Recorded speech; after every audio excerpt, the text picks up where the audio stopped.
Game right here on 880 ESPN. WHSQ and WCBS-FM HD2, New York.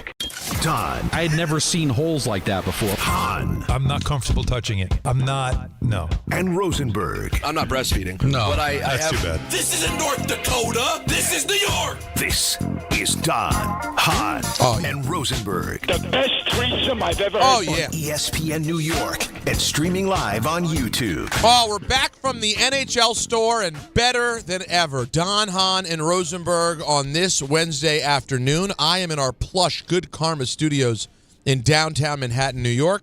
Alan Hahn is at beautiful Madison Square Garden.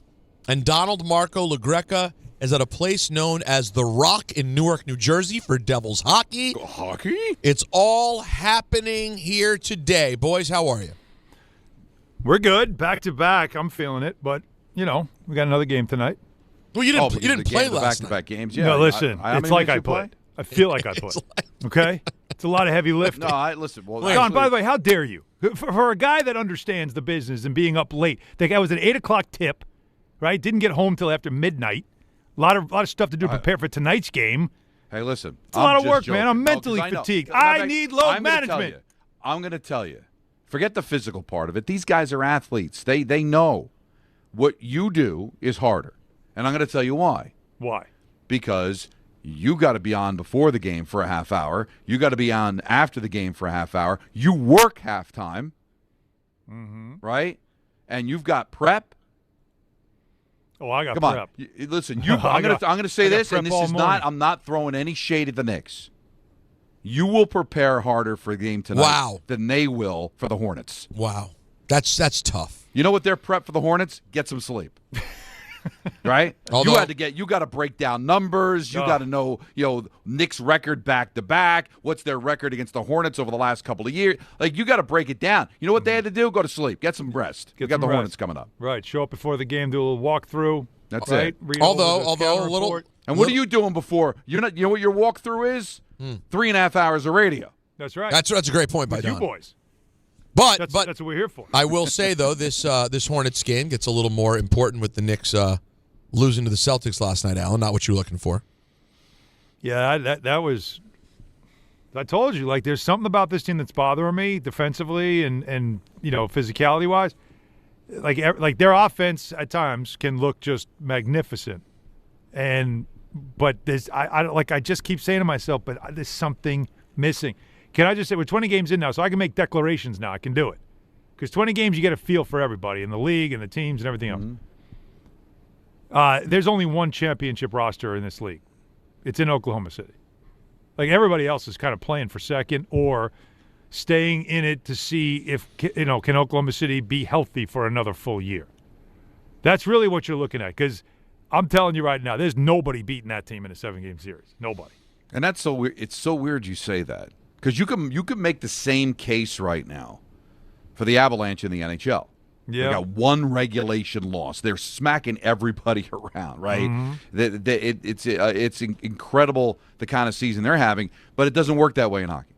It usually works that way in basketball, but it doesn't necessarily work that way in hockey. Dallas is a close second, but they're both in the Western Conference, so it feels like, you know what, if there's a champion based on regular season play, it's going to come out of the West. And the same could be said about the NHL. It's just that when you get to hockey 7-game series, it almost works to the Avalanche's disadvantage to be this good in the regular season. Not so much in the NBA. Right. You saw it happen to the Warriors when they broke the record for wins of the regular season and didn't win. But usually, I will give you this, even though there's a lot more parity in the NBA than there used to be, it feels like the NBA honors its regular season more than any other sport because the best usually at least makes it to the final. It usually works out. It does. And so now what you're saying is, well, can the Knicks at least reach the finals, which they haven't done 25 years. Right. And I got to tell you, when you look at the East and you see the way that teams like Orlando and what the Celtics did, especially the second quarter last night, and you look and you go, I don't know. I don't know. I don't know if this is a complete roster. I still think there's more to do with this roster. Well, speaking of rosters, there's a lot going on right now. It's all happening in real time. Let me start out with Brian Windhorst on ESPN Cleveland with an interesting, to put it mildly, an interesting thought here. Will Giannis be traded? The Bucks called the Knicks and asked for an offer for Giannis. Okay? And? Because Giannis said, I want to be a Knick. So people are like, oh, my God, he deleted a photo from May where he had a Bucks logo. Yeah. Guys, he asked to be traded already. Yeah. So when's it going to happen? Well, that's the thing. So what appears is that Giannis committed himself for the season to the Bucks. That's what appeared happened. Everything he said in his mood. But the Bucks are not good. This year, when he hasn't played, they're 1-5. And when he has played, they're 9-8. So they've been 500 when he's played, and when he hasn't played, they've been getting raced. What you're asking me is his viewpoint? Would his viewpoint change? I don't know. Like I know that he asked for a trade, and then he said, "Okay, I'm going to be a Buck this year." I know that a lot of people in the league don't think he'll be a Buck next year.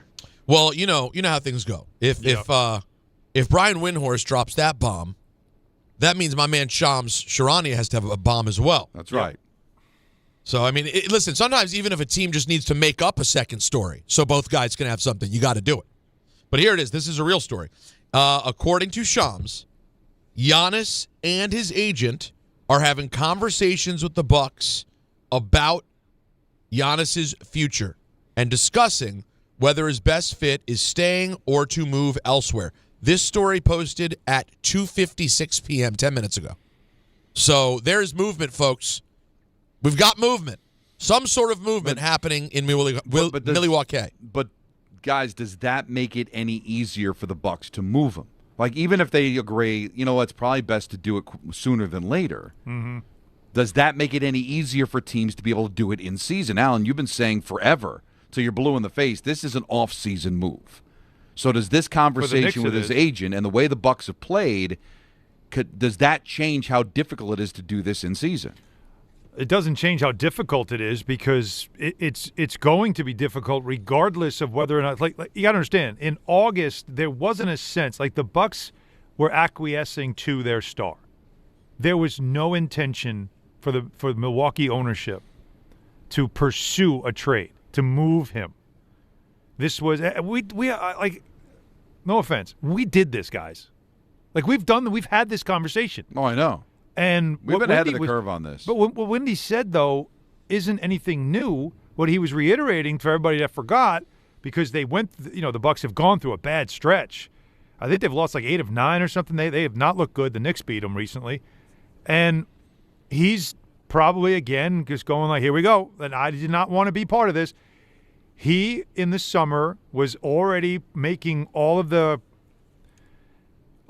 the moves, but he was making it clear that he was no longer interested in staying long-term in Milwaukee. Mm-hmm.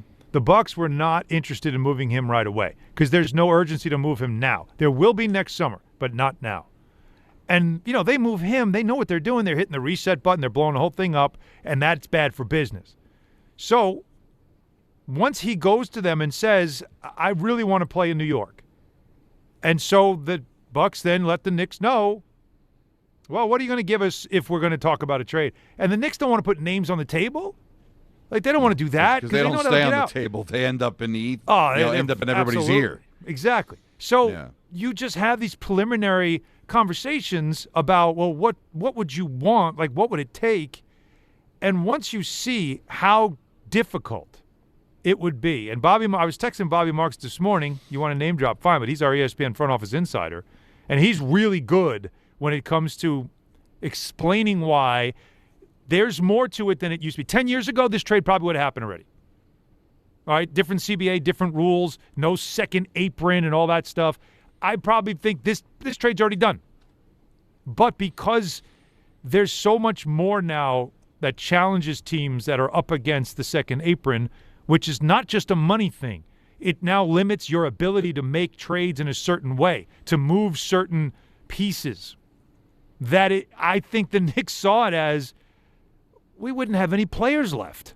Right. Like, we can't really do this right now.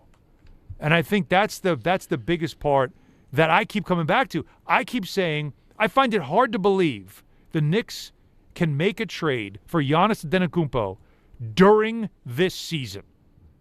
you would need help, as I've said before. You would need at least one, if not two other teams that would be willing to be part of making a trade. And what's in it for them? Usually it's going to be draft picks. So if the Bucks are looking for something, but they don't want to take on contracts, they're going to want draft picks too. It just doesn't seem like a realistic move to make. The Luka Doncic trade was a 1-to-1. It was only two teams. It involved two highly paid superstars. And while the Lakers were certainly interested in Doncic, the Mavs were interested in Anthony Davis. They wanted him. So you'd have to tell me that the Bucks would say, we absolutely want Karl Anthony Towns. Because if that's the case, then you can make a trade like this. It's very possible. But a lot of signs suggest that they don't want a player who has a contract like that, who still has another year and then an opt-out. It doesn't sound like that right now. That could change if another team says, no, I'll take him, and then they can move pieces around. But there's just a lot.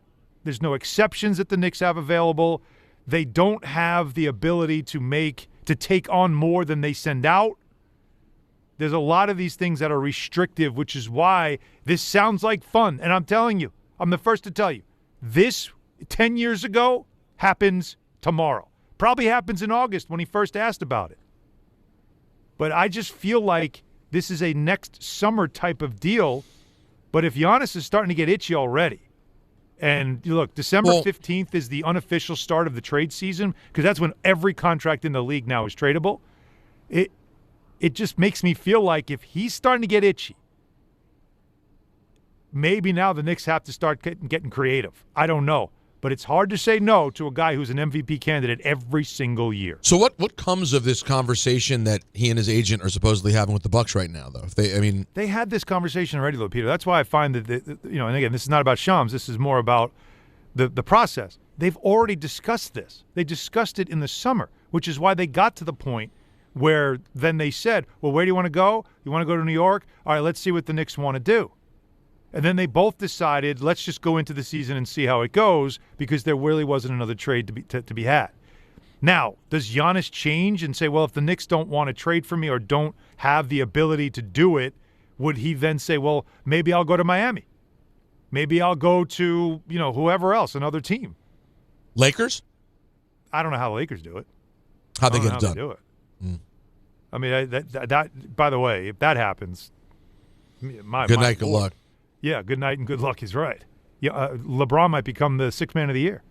But those are the types of things that I think now become part of the conversation. If the Knicks decide we just can't do it or aren't willing to do it because they don't like what will happen to their roster, then I think he'll have to open it. If he really's got to get out now, he doesn't want to finish the season there, then that's when other teams might get involved. And that's where, like I said, I personally, this is nothing I know, this is me personally, you put me in charge, I look at the season and I go, nobody beating the Thunder.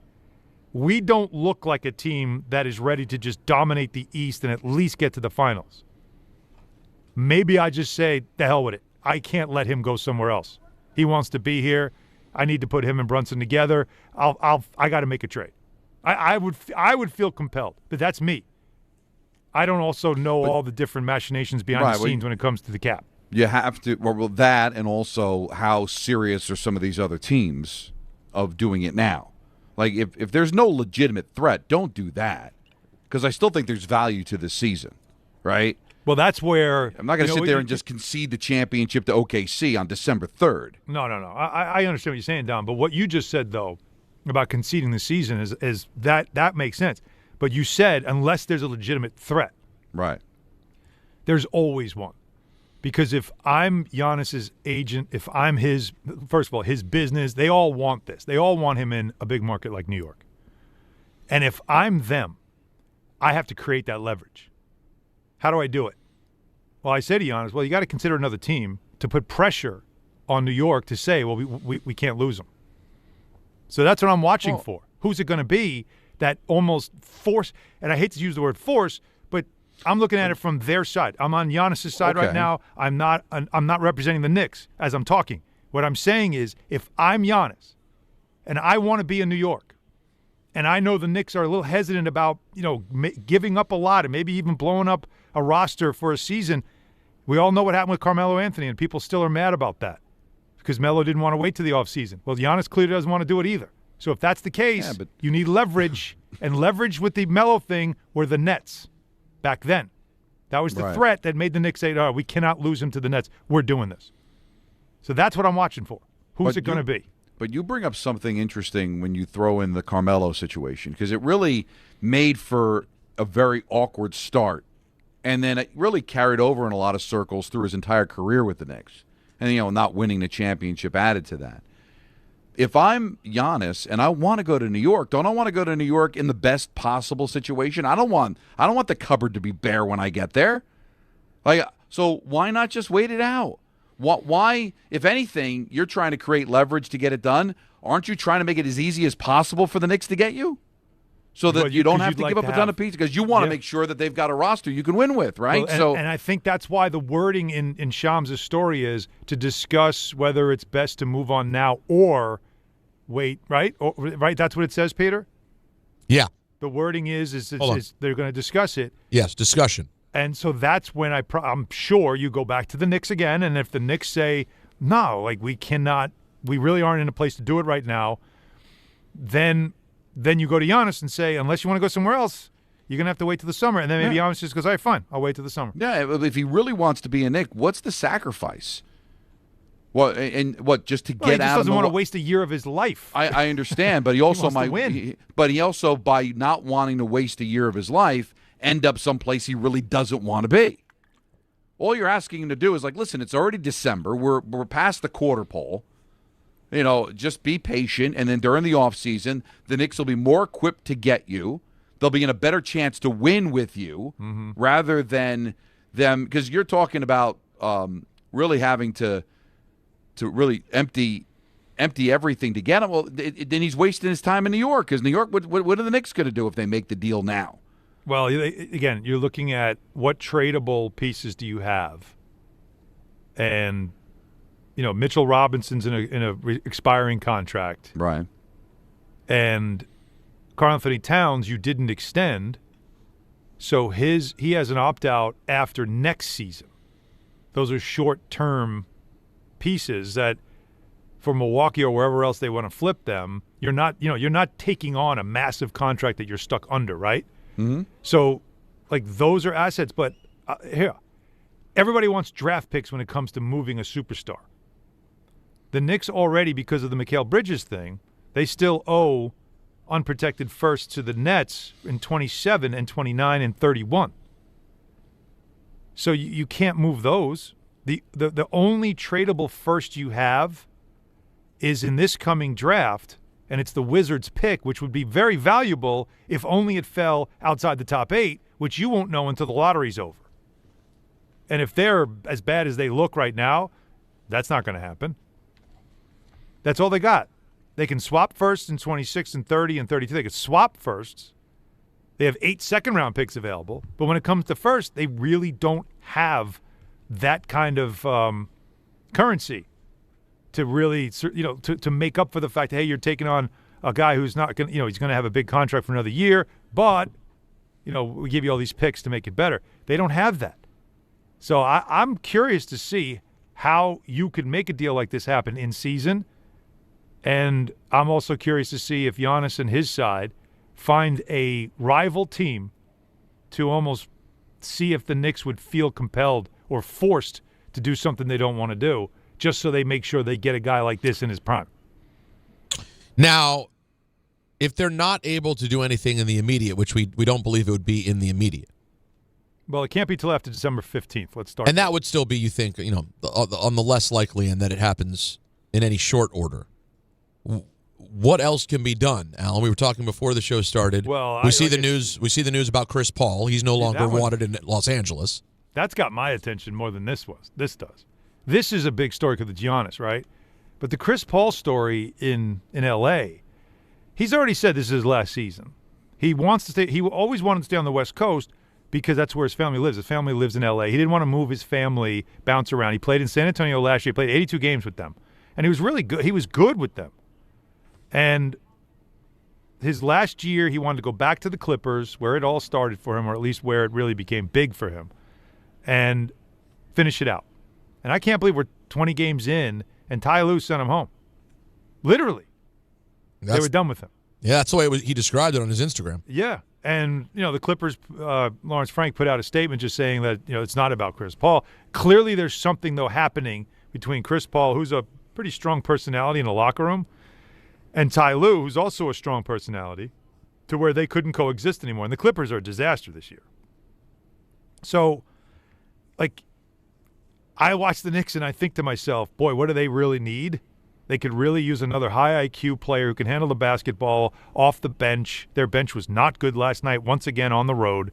That's become a problem.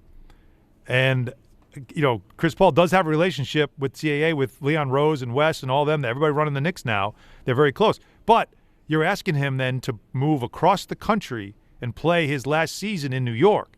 Is it worth it to him because he is a spiteful dude that he's like, you know what, I'm going to do it so I can go out on a high? Or does he just retire? I don't know. But you have to imagine he'd want to do it. But he's resisted playing for the Knicks because of that. It's on the East, and his family's in the West Coast. He'd never see them, and he doesn't want to move them. So he's made that clear. The Knicks would have loved to have brought him in. They would have, but he hasn't wanted to do it.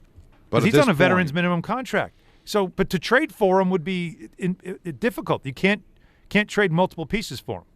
It would have to be a 1-for-1.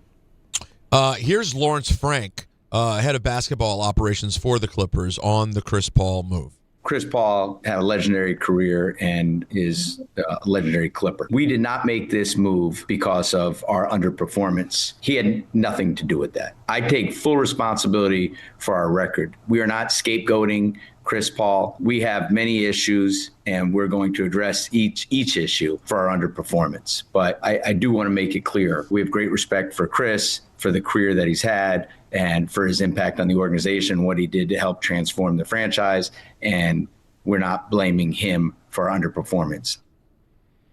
All right. No, they shouldn't. He really hasn't played. They haven't played enough. But something happened there. We'll get to the bottom of it. I mean, you imagine when you saw him come back to the Clippers, it's like, all right, well, he's going to play there and end his career there. He's 40 years old, right? And Alan, would you agree that his prime was in Los Angeles? Oh, absolutely. I mean, the 7 years or so, like 11 to 18. Yes. I mean, that's the run right there. That's the Hall of Fame jersey for him I think would be a Clippers jersey. So it's just, absolutely. I didn't expect it to end that way. It's very weird. 1-800-919-3776. We're starting off here talking Knicks and the possibility of Giannis Antetokounmpo, Chris Paul, and much more. But we have a whole lot of other stuff to get to. It's Don, Hahn, and Rosenberg on a Wednesday, I think. Number one sportsbook for same-game parlays. From points and rebounds to threes and assists, FanDuel is the best place to combine your favorite picks into a same-game parlay or track every stat live all in one easy-to-use app. And right now is the perfect time to join because new customers get $150 in bonus bets if your first $5 bet wins.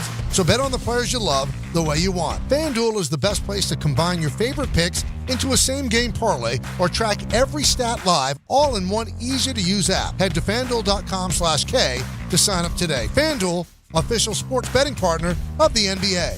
21 plus and physically present in New York. First online real money wager only. $5 first deposit required. Bonus issued as non-withdrawable bonus bets, which expire 7 days after receipt. Restrictions apply. See terms at sportsbook.fanduel.com. Start with a gambling problem, call 1-877-8-HOPE-NY or text HOPE-NY 467-369. The holidays are here, and Amazon Pickup is your MVP of package pickup. Need that perfect gift like a brand new jersey for the big game? With Amazon Pickup, you can grab your order from secure Amazon lockers or counters near you on your schedule at no extra cost. It's fast, it's easy, and it keeps your holiday surprises tucked safely away. So whether you're running from work or heading to the holiday party, Amazon Pickup makes holiday shopping worry-free. Find your nearest Amazon Pickup location at amazon.com/pickupmvp. That's amazon.com/pickupmvp. To help those who want to be helped, but may not be able to afford it. That's what PGA Tour winner Grayson Murray had envisioned for a foundation before he sadly took his own life at just 30 years old. his parents channeled their grief into creating the Grayson Murray Foundation, carrying out his vision to help those struggling with mental health and addiction. To donate and learn more, visit GraysonMurrayFoundation.com. I know that hiring can be challenging. You sort through tons of resumes and you get too many so-so applicants. You're just waiting for someone to match your role perfectly. Well, now, there's a place where you can meet them fast. ZipRecruiter. Need to hire right away. Start your search for strong candidates. The right fit awaits. Build your team. Build it sooner. Meet your match on ZipRecruiter. Just head to ZipRecruiter.com/ESPN right now to try it for free, and you're on your way to meeting your match. 4 out of 5 employers who post on ZipRecruiter get a quality candidate within the first day. So try it now. Go to ZipRecruiter.com/ESPN. Once again, that's ZipRecruiter.com/ESPN. Meet your match on ZipRecruiter. Try it free. At Uline, they know going the extra mile takes hard work. For companies pushing to go further, Uline will go the distance with you. 24/7, they answer the phone to get you the shipping and industrial supplies you need. Business can move fast. Unexpected large orders, adverse weather, new safety guidelines, and changing economic trends. Uline works hard keeping 41,000 items ready to ship, minimizing detours on your way to the extra mile. Visit uline.com. And now it's time for traffic. Here's Brandy Scott. Hey there, guys. Good afternoon. It's a gridlock alert day in the Rockefeller Center. Tree lighting tonight. Already have some lanes out on 5th and 6th Avenues. They're setting up the barricades. Definitely want to stay away from that section of Midtown. Heading across the Upper East River into Queens. Stick with the Whitestone Bridge if you can. Throgs Neck Bridge just at a standstill. It's all because of a crash on the southbound Clearview on the ramp to the LIE. Traffic is stopped there from the Bronx side. Worst of it's the outbound George Cross Bronx westbound. Already slammed from the Bruckner on through. Inbound George roadwork on the upper deck. It'll run you about 10 to 15 minutes. Outbound Lincoln, your best bet at 15 to 20. Outbound Hone already 20 to 30. This report is sponsored by the Positive Coaching Alliance. Questions about youth or high school sports? Well, the PCA can help. It's a national nonprofit developing better athletes and better people through youth and high school sports. More info at positivecoach.org. I'm Brandy Scott on 880 ESPN New York. Hey, it's Reese Davis. Let's be honest, you can't keep an eye on everything. Unless you've got Blink Outdoor 4 cameras. While you're focused on the game, Blink's keeping an eye on your home. With up to 2-year battery life and with Sync Module XR, you can cover more space without constant maintenance. No wires, no worries. Blink helps keep an eye on what matters most. Get Blink today at the Home Depot. How doers get more done. Talk about stepping up. It's time to level up your game. Introducing the all-new ESPN app. All of ESPN, all in one place. Your home for the most live sports and the best championship moments. The electricity is palpable. Step up your game with no annual contract required. It's the ultimate fan experience. Level up for more on the ESPN app or at stream.espn.com. Sign up now.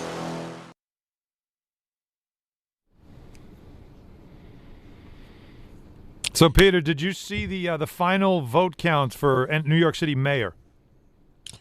The final vote counts for New York City mayor. Yes. I did see who got 4 votes, or 14. What was it, or 11? 11. 11, that's what it was. Who, Harambe? So your guy, Mamdani, he obviously won, right? Wait, why would you? Come on. Why would you put that on there? We still have people guessing. Right. Oh, sure. Yeah. They're wearing helmets, hey, they're guessing. I had him and Cuomo both on the show the last couple days. They had different results, but they were both on. Different results I saw. Cuomo finished second. Sliwa was third. Fourth was Jalen Brunson with 27 votes. By the way, I'm disappointed. I feel like Brunson could do way – if he had put 27. One if tweet. He even campaigned a little bit. But Judge got 11. What do you think of Brunson getting more votes than Judge? You know what's interesting? That would go into the hopper for like who is bigger in New York, right? Right. Because listen, that you should be able to carry that around. That if you get more votes, if you get the most votes of any non-candidate, You should get some like a certificate, or like you a should get to write-in. be called mayor for a while. Right? Mayor for a day. Well, what Mayor- number do you have to hit to actually make it mean something? Because 27 is not enough. No, but 27 it's is still definitely not enough. It's but not enough. But Judge got 11. Yeah. Think about He it. doubled Judge. True, more Think than about double. this. 38 people thought enough about the mayor race to write in athletes. Who else got written in? Usually people, Daffy Pete Duck's Alonso always got good for- 3. Okay. That's not enough. Scatterboo, of all people, got a vote. That was mine. That was Anthony Pusick, probably. For Scatterboo. Yeah. Oh, listen. I would like people to take these things more seriously, but I get it. How could you? It's kind of because if you're going to make the statement like I think all these guys are frauds, what can I do? All right, I'm Yep. going to vote for Cam Scatterboo. That's kind of how I feel about. I have the a whole list of a process. lot of write-in names. Would you guys like to hear some more? Yes, Let's hear some I'm good really interested because those are the sports ones. Anna Wintour. Really? How many did she get? It just says names mentioned. It doesn't. This one doesn't have the votes. That doesn't count. Who is that? Barack I don't know Obama. that. Oh, okay. Barbara Okay. Streisand. Sure. Babs. Bernie Sanders. Okay. Bill Clinton. All right. Mello. Now, I'd be interested to see if Mello got more than Brunson. Now, I'm gonna be honest with you. I'd love to do this job, but I'm too busy calling Yankees games about 90 times a year with my good friend Michael K. I found Peter's vote. Okay. Who's that? Where did it go? Oh, no. Dolly no. Parton. There it is. Oh, we love Dolly. Listen, that's my vote. At least get 2. Oh, Really? That's a good point. Then we might have had No, more. I see what you did there. Really? I like it. Trump got at least a vote. Ed Koch got a vote. Yeah. George Washington. Good for him. Koch is an interesting choice. Ed Koch. Yeah. George Washington, Harriet Tubman. All right. So these You are know, people. I always felt John I always Stewart. felt like Tubman had potential. To go to the next level of mayor of New York City. Michelle Obama also. Well, both Obamas. And Lou Gehrig. Now, Lou Gehrig. that's an interesting choice. Tibbs. That Wait, must have been a very early vote. Now, I'm Tibbs be curious. good for like the first 2 years. Now, I'm curious. Burn the city out. When He'd wear out all the workers. When you see politicians get votes, you wonder. Some people are making statements, and some people were just confused. Rob Manfred wrote himself in. Could Sorry, be. it just says he's there. It could be though that people are confused. Speaking of, let's clear up some confusion. So the Chris Paul issue with the Clippers. Yeah. Shams and Ohm, our good buddy Ohm Yomasuk, is reporting that he and Ty Lue were not on speaking terms for several weeks. Chris Paul was vocal in holding management, coaches, and players accountable, which the team felt became disruptive. Says a lot about the Clippers organization, does it not? A lot going on there. Now, huh? Well, you know the guys on that team. You know, James Harden and Kawhi Leonard are two guys that love to be held accountable. Oh, two of the most accountable there is in the league. Very accountable guys. So the question is, since he's a West Coast guy, his family's on the West Coast, would he be cool with spending just a few months in New York, living in a hotel away from his family for a chance Yes. to maybe play in an NBA final? Yes. Yes. It's a lot to ask. I mean, No, it's not. I would. He wants it. There's no. You played this long. You decided to play another season when you're 40 years old. Okay, 40, as Don LaGreca might say. He's a man. He's 40. He doesn't have a championship. No. It's the one thing. I mean, this is a. Alan, what would you say? We're talking number. He has one finals appearance. Remember with the Suns. And lost to Giannis and the Bucks. He's a what fifth or sixth best point guard of all time? Maybe Alan, could he be that high? He's in the conversation. Yeah. Oh yeah. He's a top. He's one of the all-time great point guards. Yeah, absolutely. So the one thing missing from the Ledger is a championship, and he could go for it in New York City for a few months. Alan, I don't think there's any chance he would say no to that. With people around him that he trusts. I mean, again, he and Leon Rose are extremely close. And, sexy. And it doesn't have to happen today. You can wait till after the holidays. Well, here's one thing to watch. All right. Now, it's doubtful they'll just waive him. Because that's very, like, I mean, the guy is, like Peter said it right. He's a Clipper for life. They would not do the indignity of just waiving him. They will try to trade him. The problem, of course, is that not everybody's really going to want to trade for him because of various reasons. Number one, he's not going to want to play for bad teams. So anyways, what could happen is if he ends up getting waived, cut, the Knicks can't sign him till after April 2nd. But you could have him for the playoffs. I don't know if that's a good thing or a bad thing because you'd rather have him long-term and get used to all that stuff. So I'm just intrigued by his name, and I would just Like, I would watch it because if he would be willing, like you guys are saying, he really is an important fit. Since Malcolm Brogdon retired, what do they do when Brunson's on the bench minutes? They're not being filled to the highest level. I think the highest of Tyler Kolek as a young player who has great potential. But if you're a team that's looking to win right now, you got to add high level, especially high IQ players off the bench. And he fits that mold. I mean, he would be a perfect fit here if only the Knicks played, of course, on the West Coast. I'd watch that. But the Giannis thing, guys, as I've told you I think I was saying this well before August. This is not going away. New York is where he wants to be. It's finding a way to get it done. That's the hardest part. And now I want to see does he do the leverage play of floating out there another team that would be willing to trade for him, that he would say, fine, I'll go there if the Knicks don't want me. Using those words, I want to go there, but they don't want me, because I can't imagine a fan base that would hear that an annual MVP candidate, a perennial MVP candidate, is telling the world the Knicks don't want me, which is probably not the case. It's more of it's really hard to do this and stay competitive. So leverage play's got to be coming next over the next couple of weeks. Let's talk to the people. 1-800-919-3776. You want to weigh in on this or anything else? We start with Devin in Mohegan. Mohegan Sun, where are you, Devin? Where's Mohegan? No, it's actually... Hey, guys, can you hear me? Yeah, it's sure. actually Mohegan Lake. It's like right near Peekskill. Got it. So anyway, I was proposed this question actually by a student of mine. I'm a New York City teacher. So they said, Mister, who should the Knicks trade for Giannis? So that's kind of my question, and my answer was, what I want to trade for Giannis is Karl Anthony Towns, Mitch Robb, and whatever picks might be available. I was like, maybe even Josh Hart or McBride or the bench if I have to, and that's available. You guys already alluded to the lack of first-round picks, and we only really have swaps. So I was just curious what you gentlemen think the offer would be now, and if we were supposed to do the immediacy, and as you just alluded to, his leverage play, and if it's the summer, what we should offer and what we can offer then.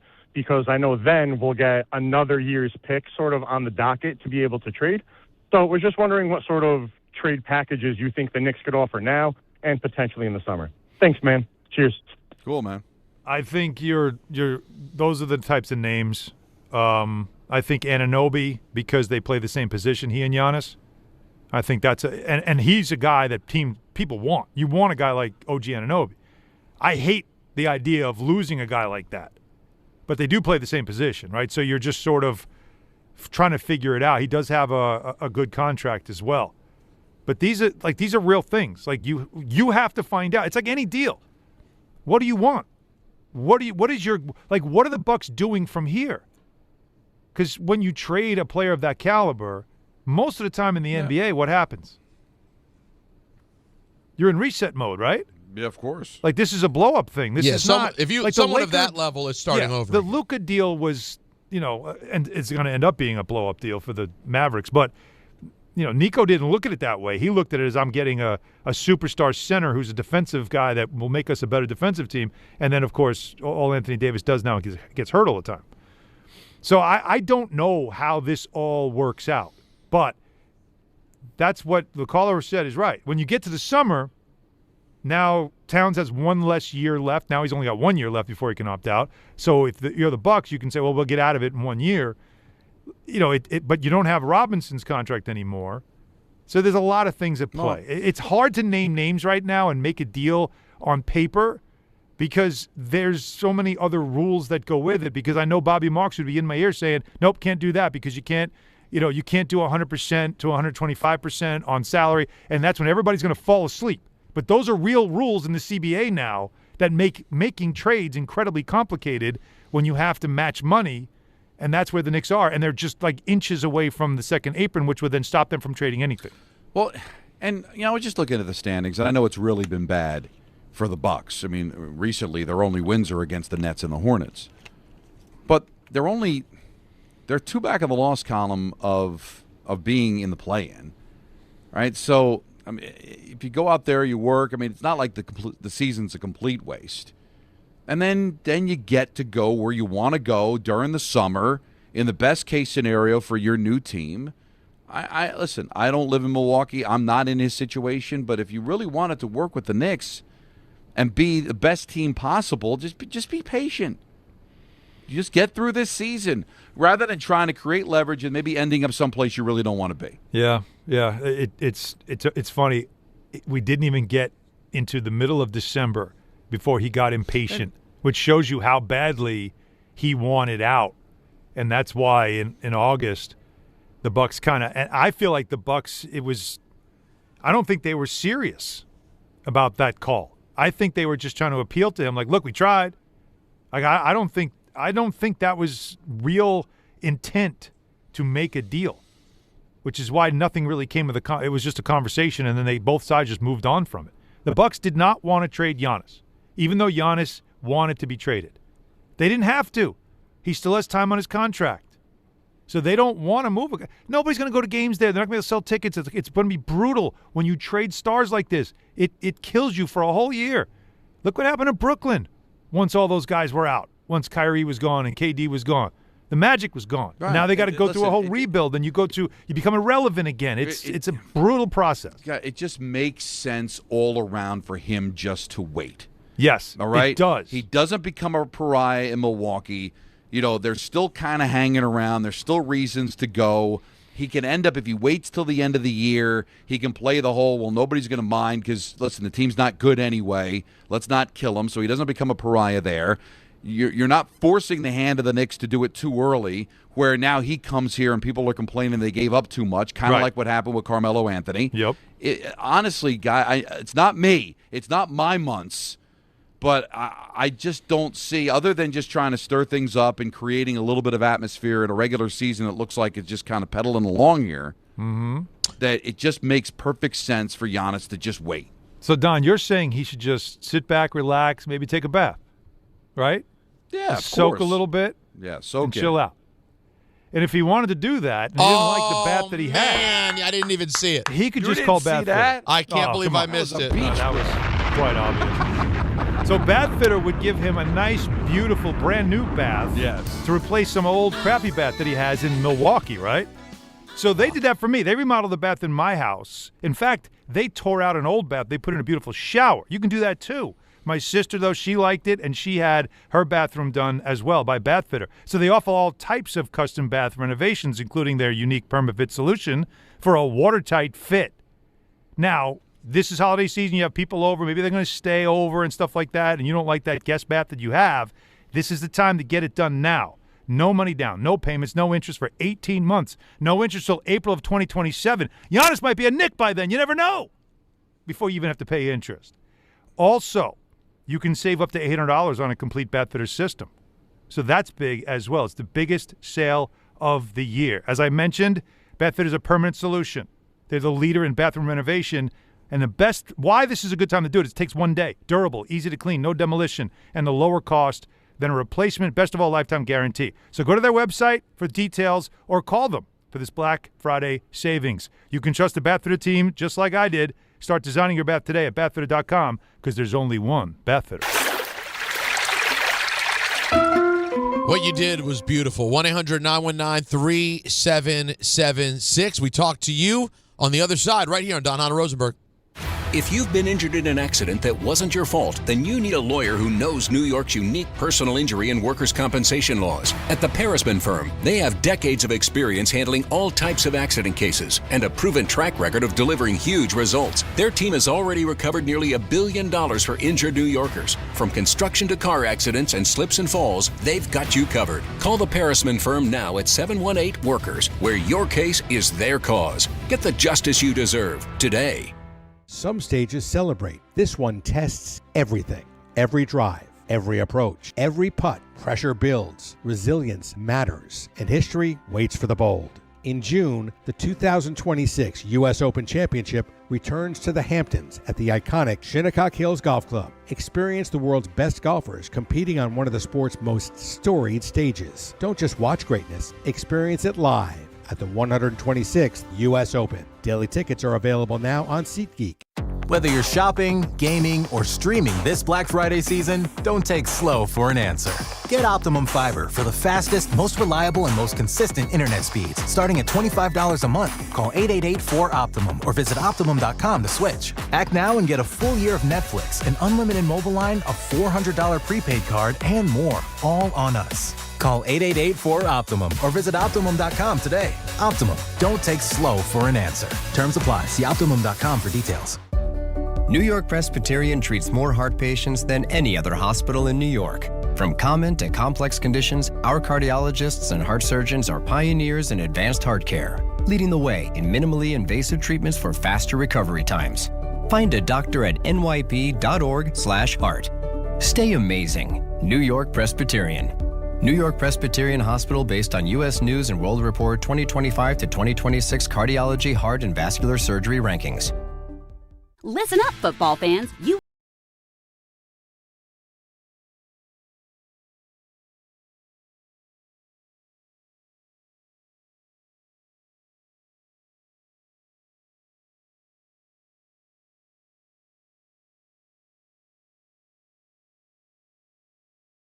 It's never ordinary at Bet365. Gambling problem? Call 1-800-GAMBLER. 21 plus only. Must be physically located in New Jersey. T&Cs apply. In-app only. Do you owe $10,000 or more in credit card debt or personal loans? With credit card debt at all-time highs, Debt Relief Advocates is urgently notifying consumers of debt relief now being made available, designed to aid consumers with out-of-control credit card debt. Those who qualify and enroll for this relief program will only have to pay back a fraction of what they owe. This is not bankruptcy or a debt consolidation loan. This is a relief program that credit card companies would rather you not know about, as it ends your debt nightmare and saves you lots of money. Consumers owing at least $10,000 in credit card debt or personal loans can now take advantage of this debt relief as the cost of living skyrockets. Debt Relief Advocates has established a relief hotline for you to call to learn what debt reduction you may qualify for, so don't wait. For this free information, call the Relief Hotline at 800-606-8737. 800-606-8737. 800-606-8737. This college football season, show your school spirit every time you pay. Introducing college-branded Venmo debit cards. Rep your team on and off the field with custom designs that let everyone know who you're rooting for. Whether you're tailgating, grabbing snacks for the watch party, or celebrating a win, you can unlock 15% cash back at ESPN, 1 free year of Perplexity Pro, and more. This college football season, score more with the Venmo debit card. Get yours now in the Venmo app. Learn more at venmo.com/collegecard. Max cashback varies. Terms apply. The Venmo MasterCard is issued by the Bancorp Bank N.A.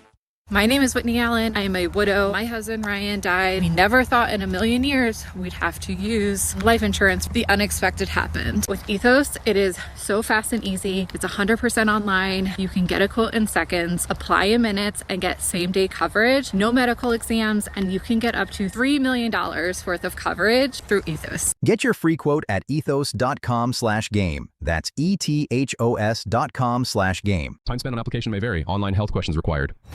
ESPN New York is throwing a holiday party you don't want to miss. Join us Friday, December 12th at your mother's house in Garden City Park. We'll be broadcasting the Michael K. Show live from 1 to 3, followed by Don, Hahn, and Rosenberg from 3 to 7, all while supporting a great cause. Bring a toy to benefit the Garden of Dreams Foundation and help make the season brighter for local kids in need.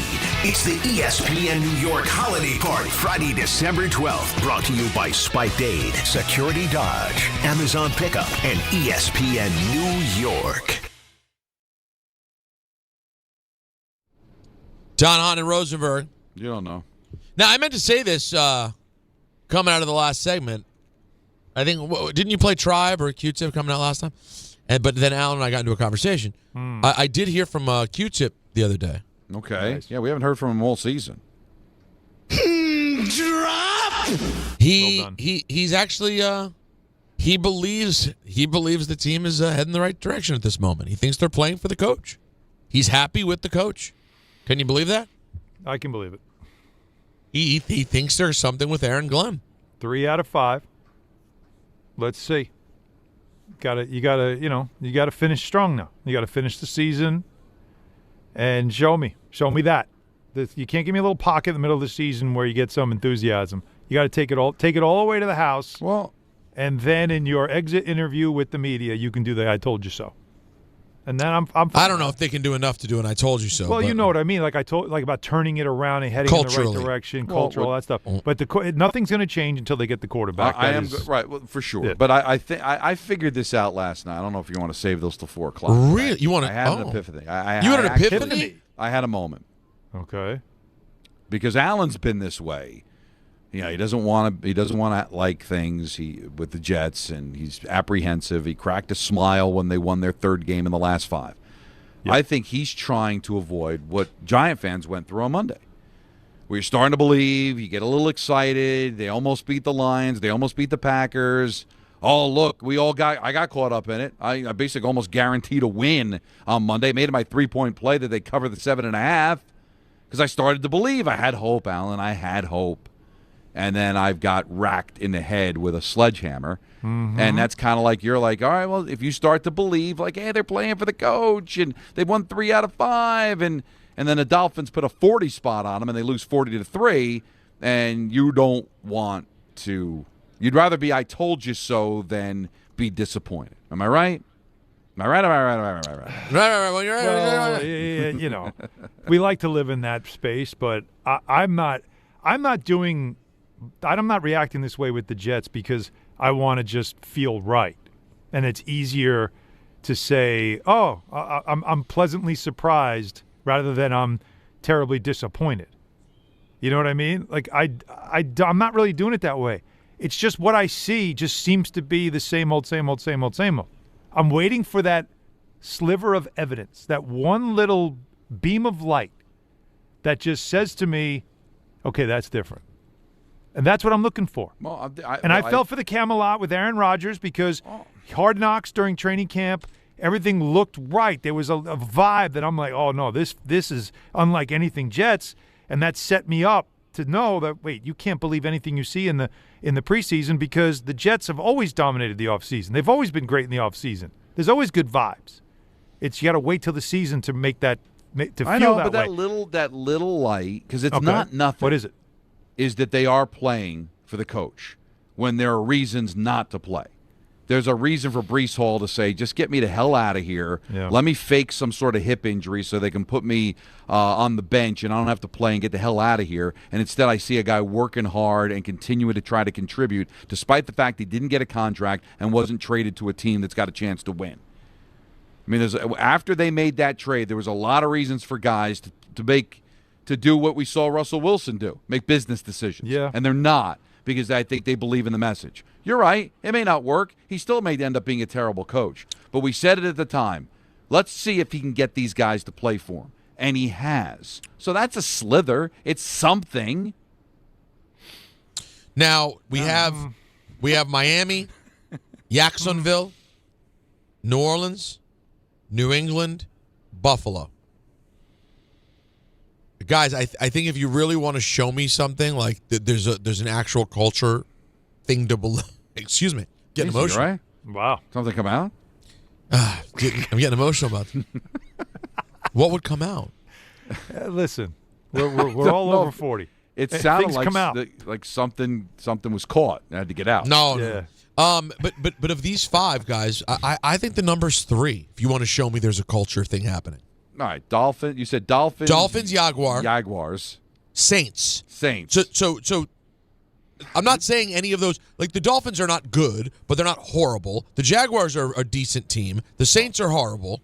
Then they'll play the Patriots in probably a meaningless game for the Patriots in Week 17. All I know is there's motivation because I know Dolphin fans that are like excited because they're like, oh, we just beat the Saints and we've got the Jets coming up and we're still alive for a playoff spot. Exactly. End it, squelch it. You almost beat them earlier this season when we did the couch cast, remember? When the Jets were a real mess. Yeah. You know, and now they've won 3 out of 5. Did they almost beat them? I mean, come on. Well, they hung around. I mean, they hung around. Like, that game was never close. That was the most liberal almost beat 'em I've ever heard. Well, but I'll let it go. Maybe because during the couch cast, we watched it, and the numbers show you did. That I was pro Jets during that broadcast, believing they still had a chance to win. But beating the Dolphins is not impossible, and certainly beating the Saints And Saints probably don't even want to win that game. So you should be able to get 2 of the next 3, if not all of them. But Jacksonville is they're 8-4, right? So that's tough. And then New England and Buffalo, the only chance is if they've already clinched it, right? I guess there is a scenario where New England could have already clinched the 1 seed by week 17, right? I mean, that's possible. But Buffalo might be locked in. Is Vrabel the kind of guy that would say, "Oh, this game doesn't mean anything. We'll just give it away"? Or is Vrabel the type of guy that's like, "It's a division game. We're all in, and we want to stay sharp"? Sure, all right, fine. But here's the thing: can they get 3 more? Oof. And I think they can. Well, beating the Dolphins, beating the Saints is not going on much of a limb. And can they get 1 from Jacksonville, New England, and Buffalo? Buffalo. That could just be they're locked into a position and they don't play anybody and they win the game. I'm going there. Okay. I'm not saying that if Buffalo needs the game, they're going to get destroyed. Okay. See, but I'll play along now. You guys call these reindeer games, right? I'll play along. All right. So Buffalo now is like, we're locked in to a wild card spot. We don't want Josh Allen to get hurt, so we're going to start a whole bunch of nobodies. And the Jets win the game. Right. Is that a true value win? Okay. Well, then let me spin it this way to you, Alan. You're not going to eviscerate them if they lose to a Bills team that doesn't care? Well, of course you would. Of course you would. So there has to be value to winning. Oh, come on. It's not a real win against a real NFL team. I don't know what to tell you, Alan. I mean, honestly, my advice to you, if I were your doctor, right? If I'm sitting down and you're laying on a chaise lounge telling me your life story, you know what my advice to you would be? You know what it would be? What would it be? Get out of the game, man. Tap out. Just stop being a Jet fan. You fight me every time I try to give you something. Because you knock it out of my hand. I'm trying to give you a little piece of cake. You knock it down on the floor. I like cake, but I don't want it. I want pie. Peter, am I wrong?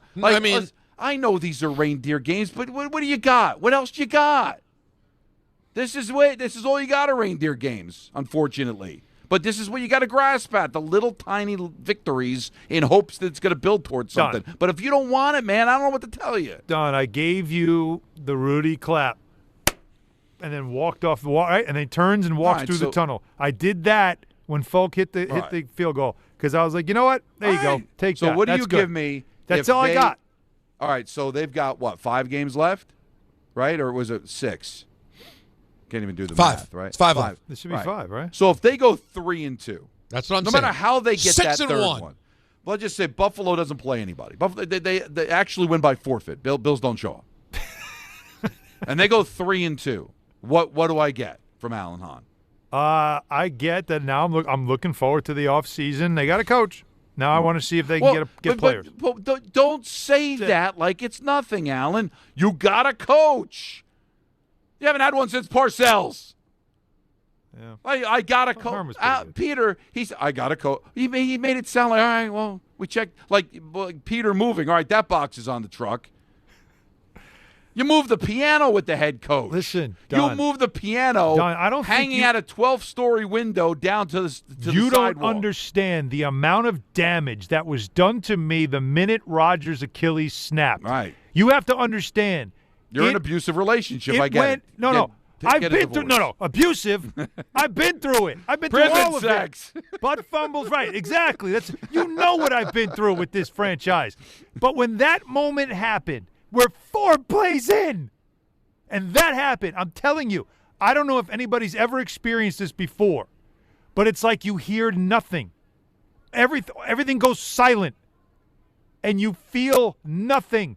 You feel numb, and you just sit and stare at the screen going, my whole life as a Jets fan has been a lie. It's been an absurd waste of time that I've cared and believed. And so I'm just letting go right now until something like when I know we got to go, but I'm trying to make a good reference here. Save it for it. Could be a nice team. Polar Express. The bell, you don't hear it ring until I hear the damn bell ring again. Well, listen, I'm very moved and affected by this, but I want to continue on the other side. So we have Booger McFarland.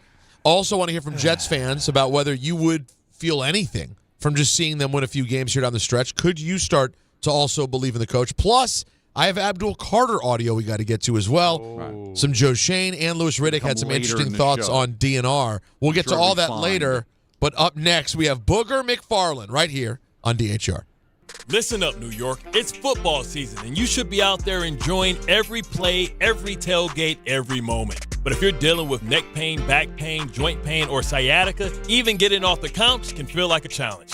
That's where Dr. Jay Shaw at Sandwell Pain comes in. He's one of New Jersey's top pain specialists, Ivy League trained, double board certified, and dedicated to getting you back in the game. Here's the difference. No surgery, no scars, no long recovery, no pain medication. Just precise, non-surgical, image-guided procedures that get real results. Dr. Shaw treats everything from neck pain, back pain, migraines, nerve pain, and chronic joint pain. And he builds a custom game plan that's right for you. Same day or next day appointments are available with offices in Woodbridge, Livingston, and Inglewood. And yes, most major insurances are accepted. So don't let pain keep you on the sidelines this season. Go to SandwellPain.com to call, text, or book online. Relief is closer than you think, and it starts today.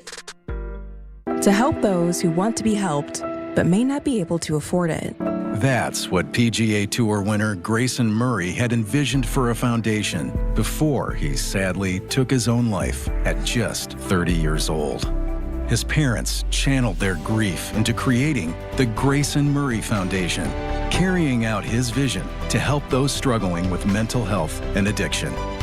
To donate and learn more, visit GraysonMurrayFoundation.com. For over 100 years, Slomin's has been your trusted partner in comfort. When it comes to home heating oil, we deliver more than just quality fuel. We deliver peace of mind. With price protection, automatic deliveries, 24/7 service, and up to 30 days to pay your invoice. Our dedicated team is just a call away, ensuring you stay warm and comfortable all winter long. Slomin's, New York and New Jersey's largest heating oil provider, proudly serving our community for generations. Give us a call today at 866-GET-HEAT or visit oil.slomans.com. Actual price will depend on product and subscription plan. Featured products are compounded drug products, which the FDA does not approve or verify for safety, effectiveness, or quality. Prescription products require an online consultation with a healthcare provider who will determine if appropriate. See website for details, restrictions, and important safety information. Want a boost in and out of the bedroom? Hims has you covered. Introducing a new 2-in-1 approach to level up your game. Tadalafil for better bedroom performance and zinc for testosterone support. Put it all together and you've got what you need to turn things all the way up. Getting started is simple. Just go to hims.com/joy to start your free online visit. Through Hims, you can access ED treatments including pills, chews, and more. 100% online. No office visits, no pharmacy lines. Just fill out a simple intake form and a licensed medical provider will determine if treatment's right for you. If prescribed, it ships free and discreetly to your door. Find affordable treatment options at up to 95% less than brand names at hims.com/joy. That's hims.com/joy, HIMS.com/JOY. 880 ESPN, WHSQ, and WCBS-FM HD2, New York. A Good Karma Brands radio station.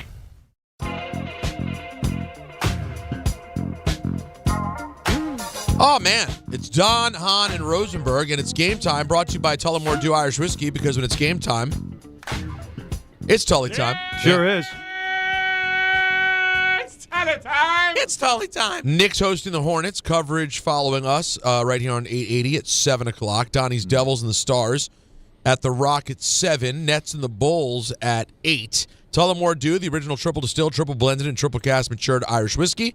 Be sure to grab a Tullamore Dew or try the new Tullamore Dew Honey during today's action. Glasses up to enjoying Tullamore Dew responsibly. And with that, time for our weekly spot with our friend Booger McFarland. Booger, what's up? It's Peter, Alan, and Don. How are you? What's going on, gentlemen? How we doing? We're hanging, man. We were just having a conversation. The last thing we were just discussing with regards to the football of it all was I spoke to my friend, the Rock and Roll Hall of Famer, Q-Tip of A Tribe Called Quest the other day, and he was telling me that he believes there's something in Aaron Glenn. He's a huge, obsessive, very knowledgeable Jets fan, and he likes what he's seeing. So it led to a conversation about, A, is there anything to be seen, and is there anything down the stretch here the Jets could do that could really make you feel good as a Jets fan heading into next year about Aaron Glenn? So what have you seen, and what could you see here, you think, down the stretch, Booger? Just continued development as a head coach. You know, this is his first time go around, and I think, you know, I know we discussed about some of the I guess, confrontations with the media and how he's trying to establish who he is and just continue to get more comfortable as a head coach. I think wins at this stage are, although they are good, they're a bonus. When we keep talking about establishing the culture of your team, understanding what is acceptable from your team, what are you looking for, how you want your team to play, all while trying to figure out who can play, who can be a part of this team in the future.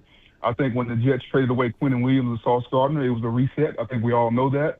And everything is pointing toward them trying to figure out when they get their quarterback, whether that's in the 26th draft or 27th draft. So I think that's what you look for from this team overall and from Aaron Glenn.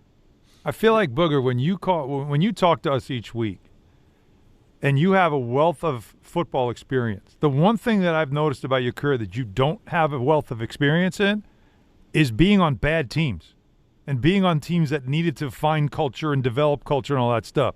So I imagine when you're talking about, like, can you at all relate to either one of these franchises right now and what they're going through? Yeah, I was on a bad team. I mean, the year I got traded to Tampa, we were 0-5. I mean, Tampa was 0-4 or 0-5, and I got traded to the Colts and went to a team that was 5-0. So I've been a part of a team that was not doing well. You got out. Well, I didn't want to get out. I got forced out, but it turned out to be the best thing for me. Right. It's one of those things, man, where as professionals, we're showing up to work every single day trying to get it right. I don't think anybody's bailing it in, at least not until you get to, like, the last game. Now, when you get to game 17, it's kind of, CYA at that point because nobody wants to go into the offseason hurt. So you might get some guys at that point trying to protect themselves. But up until then, it's everybody trying to put their best on tape, trying to make sure that their film conveys what they are and who they are. And so I think that's what you're getting out of the Jets. Like, that's why they played the way they played this past weekend. That's why the Giants gave it everything that they had on Monday night. Sometimes these teams just aren't very good from a talent standpoint, but it doesn't mean these guys aren't out here trying and putting forth their best effort. That's the confusing thing with the Giants is, should Joe Schoen return? That's been a topic of conversation, Booger, now for a while. How do you judge a general manager? You just judge him on, hey, look at the talent that he acquired, and the coaches didn't get the job done. That's why they lost games. Or does a general manager have to take a hit when, although there's talent on the field, that talent doesn't win? Is there a responsibility for a general manager to go beyond drafting talent and drafting winners? Well, I think the job of a general manager is to procure talent. And what does that mean? That means whether it's draft, whether it's free agency, whether it's waiver wire, whether it's trades, your job is to procure talent that fits what the head coach's vision is. Like, that's why you see so many teams hire the coach and then hire the GM, because they need to understand what the coach's vision is. Very rarely these days are you having a GM and then the GM is trying to find the coach. Like, I get it. That was kind of the old school way of doing things. The GM's number one job, though, is to procure talent by any means necessary to fulfill the head coach's vision. That's offensively, defensively, special teams wise. And so that's how if that's your job, that's how you got to be judged. And so, by and large, you're going to judge a GM based on the talent that he gets. However he gets it, that's how you're going to judge him. And I think every GM ultimately has to be judged that way. So when you look at the Giants' talent, do you think Joe Schoen deserves to keep his job? Well, I think Joe Schoen has done a lot when it comes to, if you look at the talent that he's touched, you look at all the defensive players without naming all of them, you look at offensively, they drafted a quarterback, even though that was Brian Daboll's guy, Scatterboo, Andrew Thomas. Like, there are some pieces there. Now, every GM has got some misses. No GM is perfect. But what you're trying to do, I guess, like, if you're looking for, like, a hit rate, I mean, you probably want to be in the 65-70% range as far as the guys you hit on, realizing that nobody's perfect. And so I think there is a lot of talent that Joe Schoen has put on that team. I just think that it was a surprise to everybody that he would get to choose the coach, because the guy he just fired, Brian Daboll, they made the decision that Daboll wasn't working. However, I've shared with you guys, my vision would be, if you're going to take and be a part of the rookie quarterback market, which they were and got the rookie quarterback, then you need to let the head coach who drafted him, especially if it's an offensive guy, let the head coach and the quarterback work together. I would have extended Brian Daboll another 2 years, giving him an opportunity to bring Jackson Dart along. However, quiet as it's kept, I think the fact that Brian Daboll got fired was more about the defense, because the defensive coordinator he hired was really bad and they blew so many leads. So I think if you really dive deep in it, he didn't get fired because of the offense. I think he may have gotten fired because from a defensive standpoint, they were just bad with all that talent. Well, yeah, and of course, firing Wink, bringing in your own guy then not working, and now you're sitting there stuck. It was a bad look from a leadership standpoint. Speaking of that, we were arguing back and forth yesterday about whether Joe Schoen has done a good enough job because there's solid talent here, Booger, or whether he also has to take some heat for the lack of culture that seems to exist. There's been a lot made this week with Abdul Carter's issues and him now having multiple violations that have kept him off the field on starting drives for a couple of games in a row. How much do you saddle the GM with sort of the culture of the players or their ability or inability to sort of act like grown-ups on this football team? Well, I think the head coach sets the culture because he's the guy that's got to interact with the players each and every day. I think the GM kind of sets the environment upstairs as far as how we're going to work, what we're going to do, what's our vision. But when it comes to the locker room and the players, that is done by the head coach. The vision, because those coaches touching those players every single day, each and every day. So I think in the end, whoever the head coach is got to be responsible for that. If your GM is setting the culture, then your head coach is probably not doing his job. Booger, let's go around the league if we could, and I'm curious how you feel about what happened in Pittsburgh on Sunday with chance of fire Tomlin. And some are suggesting that maybe it's just time for him to leave there or get out of there, or maybe even a mutual parting of ways because of how long it's been, but also just the fact that the fan base there just doesn't seem to appreciate who he is as their coach. Like, forget about what the players are saying, all that stuff, because the players are going to play for him. We know that. But I'm talking about just from an NFL perspective, from the outside looking in. Is it time for Mike Tomlin to leave Pittsburgh? I don't know if it's time for Mike Tomlin to leave Pittsburgh. I think the Steelers organization prides themselves on stability. Mike needs a quarterback, man. Like, at the end of the day, that's what they need. Like, if you gave Mike a good quarterback, the record would be different. Defensively, it's time for them to, Pittsburgh's biggest issue is they tried to straddle the fence of rebuilding while also being good. I think it's time for guys like Cam Hayward, some of those veteran players, Darius Slay. You saw them. I think he got up out of there. Like, all these older veteran guys, it's time to get rid of the veteran guys, get you a young quarterback, and rebuild back up. I think the reason they've tried to stay away from that because they're the Steelers, and obviously Mike doesn't want to be, I think, living in mediocrity as far as, going through a rebuilding. But I think it's time. Mike Tomlin is still a good coach, and if you don't think he's a good coach, fire him. He'll have a job in 5 minutes. So if you're firing a guy that other people want, that tells you got a good head coach. Right. So why are you moving on? Just because you want to hear another voice? Okay. I mean, Philly tried that, and they moved on from Andy Reid. Andy is now having unprecedented success in Kansas City. So not to say that it can't work out. I just think the Steelers need a rebuild. Stop going with the Russell Wilson, Justin Fields, Aaron Rodgers.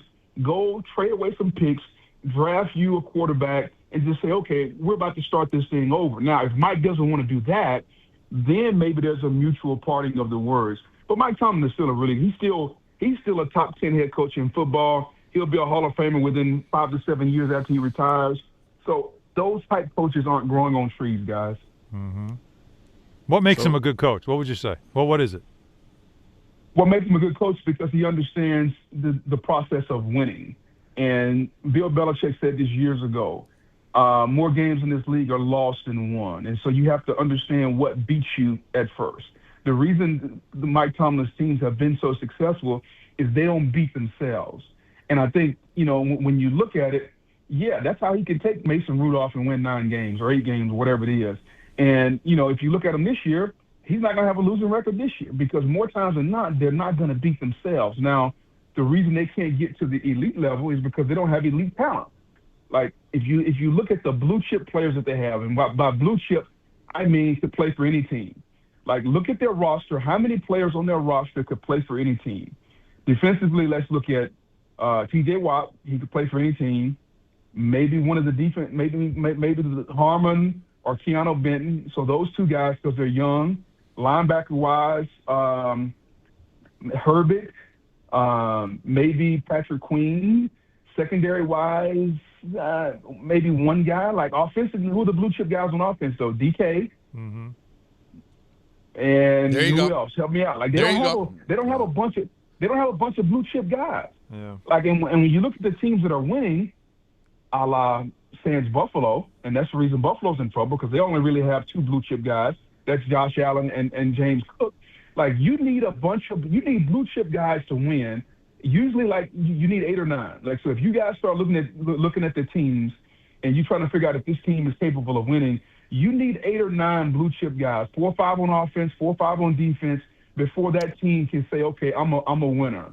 And some teams are built a little different, so you may have 3 or 4 on offense and 5 or 6 on defense, but you usually need about 10 guys that you can say these are blue chip guys, and they would play for the majority of the league. And if you don't have that, you're probably not going to win.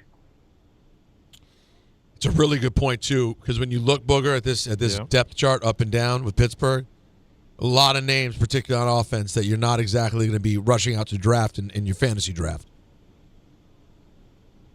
And yet, I'm saying, man, like that's kind of what it takes. Yeah, and yet they seem to be there every single year. Yeah. Go ahead, Don. Sorry. Yeah, for sure. And yet still very much alive in this AFC, which is crazy. Buffalo kind of righted the ship with a win against Pittsburgh, but bad loss for the Ravens. You know, who's going to come out of the South now? Who is the best team in the AFC? Best team in the AFC? That's a good question. I think it depends on what day of the week. I think if Bo Nix plays to his capability, Denver can be in the conversation. If Daniel Jones is healthy and remember what color jersey they're wearing, he can be in the conversation because they can beat you in a ton of ways. Jonathan Taylor is a top 3 or 4 running back in the league, so he can get you 200 a night. So, like, I started looking at that. Kansas City, I know what we think they are, but they're just not that anymore. Baltimore, no. I'm just going through the list. Who else am I missing off the top of my head on the AFC side? The Chargers, I mean, Justin Herbert, man, he stays hurt. Houston, I don't know.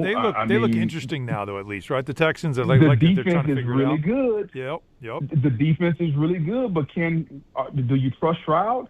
So, I mean, there are a lot of teams that are intriguing. I don't know if there is a best team, and I think that's what's so cool about this season. Like, I think there's 5, 6, 7 teams that could win it all. Like, Philly could win it all because they're that talented. If the Cowboys got in, like, seriously, the Cowboys defense is playing better offensively. They can score 30 a night.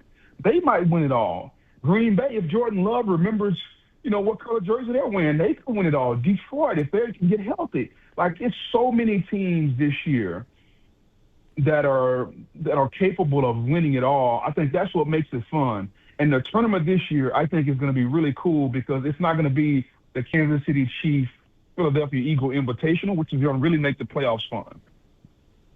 Booger, we appreciate you every week, man. Thank you so much. Thanks. Anytime, man. Have a good one. There he is, ladies and gentlemen. Booger McFarland. You can catch him every week right here on Don, Hahn, and Rosenberg. Yes, Alan? Yeah, it's just a crazy that every given week you want to fall in love with a team, you fall right at it, in both conferences.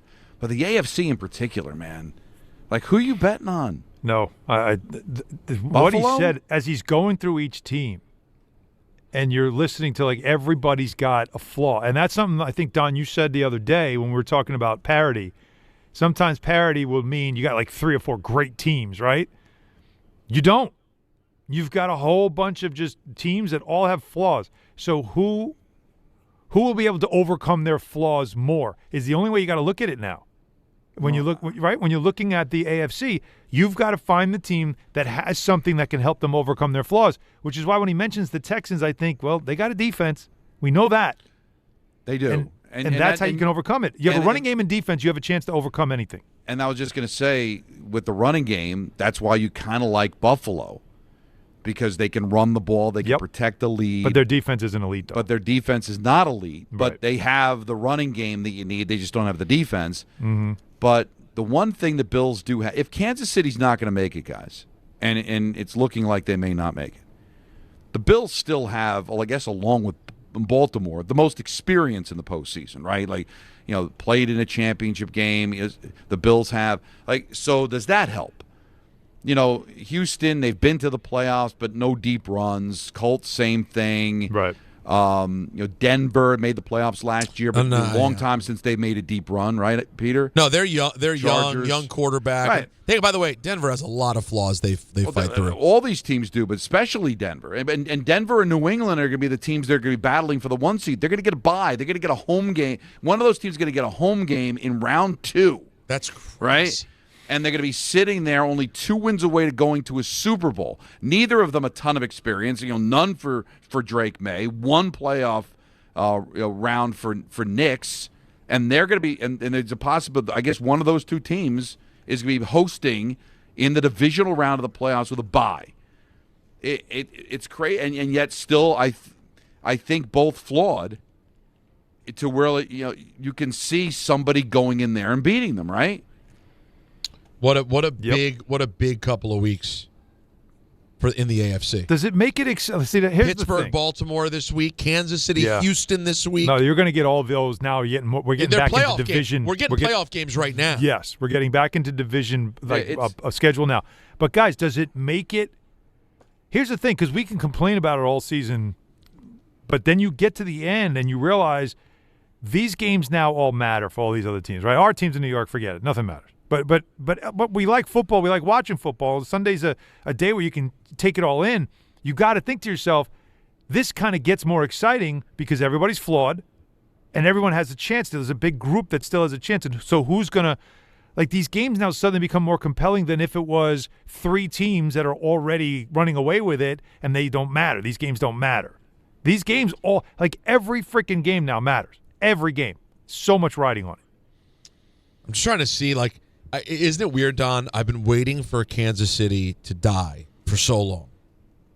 And they're on life support right now. And I'm not enjoying it the way I wanted to. I want to see them. Well, yeah, I wanted to see them go up in flames. Not sort of this, middling 6-6 they could still get in. They're not dead yet. Obviously, they run the table. They're still getting in. So I'm waiting for them to be dead. And they're not dead. I mean, listen. They fought with the Cowboys, which, by the way, do you guys see the number on that? Oh, it is incredible. Let's take a break. Let's what shower is that off. Number? Oh, I need to know. No. Don't look. I'm not looking. Okay, I won't. Yeah, Live it look. with us. Now, what do we have next? Now we have a list. We got we got a big list today. That's right. But a very big list. It's a big list. I don't know how conversational it'll be, so I think there's going to be plenty of time in segment to pivot. All right. So. We also want to talk to people. We got people on the phone lines, 1-800-919-3776. We got a list coming up. I'm going to drop this number on Alan from the Kansas City-Dallas game. And I'm going to tell you about FanDuel, the #1 sportsbook for same-game parlays. From points to rebounds to threes to assists, FanDuel's the best place to combine your favorite picks into a same-game parlay. Or track every stat live, all in one easy-to-use app. And right now is the perfect time to join, because new customers get $150 in bonus bets if your first $5 bet wins. So bet on the players you love the way you want. Head to FanDuel.com/Peter to sign up today. FanDuel, official sports betting partner of the NBA, 21 and over, physically present in New York, first online real money wager only, $5 first deposit required, bonus issued is non-withdrawable bonus bets, which expires 7 days after receipt. Restrictions apply. See terms at sportsbook.fanduel.com. For help with a gambling problem, call 877-8-HOPE-NY. 467-369. We take a quick break. We hit the list next. A lot more to do here on a Wednesday on DHR. Finding great candidates to hire can be like, trying to find a needle in a haystack. Sure, you can post your job to some job board, but then all you can do is hope the right person comes along, which is why you should try ZipRecruiter for free at ZipRecruiter.com/ESPN. ZipRecruiter doesn't depend on candidates finding you. It finds them for you. Its powerful technology identifies people with the right experience and actively invites them to apply to your job. You get qualified candidates fast. So while other companies might deliver a lot of hay, ZipRecruiter finds you what you're looking for. The needle in the haystack. See why 4 out of 5 employers who post a job on ZipRecruiter get a quality candidate within the first day. ZipRecruiter, the smartest way to hire. And right now, you can try ZipRecruiter for free. That's right, free at ZipRecruiter.com/ESPN. That's ZipRecruiter.com/ESPN. ZipRecruiter.com/ESPN. ZipRecruiter. Alan Hahn here to tell you about my friends at Bathfitter. They remodeled a bath in my house, converting a tub into a shower. The result, amazing. Bathfitter offers custom bath renovations, including their unique PermaFit solution for a watertight fit. It's done in one day, easy to clean, durable with no demo, no mess, and it costs less than a standard replacement. Take advantage of their biggest sale of the year. Save up to $800 on a complete Bathfitter system. See their website or call for details and start designing your bath today at bathfitter.com. Some stages celebrate. This one tests everything. Every drive, every approach, every putt. Pressure builds, resilience matters, and history waits for the bold. In June, the 2026 U.S. Open Championship returns to the Hamptons at the iconic Shinnecock Hills Golf Club. Experience the world's best golfers competing on one of the sport's most storied stages. Don't just watch greatness, experience it live at the 126th U.S. Open. Daily tickets are available now on SeatGeek.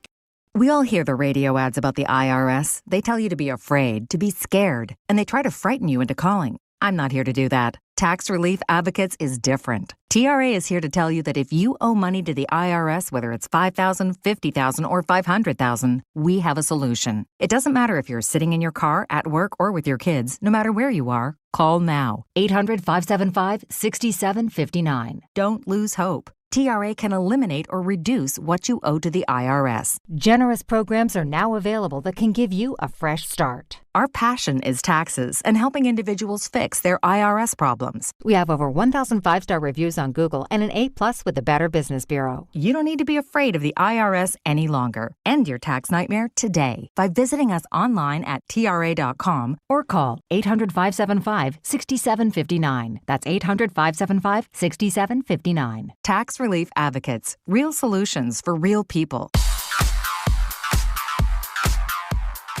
And now it's time for traffic. Here's Brandy Scott. Thanks so much, guys. It's a gridlock alert day, and you're feeling it out there on the roads. Problem spotted in Queens, Grand Central westbound on that westbound BQE connector. It's a crash involving a couple of cars. Right lane is out. You're jammed there heading past LaGuardia from Northern Boulevard.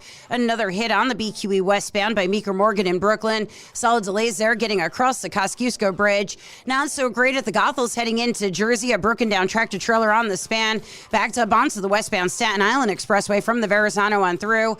All of your approaches to the outbound George are heavy. Best of it West Side Highway and southbound Deegan. Inbound George looking good for both the upper and lower decks. Outbound Lincoln already about 20 minutes. Outbound Hahn 30 to 40. This report is sponsored by the New York City Department of Transportation. Speeding ruins lives. Drivers, watch out for pedestrians and cyclists and slow your turns to less than 5 miles an hour. I'm Brandy Scott on 880 ESPN New York. On the job, every minute counts. That's why Lowe's now has ProBlock Quick Dry Primer, expertly manufactured by Sherwin-Williams. Engineered for pros to dry fast and go on smooth for virtually flawless results that keep your job moving. It's available in oil and water-based, and getting it is easy. Order online by 2 p.m. and get free same-day delivery right to your job site. Lowe's, we help, you save. Orders placed after 2 p.m. will be delivered next day. Valid in select zip codes. Subject to driver availability. More terms apply. People are buzzing about Zootopia 2, and the early reactions are in. Hops and Wild? Wild and Hops. The dream team. Zootopia 2 is being called an absolute blast. It's a hilarious feel-good family adventure. I'm Kaylee, the snake. And your last name? The Snake. And a wildly smart and outstanding sequel that's well worth the wait. We're gonna be the greatest partners of all time! Togetherness. Never mind. Forget I said it. Disney Zootopia 2. Rated PG. Parental guidance suggested. Now playing only in theaters. Tickets available now. You just made the list, buddy. This is The List with Don, Hahn, and Rosenberg. Oh, boy. I'm hot. I'm downright horny for the list today. Wow. Okay. You didn't think you'd hear that today, did you? No, I didn't. That is not the word I was expecting. Yeah. But good for you, man. Yeah. Listen, man. Happy for you. Listen, it's a crazy week. Yeah, it is. Moving will do that to you, right? Yeah, by the way, wait till I move back. Long story. I'll tell you later. Keep going. All right. It's not going great. Oh, boy. I'm just going to give you the list. I'm not going to rank these because some of these don't deserve to be celebrated, quite frankly, but you got to include them in the list. Okay.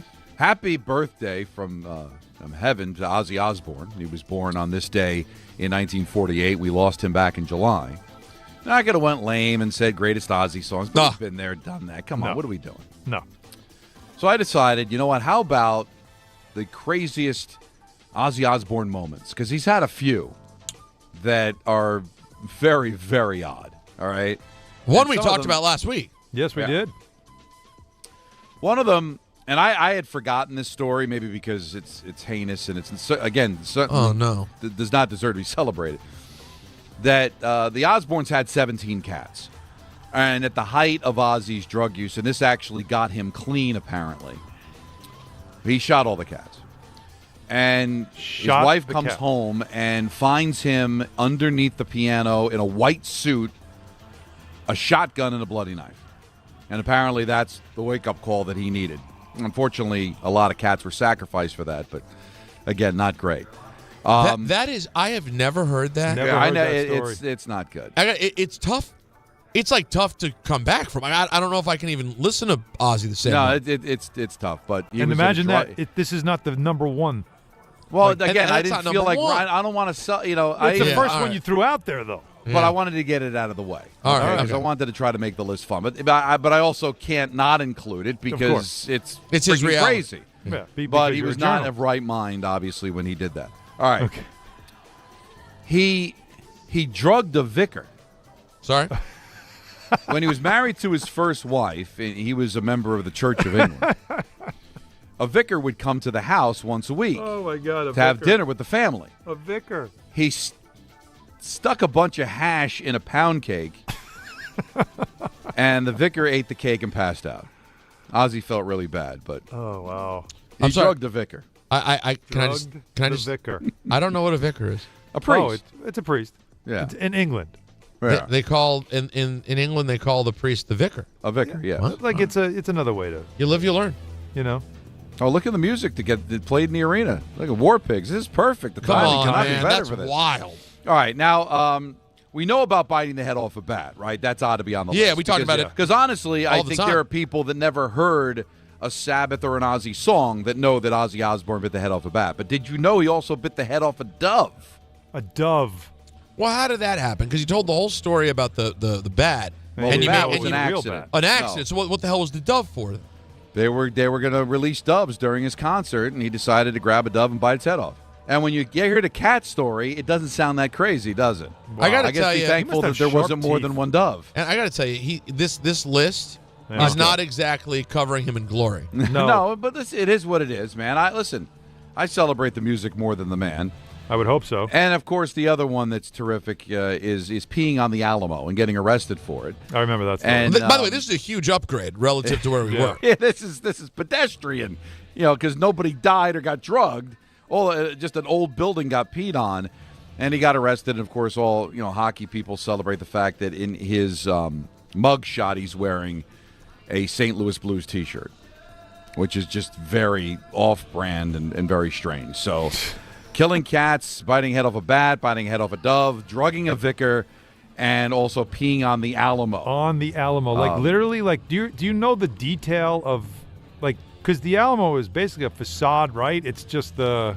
Yeah, like, it's a like tourist would he just walk up to the side of the building and just urinate right on it? Right, he had to pee and figured this is as good a place as any. I mean, how do we his feel about this? decision-making is in question, correct?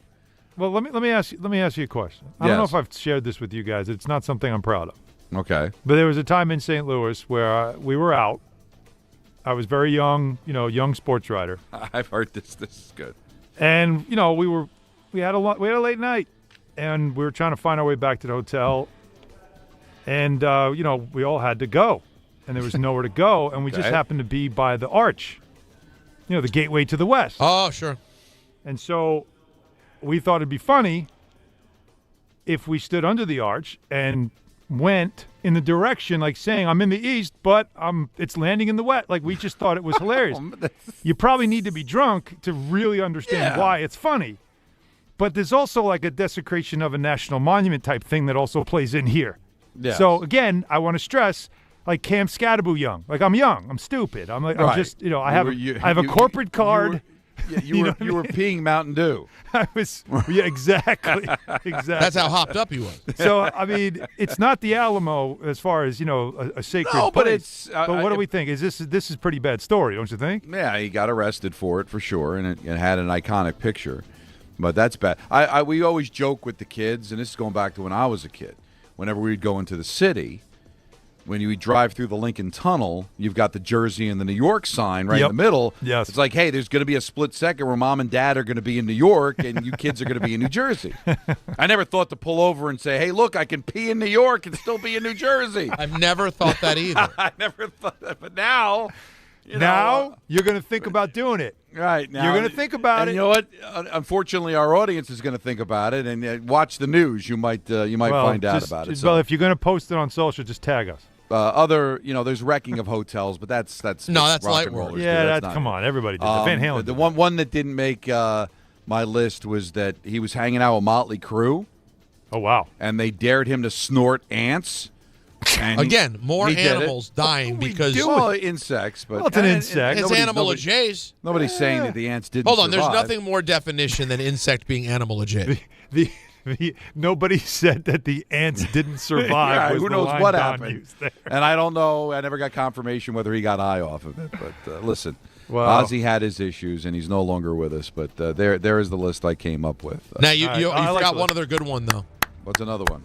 The story he told on Stern with Sharon about being in Japan and bringing a woman home after a show and forgetting that Sharon traveled with him. And brings very the rock and roll. Brings the woman home for sex. Right. I'm sure it wasn't for tea. I was going to say, to make a sandwich? Like, and, what do we and Sharon's in the hotel room. Like, hey, and he's like, oh, my God, I forgot that Sharon's here. I mean, there's cheating. Well, you might as well meet. There's cheating. Right. It's bad enough. Can I join? It's bad enough to Sharon, cheat you on love your her. wife. Actually, she's but a doll. Worse to cheat when you forget your wife's there. Listen, isn't it possible that Sharon was the queen of all enablers? I mean, really, at some point. But you're right? saying like Sherry You're either coaching it or allowing it to happen, right, Don? Right. You're saying like Sherry Rothenberg looks up to Sharon. Yeah. Wow. I'm saying. Because the way Right, she that's what you're enables saying. Dave Rothenberg's unhealthy behavior. Or Sharon's Brian Daboll and Ozzy is Abdul Carter. Abdul Carter. Wow, there's so many different ways to look at this. All right, so I teased this before the breakout. Yes. I'm on pins and needles right now. The close of the game peaked at this is the Kansas City-Dallas Thanksgiving game. The close of the game peaked at over 61 million viewers. What? That is Wow. What does the Super Bowl do? I told you, about 120. Super Bowl, the best Super Bowls are in like 110, 120. And think about it. Like a Super Bowl number, right? How many people are watching with a bunch of other people? Thanksgiving, duh. How many individual people were watching that game? Because most people are probably at home with like 10 other people. 10 other people. Because it's like Thanksgiving. You know what? You know what I'm going to say about football? It's unfair to compare it to other sports. I know. It's not a sport. No, it's its own thing. It's its own thing. It's its own thing. But here, what was Game 7 World Series? Remember that number was pretty impressive. In the 20s. Was it? No. I think it peaked in the 20s. I thought it was in the 30s. Oh, 30s? Oh, really? I thought didn't the World Series Game 7 have like an unreal? I think it peaked around 30. And a Thanksgiving game in the middle of the day when everybody was sitting down eating. And it is a regular season game. Doubled it. But remember, you have to remember that it's a real cheat code because the Thanksgiving thing, the football is so a part of Thanksgiving. It's part of Americana. It's really like, come on, what percentage of households? Okay, World have Series the Game TV 7 peaked at 33 million. Peaked at 33. Peaked. And then this peaked at what, 60? 61. So it's almost doubled Unreal. a Game 7 of the World Series. Now, granted, there's other things going on against the World Series, as I found out when I was calling Devils Kings. There's nothing else going on. It's Thanksgiving, right? What else you watching? A dog show? What you watching? Oh, I love the dog show, but you've moved on by that point. Now the game averaged 57 million.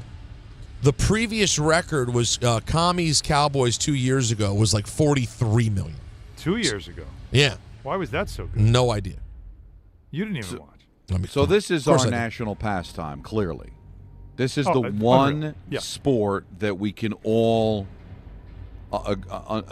agree that we love, that we've all are able to get the eyeballs no matter what. I mean, that was a good game, and the Cowboys are iconic, and the Chiefs certainly right now are iconic. So it is a perfect storm, but it is, at the end of the day, a regular season game.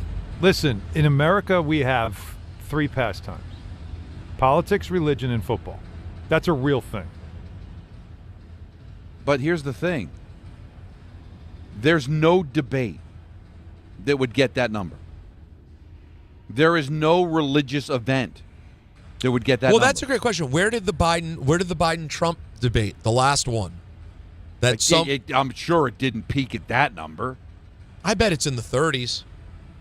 I don't know if it didn't do 61. No chance. But it's fake news. When you're talking about politics, right? I guess their Super Bowl would be a debate against, with the 2 presidential candidates, right? 51.3 million for the Biden-Trump.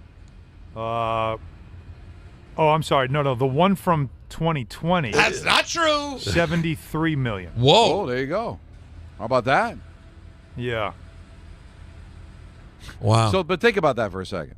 And in 24, the Harris-Trump debate got to 67. Now think about that for a second. That's a huge number, right? Those are monster numbers. But think of how important that is for our country.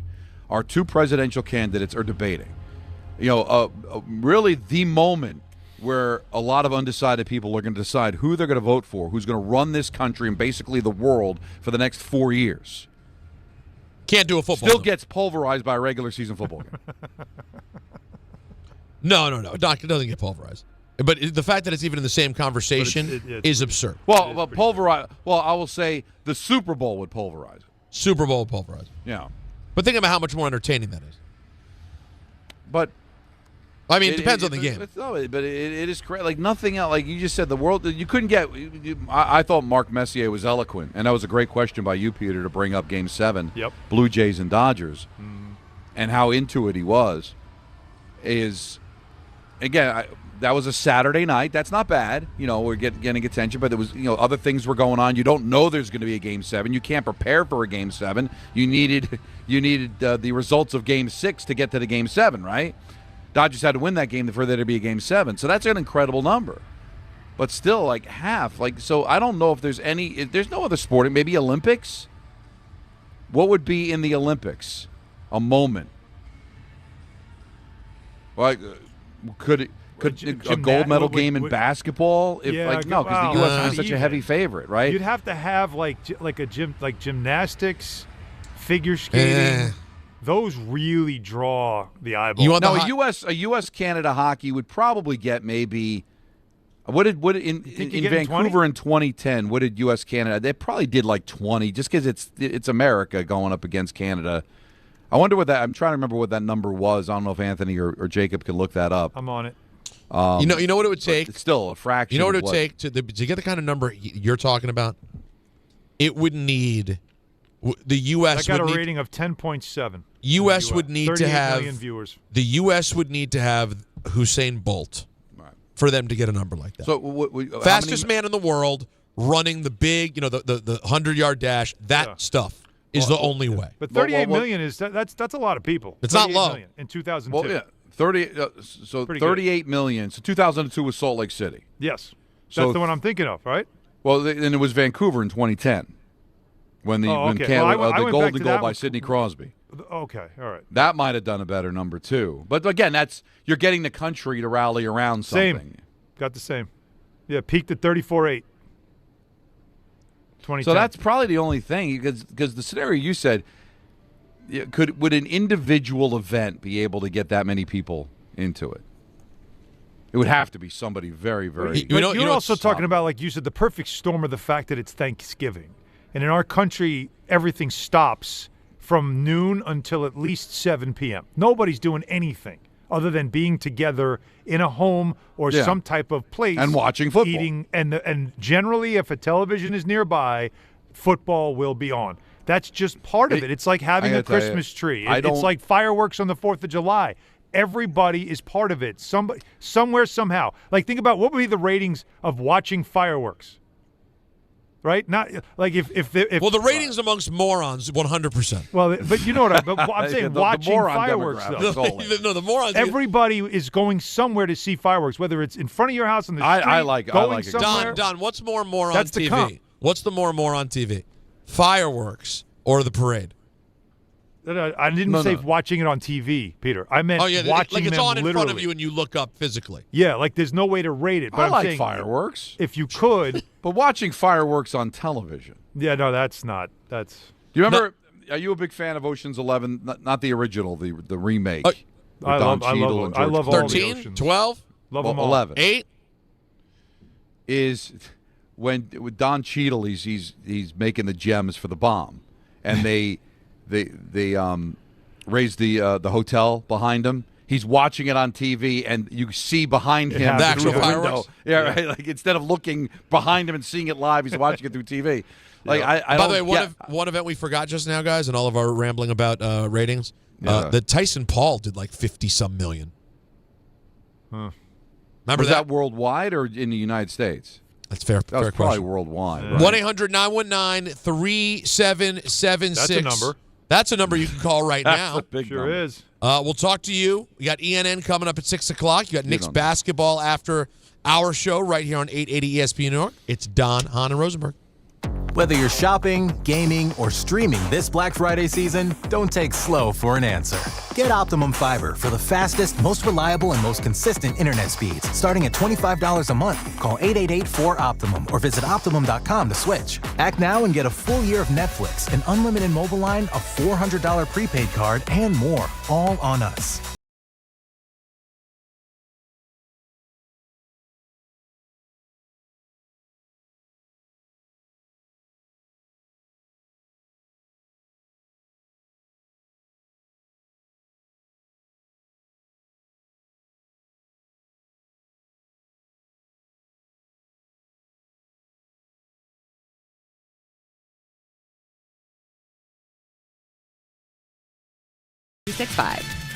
Gambling problem? Call 1-800-GAMBLER. 21 plus only. Must be physically located in New Jersey. T&Cs apply.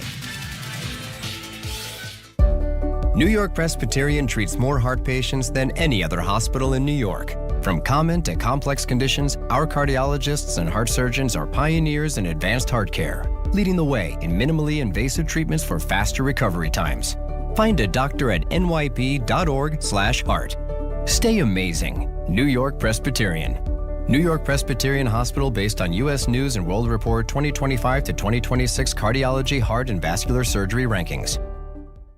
The holidays are here, and Amazon Pickup is your MVP of package pickup. Need that perfect gift like a brand new jersey for the big game? With Amazon Pickup, you can grab your order from secure Amazon lockers or counters near you on your schedule at no extra cost. It's fast, it's easy, and it keeps your holiday surprises tucked safely away. So whether you're running from work or heading to the holiday party, Amazon Pickup makes holiday shopping worry-free. Find your nearest Amazon Pickup location at amazon.com/pickupmvp. That's amazon.com/pickupmvp.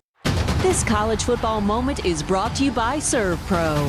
College football teams have moments they recovered from and made it like it never even happened. Like on September 24th, 2016, when Tulsa found themselves down 31-0 to Fresno State. With 10 minutes left in the second quarter, Tulsa fought back to tie the game at 41.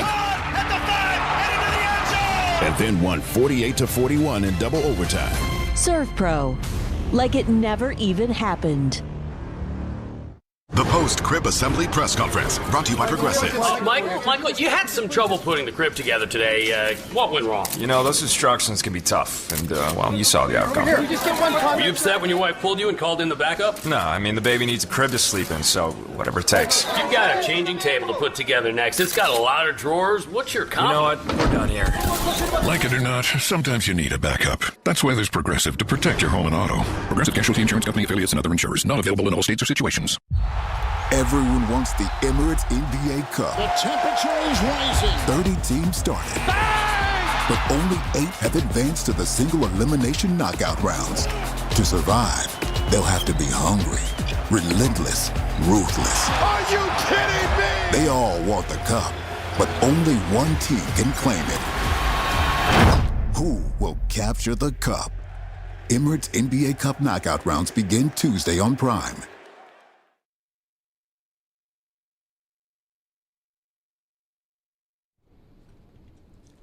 Now you want to talk about big games and being excited for the foosball. It's already Thursday tomorrow. That happened quick, and Detroit Dallas is dead That's sexy. Not nothing. No, That's it's not nothing. No, it's not. No, I could. That's a must-win for Detroit. It's a must-win for everybody. I mean, Dallas needs to keep winning, and Dallas feels like, you know, there's always something that can rally a team. But since from the moment they lost, the defensive player's name is slipping my mind right now, unfortunately, when he passed, they've been different. They have like a purpose.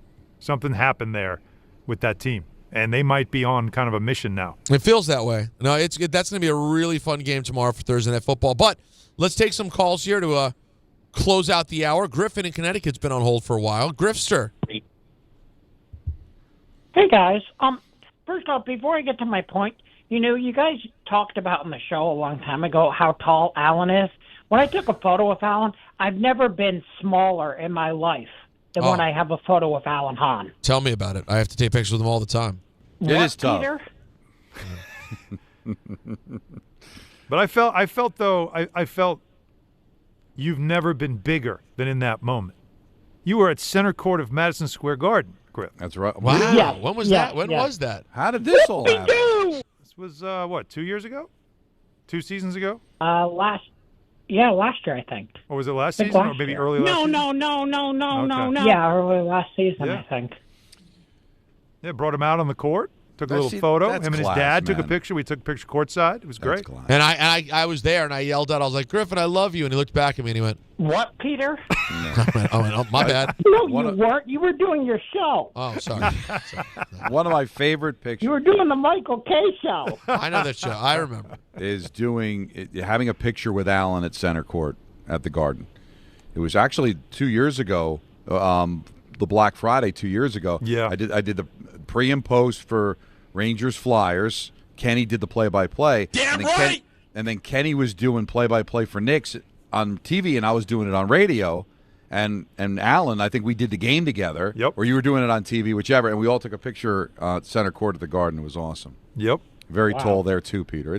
I don't know what you do. You get phone books, a chair, There's nothing you can do. a ladder. The man's gargantuan. There's no way around it. It's a useless height. I've told everybody this. The most useless height you could ever have. Oh. Really. At this point in my life, it's doing nothing for me. Okay. What do you got, Griffster? My point is, I think we need to start. I'm not saying it's going to happen, but we talked about how at the end of the year it's going to be the Chiefs, and when it all matters, the AFC might be the Chiefs. There might also start having a conversation. Not saying it's going to happen. Do the Chiefs miss the playoffs? Because there's tiebreakers that if they tie with the Bills or the Jaguars, they would miss out on the playoffs. This weekend's game against the Texans is huge for them. It's a big game for them. They need to win big time this weekend. If they lose, I think the Chiefs are done at making the playoffs if they lose this weekend. I think at that point, Griff, it's a good call by you. You know, we always talk about our hesitancy to use the word must win, right? And you can't because, at this point the Chiefs have 6 losses, and I think 11-6 we all feel pretty good they get in. Now, 10-7 starts to get a bit murkier. It is pretty much must win for them this weekend. Well, you're 2 games out of a wild card spot, right? So the 3 wild card teams, Bills 8-4, and then the Colts are 8-4, and the Chargers are 8-4. And even if the Colts move up, well, then the Jaguars, they're 8-4. They've got the tiebreaker for the South. It's really going to be hard for them to do that. And again, I don't know all the tiebreakers, but you're sitting here with 5 games left, and you're 2 games out. How about this, though? Chargers have the Eagles this weekend. Right. The Colts have the Jaguars in Jacksonville. That's not nothing. Divisional game this weekend.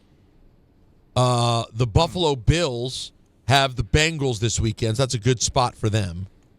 Although, who knows, right?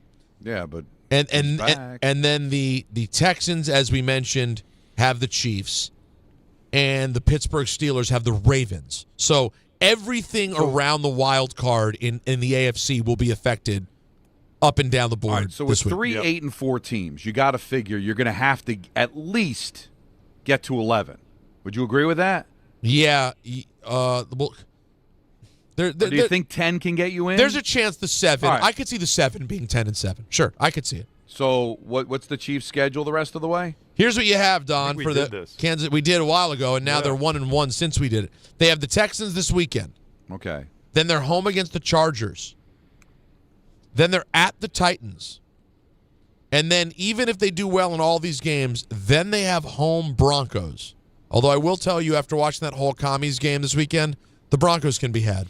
And then they close it at the Raiders, which is like not even playing all right, football. so they've got 2 games they should easily win in the Raiders and the Texans. Yeah. The Titans. Titans. So that gets them to 8. Then to 10. They need 2 of 3 to get to 10. They're not doing that. Remember, they were right there though with the Cowboys. I know, but they're not stinking up the joint. They're just not stinking the up Chiefs. the joint. But listen, the Cowboys, especially on Thanksgiving, especially in Dallas. But is it any harder than having to beat the Broncos and beating the Chiefs and beating the Texans? And you're going to have to win at least 2 of those games, right? Beating the Chief is a nickname for an activity that a friend of mine used to have on the weekends. Let's go to Joe in the car. Hey, Joe. Just the weekend? Yeah, just weekends. Though. Yeah, beating the Chief. Boy, he had some discipline. Hey, Joe. Weekends only. Hey, can you guys hear me? Hey, Joe.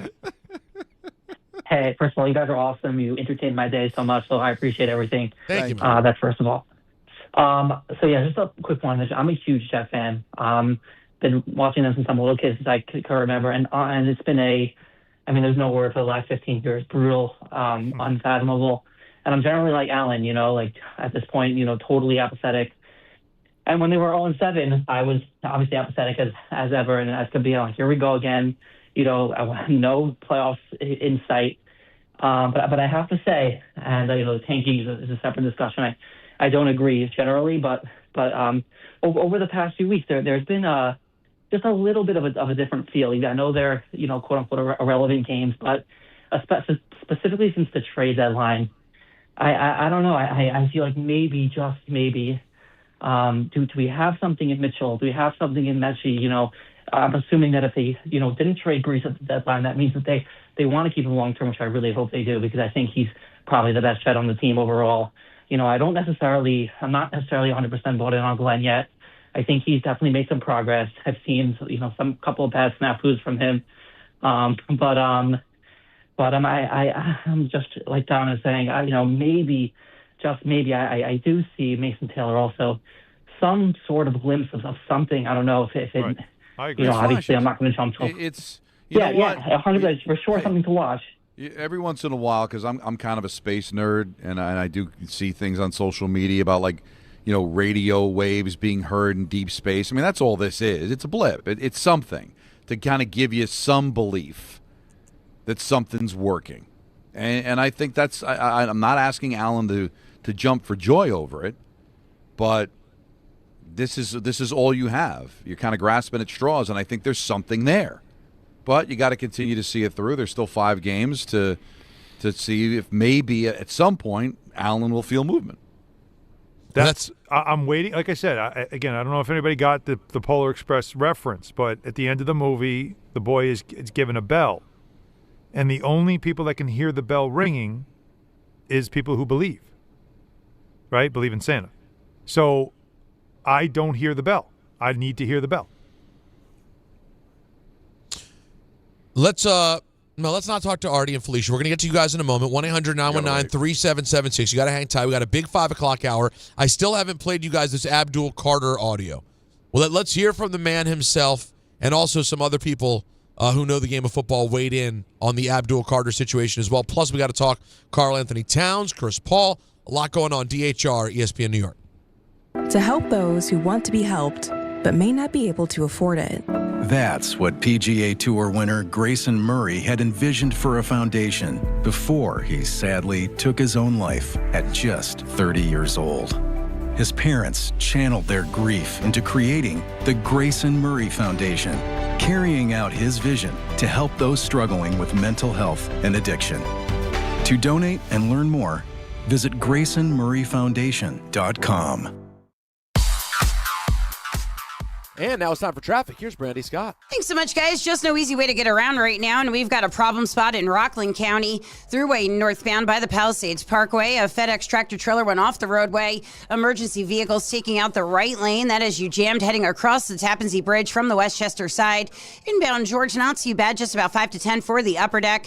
Best of it's the outbound side. Southbound Deegan and Henry Hudson. West Side Highway northbound. Some pockets of slowdowns go back into the 60s. Outbound Lincoln, your best ride at 20 to 30. Outbound Hahn going to run you about 45. Gridlock alert day in the tree lighting tonight over at Rockefeller Center. Definitely might want to consider using mass transit if you're heading to the Knicks game at MSG. This report is sponsored by Mothers Against Drunk Driving. For victims of drunk and drug driving, your grief is unique, but you're not alone. You always have a place at MAD. Visit MAD.org. I'm Brandy Scott on 880 ESPN New York. Every aspect of your business will operate better and faster with artificial intelligence. AI is a race, and companies that act first will win. Thrive Managed AI is your advantage over all your competitors. Thrive partners with you on a smart, secure AI strategy for your business. Then they deploy and manage it for you. Be first and win the race with Thrive Managed AI. Start with a complimentary strategy consultation at thrivenextgen.com/ESPN. That's thrivenextgen.com/ESPN. Wendy here. If you're looking to add a star player to your financial roster, you should take a look at SoFi's personal loans. SoFi's got some amazing moves that would be a valued addition to any team, like low fixed rates when you consolidate your debt, no fees required, and as soon as same-day funding. View your rate at SoFi.com/roster to get started. Loans originated by SoFi Bank, N.A. member FDIC. Terms and conditions apply at SoFi.com/roster. NMLS 696891. On the job, every minute counts. That's why Lowe's now has ProBlock Quick Dry Primer, expertly manufactured by Sherwin-Williams. Engineered for pros to dry fast and go on smooth for virtually flawless results that keep your job moving. It's available in oil and water-based, and getting it is easy. Order online by 2 p.m. and get free same-day delivery right to your job site. Lowe's, we help, you save. Orders placed after 2 p.m. will be delivered next day. Valid in select zip codes. Subject to driver availability. More terms apply. Hey, this is Jalen Brunson. Jalen Brunson for three. And this is your home for New York Knicks basketball. This is 880 ESPN. WHSQ and WCBS FM HD2, New York.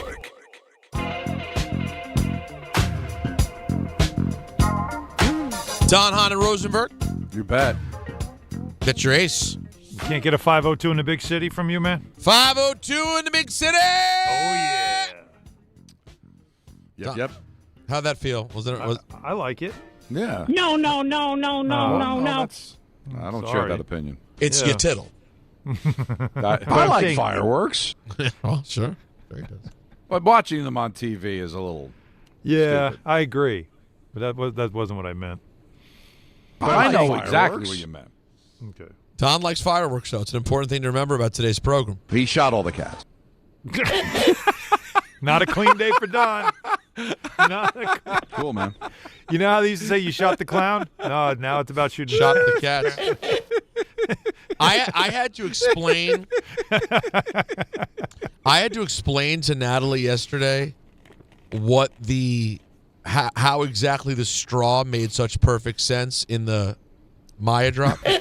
Oh yeah, it was tremendous. Do you have that over there, Anthony? It's not on my page yet, but if you know the show, you have to know the show. But if you know the show, there's nothing better than the Maya Mama drop ending with the straw. Mama? Wait, she said mama. That wasn't it. No. That wasn't it. I went to try to get her to say it again. Right. And then Anthony hit the straw. Yeah. That's so well timed. That was that he understood. All right. We talked about this a lot, but we have not heard it yet. You guys want to hear from Abdul Carter? Desperately. All right. Here's Abdul Carter of the Giants being asked about hearing teammates say that he needs to grow up. I take it. The guys who say that is guys I look up to, guys I respect. So if they say something like that, I'm going to look at myself first, like, all right, what am I doing? How can I get better? And prove to them that I can earn their respect and, like I said, grow up and be what I'm supposed to be. Now, Carl Banks has been critical of Carter, and we know he was critical of Dexter Lawrence, who did not take it very well. Here's Abdul Carter. How do you respond to Carl Banks? I would say just what I do on the field after that I've been through all this controversy, all the controversy. Just how do I respond? Do I shy away from it, or do I accept the challenge and become better and improve, keep improving, and be the man I'm supposed to be? Not sure what attraversy is, but I hope he works on it. I think it was an invented word. And we thought we invented a word earlier. Yes, in the week with didn't. Anthony during ENN, and we Peter found out missed it's something filthy. Oh, what was that? Well, you want to say the word one time? Anthony, you want to tell me in my ear? No. In my ear. In my ear. Yeah, in his ear. Whisper it softly. That's a real word? Yeah. I've never heard of that. Yeah, apparently. I'll look it up. But let's leave the quarter alone. Do it on your phone, not on the company computers. Got it, Don. Yeah. Appreciate that. Probably wait till after the show. Look, can we though at least, like I said, that soundbite that made the rounds yesterday that everybody was killing him for because he sounded combative was not the entire context of his interview post-game, where he did show contrition, where he did admit that he's got to be better, where he did sound like somebody that was embarrassed about what happened and mad at himself for letting his team down, which is exactly the words he said as he had to sit there and watch his team give up points while he wasn't out there. So, everybody wants to kill him and talk about how it's a bad draft pick, which, by the way, going into the draft, that was the obvious pick. Right. With the Giants. He was the best physically the best player available in the draft. You draft him every single day of the week and twice on Sunday. Like, this is not what a bad draft by Joe Schoen. No, it's what Joe Schoen said. It's up to us now to get him to mature and grow up. The problem is that Brian Daboll didn't want to do that as the head coach. So your standard didn't exist. And so for him, who when he was in college he wasn't held to a standard in college. He was able to do whatever he wanted to do. He dominated. So he came in, nobody held him to a standard, got away with it, so he kept doing it. It is up to the organization to raise him right. And they've got to get to doing that. That's the first thing that Kafka wanted to do right out of the gate. And that's where John Mara screwed up. By being half pregnant on bringing them back and not extending them. You put Daboll in a situation where he was coaching for his job. Now, I'm not apologizing for what he did, but put yourself in Daboll's shoes. I need to win games to save my job. I've got the 3rd overall pick. He started the season playing pretty well. The stats didn't show it, but he was being disruptive on defense, and it would have been tough to pull him out. So it's easy to say should have suspended him, should have done something with him, but hey, you're going to make business decisions, right? And his business decision was, I've got to keep him in the lineup because I got to win games. Tom Coughlin did the same thing with Plexico Burress. All right, one series Plexico stayed out because he missed a meeting or was late to a meeting or whatever. But Coughlin was this situation. I got to win games. I need him in that game. I think it was like a home against Seattle. Mm-hmm. So you play the stupid reindeer games. So he was put in that position because he knew he had to win X amount of games in his head, whatever it was, to save his job. He should have never been in that situation in the first place. Like, you heard, and I disagree with him, but you heard what Booger said, that he would have extended Daboll because he wanted him attached to the quarterback. That would have been the decision to make at the beginning of the year. I'm bringing you back, and I'm going to show confidence in you. I'm going to tack in another year so you don't feel this stress of having to win every single game and make bad decisions for the organization and for players to save your job. And that's what happened, guys. That's flat out what happened. That's what happened with Carter not being disciplined. That happened with some of the play calling with their quarterback, Jackson Dart. And it led to maybe Dart putting himself in some tough situations, and it led to now Abdul Carter, who you have so much invested in as the 3rd overall pick in the draft, in a really immature spot, and hopefully he learns from this. Last thing from Carter on what he's learned. I'm learning a lot. Just being a man, being in the NFL, just going through it. I'm learning a lot, and I'm glad I'm going through it so I can be better prepared in the future. All right. He's putting a spin on it, but there's no way you're glad you're going through it. No, but he's trying to make it a positive. But good for him. I mean, that's the right way to do it, though. Yep. I listen. He's learned it. It's a little late for this season, and it stinks he went through it. But maybe it's something we'll look back and say it was a good thing to happen to him because look how well he's playing and how disciplined he is. But this is what it's kind of tough. Like I've always said it about the Rangers, right? It was really tough for Kakko and Lafreniere to learn on a team that was expected to win the Stanley Cup. Because what are you doing? I can't nurture you. I need you to score because I'm trying to win a cup, right? Brian Daboll, I can't nurture you. I need you out there to make tackles and sack the quarterback because I need to win games to save my job. That's why it's really hard when you got young kids and winning is the only thing and expect them to learn at the same time. It's hard because you make decisions. Benching a guy, suspending a guy can hurt the team, right? Of course. But Daboll probably didn't feel like he was in a situation to make that sacrifice. Now, staying with the Giants and the Kafka situation and what the future will hold here, Louis Riddick was on with DiPietro and Rothenberg earlier, and he was asked, how attractive is the head coaching job of the Giants? It's the New York Giants.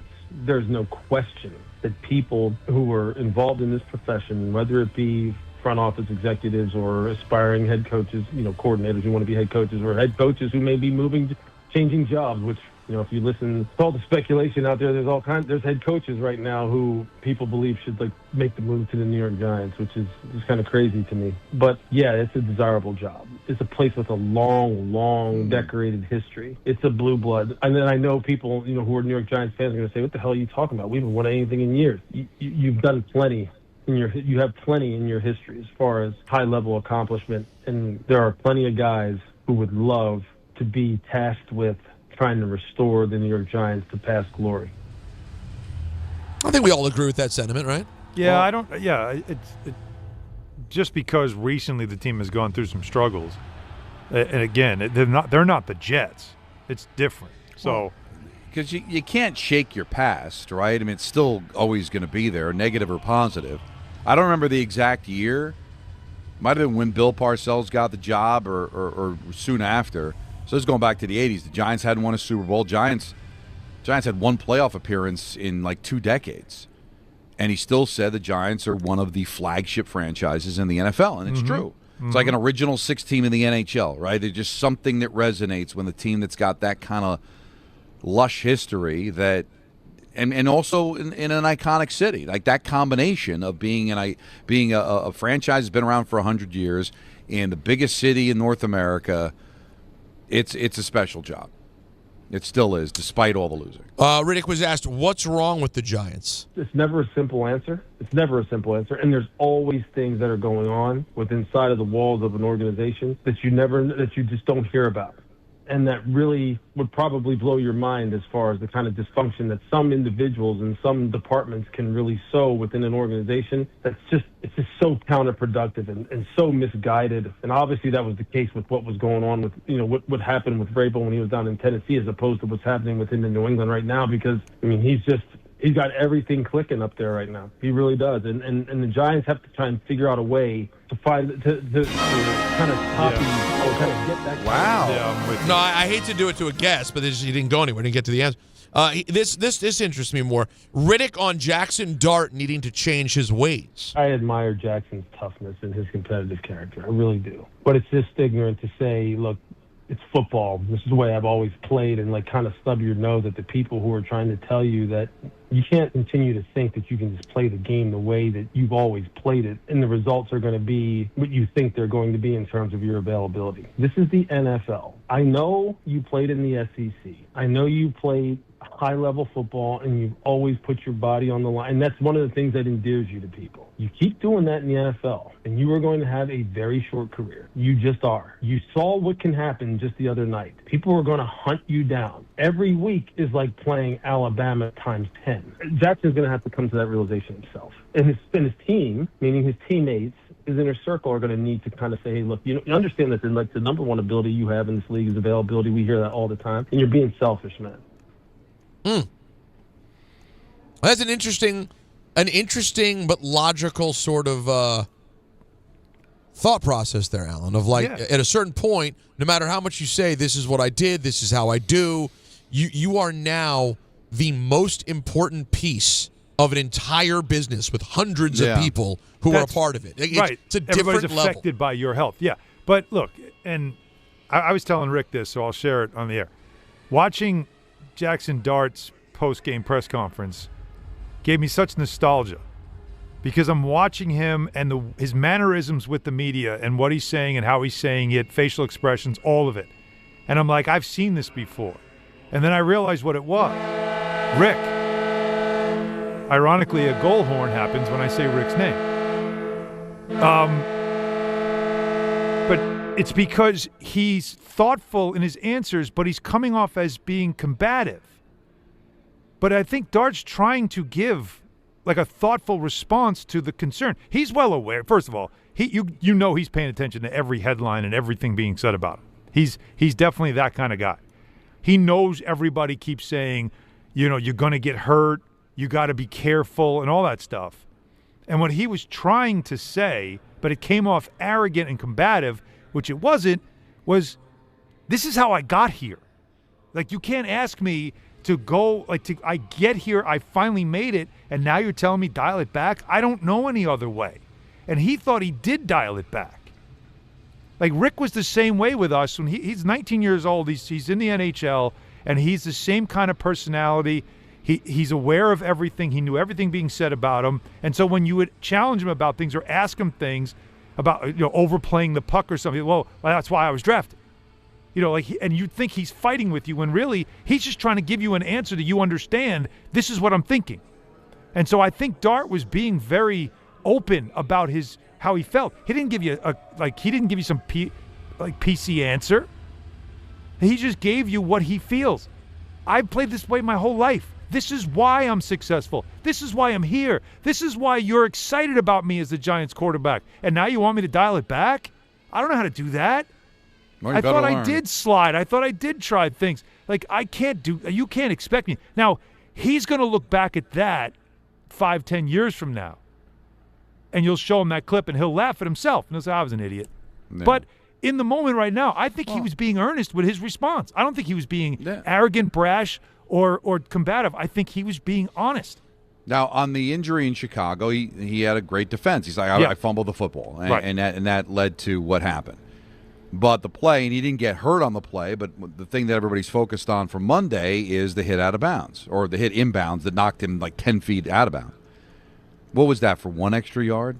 Right. Like that, you got to make better decisions there, right? Well, that's him just being that's not smart. That's all right. I mean, listen, Mahomes is just as dangerous. You saw that 2-point conversion. That's brilliant. That's what Dart's supposed to do. Buy time and finally somebody gets open and gets the 2-point conversion. That's great. But you know what? As great as that extra yard might be someday, maybe it's a playoff game and you need a first down. On that particular play, man, just get out of bounds. If he's 1 yard sooner, then it's a frustrating play for New England because they almost got him and didn't. Instead, he ended up getting blasted and lucky he didn't get himself hurt. Never mind concussion. Lucky he didn't, break something. He got blitzed on that play. He flew like 6 feet in the air. It's crazy. And for what, Peter? For what? An extra couple of yards? Not even. I mean, the bottom line is when you're on the sideline like that, if you're a quarterback, once the player is approaching, once they're within a shot, once they're within a body's length of me, you have to step out, or they're allowed to hit you. Yeah.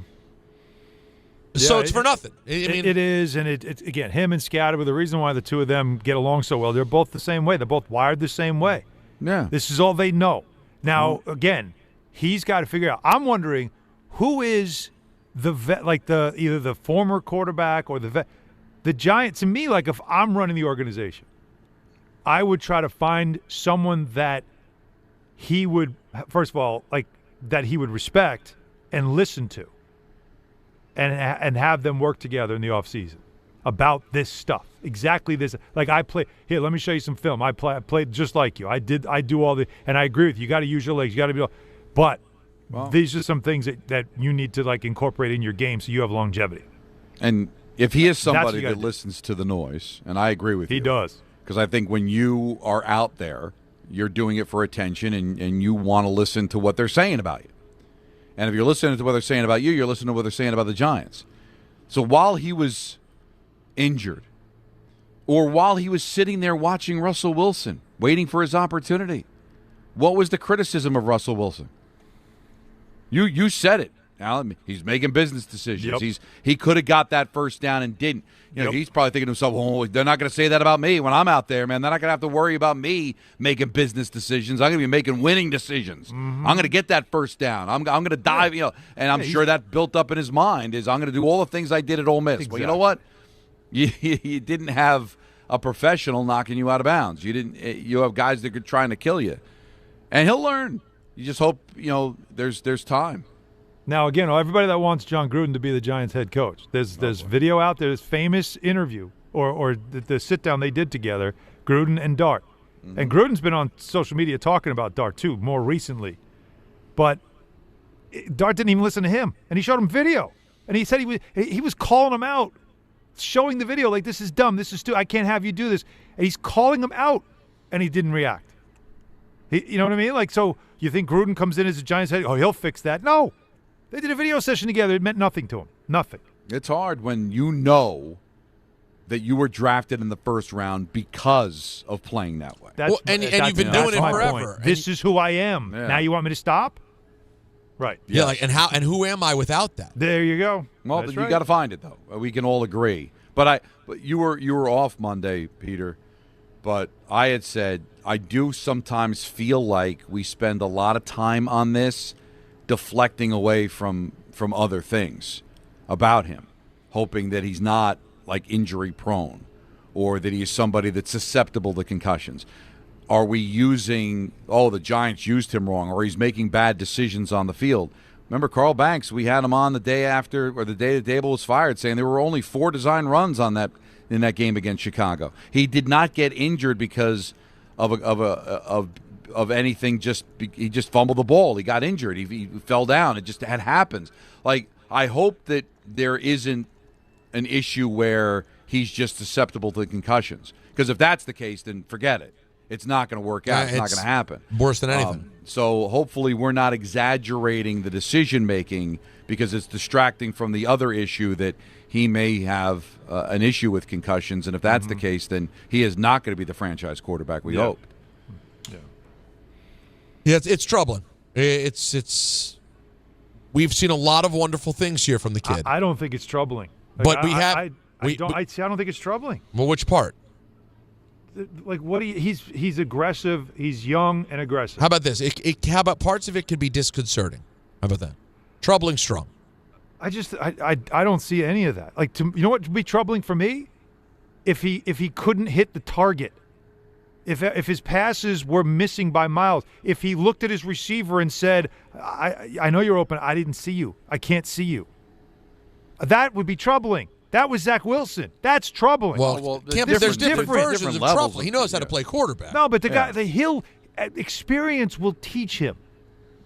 I'm not worried about it. I see a guy that's accurate, that's smart, that processes quickly, which not a lot of guys can do, that's athletic, tough as nails, and also his teammates seem to respond to him. These are all great things. I would rather ask you to dial it back than try to get you to ramp it up. Those guys drive me crazy. Give me the guy that I got to reel in. No, I get that. But it still could be troubling in the sense that all this talent is wasted because you're in concussion protocol or you're unavailable. Well, he's had one. He's been in the tent 4 times this year. Well, not all for concussions, but right. So I know. And RG3 wasn't all concussions either. No. The rest of his body gave out. Yeah, that's the thing. It's different strokes for different folks. 1-800-919-3776. Only on weekends. That's called that was beating the Tuesday Chiefs. show. That's beating the Chiefs. Different strokes was on Tuesdays. Is that true? Oh yeah. It was a Tuesday vehicle. I never watched it live. I only watched it in reruns. Well, because you were born in '79. Yeah. When was that show on? Like 82? 86? Yeah, it was early. Even when I watched it in reruns, it did feel like it was pretty old. I believe it was like different strokes going into Three's Company. It was a hell big of deal a. That's a big. No, it was a lineup. Those were lineups, man. Back then, forget. Back when there was TV. Was Different Strokes on the same time as Silver Spoons? Same era? No, a little earlier. I got to think it's earlier, but not too earlier. You know what? I got to be honest. I don't really remember the storyline of Silver Spoons. Well, Ricky Schroeder, right? Yes. And I know wasn't Jason Bateman in that too? he's his friend. I did not watch. Here we are face to face, a couple of silver spoons. Yeah. Rich kid, rich family. Yes, but then what? You know, just antics. Hijinks. Hijinks and antics. 1-800-919-3776. Your antics, your hijinks next, right here on ESPN New York. It's Chuck Devine in Snow Country. Check off the wish list with instant savings and free battery offers on select steel tools. Shop online or in store. Deep, fresh snow is a great way to start our ski season, and very cold temperatures throughout the week means nonstop snowmaking and many ski areas opening fast, like Camelback celebrating their opening day for Wednesday, 3 to 9. Bel Air's been open since before Thanksgiving in the Catskills. They're on 18 trails covering 6 miles, and they have plenty of fresh snow, switching over to packed powder. Wyndham opens Saturday, Jiminy back Saturday in the Berkshires. Gore Mountain was getting fresh snow in the Adirondacks. They're on 10 slopes, and Whiteface now on 24 trails covering 7 miles. In Vermont, Stratton with 17 trails. They're getting hammered with fresh snow. Same for Killington. 30 trails cover 16 miles with the brand new Superstar high-speed 6-pack chair. And Smuggler's Notch on 14-pack powder slopes. You don't just ski or ride, you dominate. At Killington, we fuel your adventure. Be the beast. Ski and ride Killington. I know that hiring can be challenging. You sort through tons of resumes and you get too many so-so applicants. You're just waiting for someone to match your role perfectly. Well, now, there's a place where you can meet them fast. ZipRecruiter. Need to hire right away. Start your search for strong candidates. The right fit awaits. Build your team. Build it sooner. Meet your match on ZipRecruiter. Just head to ZipRecruiter.com/ESPN right now to try it for free, and you're on your way to meeting your match. 4 out of 5 employers who post on ZipRecruiter get a quality candidate within the first day. So try it now. Go to ZipRecruiter.com/ESPN. Once again, that's ZipRecruiter.com/ESPN. Meet your match on ZipRecruiter. Try it free. Dave Rothenberg here to tell you about my friends at Bathfitter. They converted my kid's bath to a shower and did an incredible job. They offer custom bath renovations, including their unique PermaFit solution for a watertight fit, and it's done in just one day. It's durable and easy to clean with no demo or mess and a lower cost than a standard replacement. Take advantage of the biggest sale of the entire year. Save up to $800 on a complete Bathfitter system. See their website or call for details and start designing your bath today at bathfitter.com. At Uline, the prevailing opinion is, if you don't live it, you don't believe it. The people at Uline believe in hard work, and they live it by being there 24/7 to answer your call, having 41,000 items in stock, and offering same-day shipping from 12 locations across North America. Business owners, sellers, buyers, shippers, and packers believe it. Uline is the hard-working, dependable source for your shipping and industrial supplies. Visit uline.com.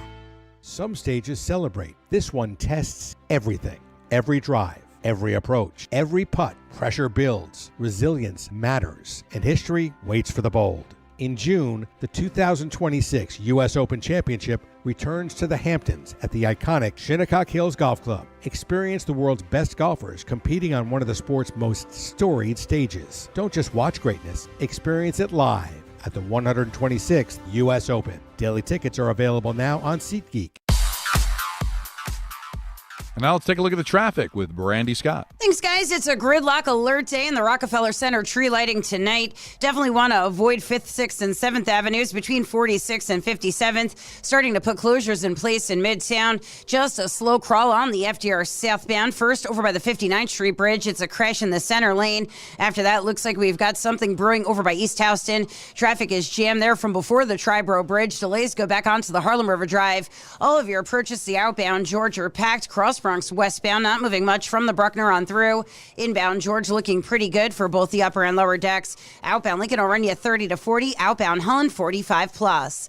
This report is sponsored by the New York City Department of Transportation. Speeding ruins lives. Drivers, watch out for pedestrians and cyclists and slow your turns to less than 5 miles an hour. I'm Brandy Scott on 880 ESPN New York.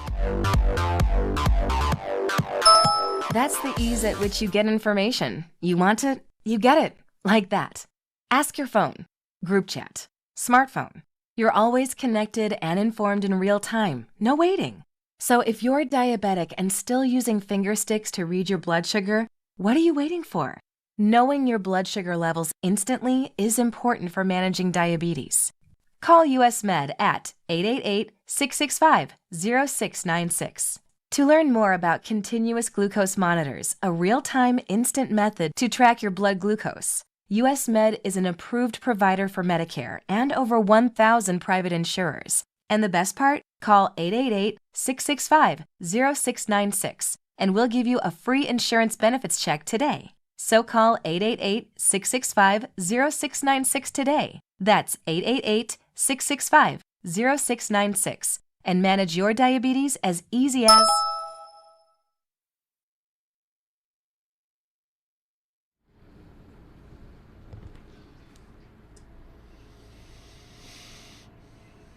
Oh, yeah. Yeah.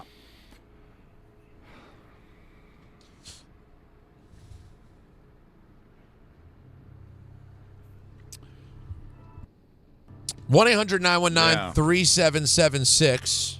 This Giannis story, guys, just I the more I'm just texting around to people around the league and stuff.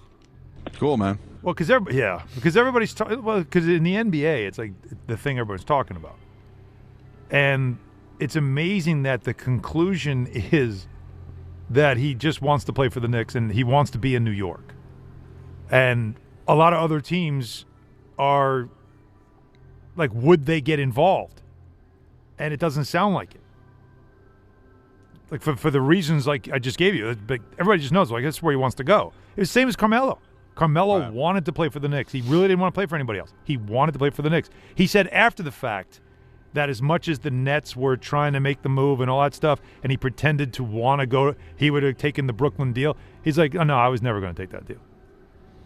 Like he only wanted to play at the Garden. He only wanted to play for the Knicks. But it was believable. This feels like that all over Brooklyn again. So so he'd be hurting himself to force something now. If there really is nothing out there to create any leverage, because now nobody would believe him if all of a sudden he said, "Oh, I'll play for the Heat." Sure, yeah.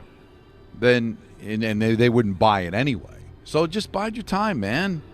You're not that far out of a play-in. I'm not saying it's a great situation, but don't you want to put yourself in New York with the best possible situation? Why force the issue?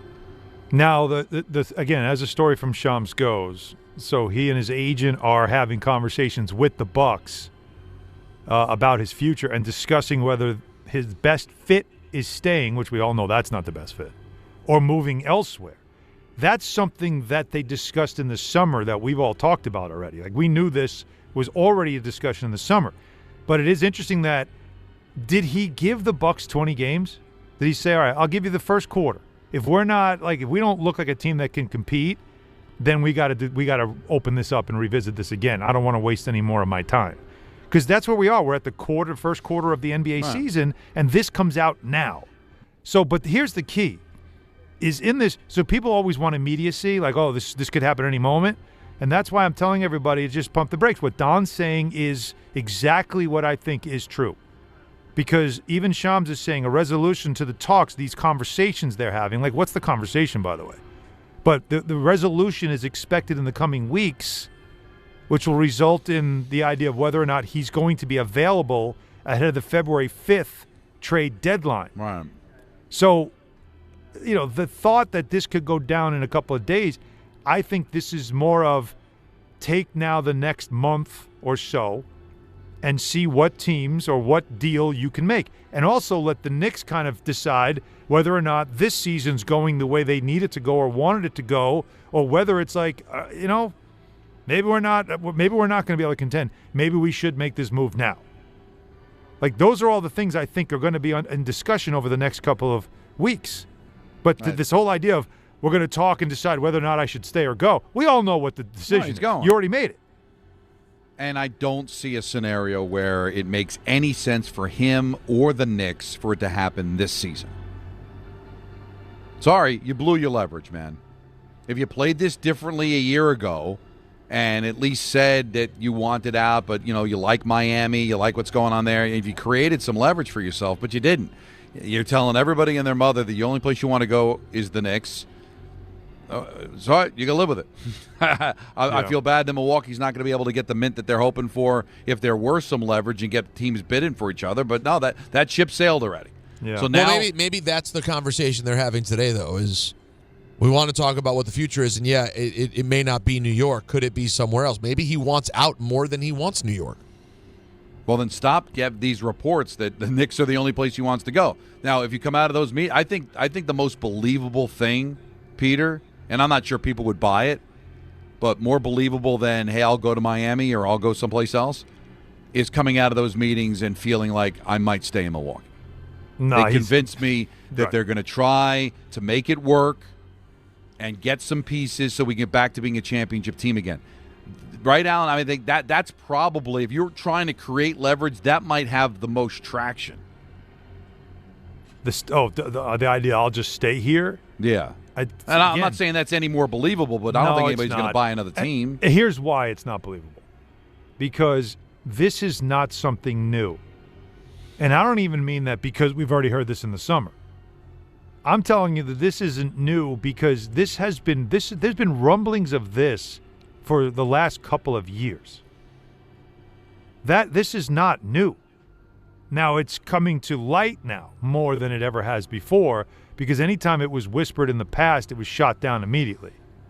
He kept signing extensions, like there was nothing going on. But from when Budenholzer was fired to they brought in Adrian Griffin, the coach, and that didn't work, and he didn't want to deal with him anymore. They get him out. They bring in Doc. They do the Lillard trade to try to make him happy. They were doing all these things to try to make him happy and make him want to just stay there forever. But there was always this sense from him that it wasn't going to be forever. Once he won that NBA championship, it was almost like that was his key out the door. And I've heard this from a lot. Again, you're in the same circles of a lot of people who know stuff, and it's anytime they see somebody that's connected to the Knicks, it's always like, oh, you're going to love Giannis. It's like, all right, whatever. So you keep hearing that. But I'm telling you, I always say where there's smoke, there's fire, and this thing has been smoking for a while. Let's on this. We're going to talk to the people. Let's hear from Chris in Wantagh. Hey, Chris. Hey, guys. I just want to comment on a few things before I get to my whole Knicks point. Don, the reason it gets done now is because Dolan wants it now and Giannis wants it done now, and the Bucks are just going to do right by Giannis. If this trade does happen, Alan, real quick, is it Cat and some other things, or is it Mitch and OG? I don't know. That's what it's got to work. The money has to work, and you cannot take in more. And that's why it happens now, because the Knicks want to get rid of Cat. We want to get. And I think listen, I just want to be honest. This whole I wouldn't say they want to get Chris. I'd be careful saying they want to get rid of him. They don't want to. For Giannis. If you can get an upgrade, you're always going to consider everything, right? If you can get one of the best players in the league, you consider everything. But I've been trying to make this call since Mike Brown gave the game away in Orlando, and I just as a Knicks fan who's been suffering for 30 years, it just feels like if we don't end up with Giannis, that we've closed this window ourselves thanks to Dolan. Because, Alan, you said all last year, in no chance in you-know-what should Tom Thibodeau get fired. And then he has the best season we've had in 30 years. And we hired a coach we could have easily hired to be his assistant coach. And that game in Orlando, when he pulled the players with nearly 3 minutes left, 13 points. Under 3 down 12. It was 13 minutes. It was 13 points, 2.5 minutes. I looked it up yesterday. And Jalen was pissed. Jalen was pissed when Tiz got fired. And you know what? All of this happened when we brought in Towns. We didn't have to bring in Towns last year. All right. Chris, just one key point here, because I've said this over and over again.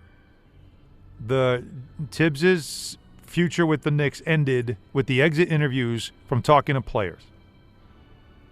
That's because that's it. That's where it ended. And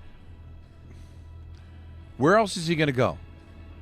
If he only wants to be a Knick, and the Bucks are willing to trade him, it's only a matter of when, not if. Yeah, the Bucks don't want to trade him. They're going to reach a point where they're going to have Well, they're going to have no choice. Right. And I don't think Dolan's going to make it happen now, You know you're going to get him in the offseason.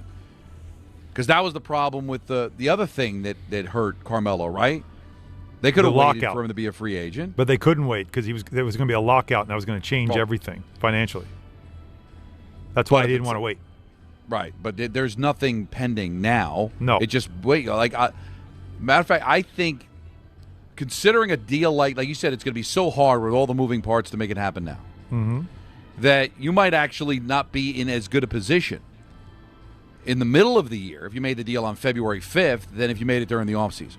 So you got a good team. You got a team that still reasonably can get to the NBA Finals without Giannis. So I don't think Dolan's going to be sitting there going, I got to make this deal now. No, his building's full. His team is relevant. They've got a chance to come out of the Eastern Conference as is. So why would Dolan be hot to do it now? It just doesn't make any sense for it to happen now, other than the news cycle where everybody brings it up because what else are we going to be talking about in December with the NBA? How do you think it got out? Do you think the Bucks put it out there? No, it's Giannis. He wants it out there. So you think Giannis hits up Wendy himself? No, it's through someone, through his agent. Well, I'm sure it's his agent or whatever. You know how this stuff works. Agent reaches out to Wendy and says, "Hey, buddy." It's or calls are made and you get a response that you're like, okay, there's something. Yeah, that's usually how it goes. And you want it because you want to get that conversation started again to put the pressure on the Bucks. That's what you're trying to do. A lot of this stuff is, like you said, stay in the news cycle. That is a real thing. Yeah. The Bucks are getting irrelevant. They're losing again. Like, it's kind of slipping away. Giannis not happy about it. Right. And when he's not happy, his agent's got to do something to make him happy. So, all right, let's get people talking about you. Let's get people putting out ideas, and let's see if we can accelerate the process, advance the cause, which we don't think it'll happen, but let's do this anyway. And that's what's going on right now. I heard it in the voice of the caller. I heard this being talked about on the morning show today, that this is not the same old Knicks. They're sitting in the catbird seat. They're going to get this guy. All right? You don't have to worry about somebody else swooping in, him changing his mind. The Knicks are a destination now, and he wants to be here. It's a new Knick world, okay? It's not the old Knicks that are going to find some way to screw this up, or if they do make the deal, they'll end up giving up too much, and they'll end up regretting it, like a lot of people felt in the Carmelo deal. No, they are in really good position. Just wait. And you know what, Giannis, you're in great position. You're going to go to where you want to go. You just have to be patient. What are we talking about here? It's December 3rd. You're They're only asking 2 a games player. out of the 10 seed. Like, you're not asking to make sacrifices here, are we?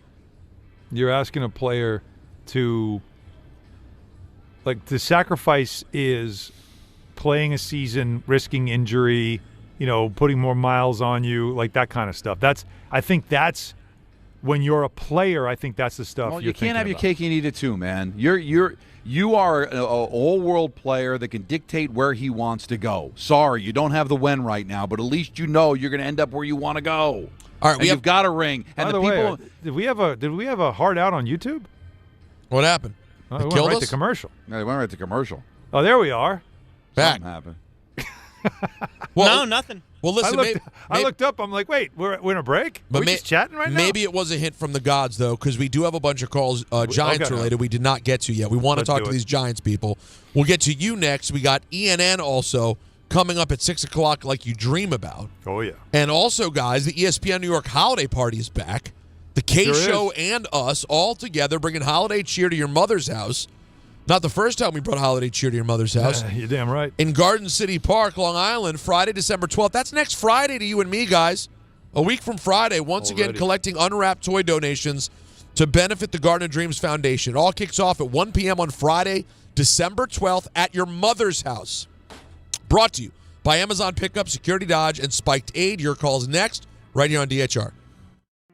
This fall, don't sit on the sideline because of pain. If you're tired of waking up stiff, fighting neck, back, or joint pain, and missing out on the things you love, it's time to take action. Call Dr. J. Shaw at Sandwell Pain, New Jersey's top pain specialist. Dr. Shaw is an Ivy League trained, double board certified, and laser focused on one thing: getting you back in the game. Living pain-free, no surgery, no cuts, no downtime. Just precise image-guided treatments that deliver real results. Whether it's sciatica, nerve pain, migraine, or chronic joint pain, Dr. Shaw will personalize a non-surgical game plan just for you without pain medication. Same-day and next-day appointments are available with offices in Woodbridge, Livingston, and Inglewood. Most major insurances are accepted, so what are you waiting for? Don't let pain keep you out of the action this season. Visit Sandwell Pain to text, call, or book online. You'll wish you met Dr. J. Shaw a lot sooner. Relief starts today, and victory over pain is closer than you think. Every aspect of your business will operate better and faster with artificial intelligence. AI is a race, and companies that act first will win. Thrive Managed AI is your advantage over all your competitors. Thrive partners with you on a smart, secure AI strategy for your business. Then they deploy and manage it for you. Be first and win the race with Thrive Managed AI. Start with a complimentary strategy consultation at thrivenextgen.com/ESPN. That's thrivenextgen.com/ESPN. The holidays are here, and Amazon Pickup is your MVP of package pickup. Need that perfect gift like a brand new jersey for the big game? With Amazon Pickup, you can grab your order from secure Amazon lockers or counters near you on your schedule at no extra cost. It's fast, it's easy, and it keeps your holiday surprises tucked safely away. So whether you're running from work or heading to the holiday party, Amazon Pickup makes holiday shopping worry-free. Find your nearest Amazon Pickup location at amazon.com/pickupmvp. That's amazon.com/pickupmvp. Listen up, football fans.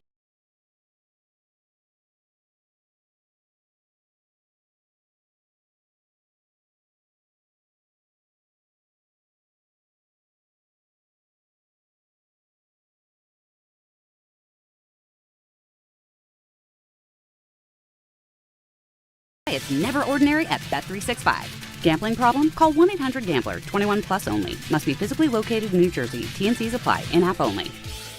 Alan Hahn here to tell you about my friends at Bathfitter. They remodeled a bath in my house, converting a tub into a shower. The result, amazing. Bathfitter offers custom bath renovations, including their unique PermaFit solution for a watertight fit. It's done in one day, easy to clean, durable with no demo, no mess, and it costs less than a standard replacement. Take advantage of their biggest sale of the year. Save up to $800 on a complete Bathfitter system. See their website or call for details and start designing your bath today at bathfitter.com.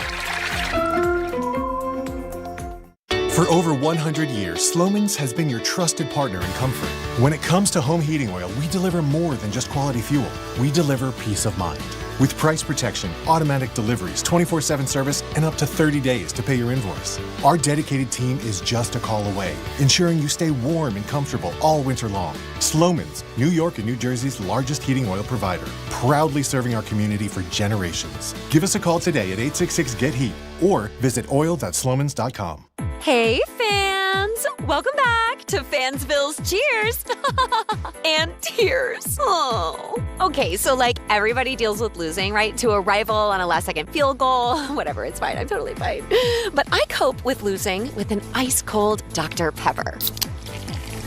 Those 23 flavors are like so delicious. They totally wash away the pain of your college football team taking a big fat L. College football. It's a pepper thing. This college football season, show your school spirit every time you pay. Introducing college-branded Venmo debit cards. Rep your team on and off the field with custom school designs that let everyone know who you root for. Whether you're tailgating, grabbing snacks for the watch party, or celebrating a win, you can unlock 15% cash back at ESPN. 1 free year of Perplexity Pro and more. This college football season, score more with the Venmo debit card. Get yours now in the Venmo app. Learn more at venmo.com/collegecard. Max cashback varies. Terms apply. The Venmo MasterCard is issued by the Bancorp Bank, N.A. ESPN New York is throwing a holiday party you don't want to miss. Join us Friday, December 12th at your mother's house in Garden City Park. We'll be broadcasting the Michael K. Show live from 1 to 3, followed by Don, Hahn, and Rosenberg from 3 to 7, all while supporting a great cause. Bring a toy to benefit the Garden of Dreams Foundation and help make the season brighter for local kids in need. It's the ESPN New York Holiday Party, Friday, December 12th, brought to you by Spiked Aid, Security Dodge, Amazon Pickup, and ESPN New York.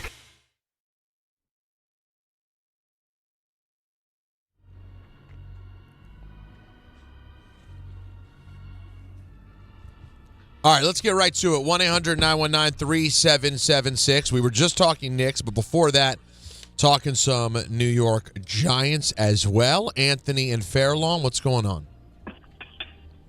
Hey, guys, what's up? Hey, buddy. I wanted to say, this conversation around Dart is just so crazy to me. Here we have a guy on a team that in the last decade has been the worst team in the NFL. Not only a bad team, but a team that doesn't know how to win.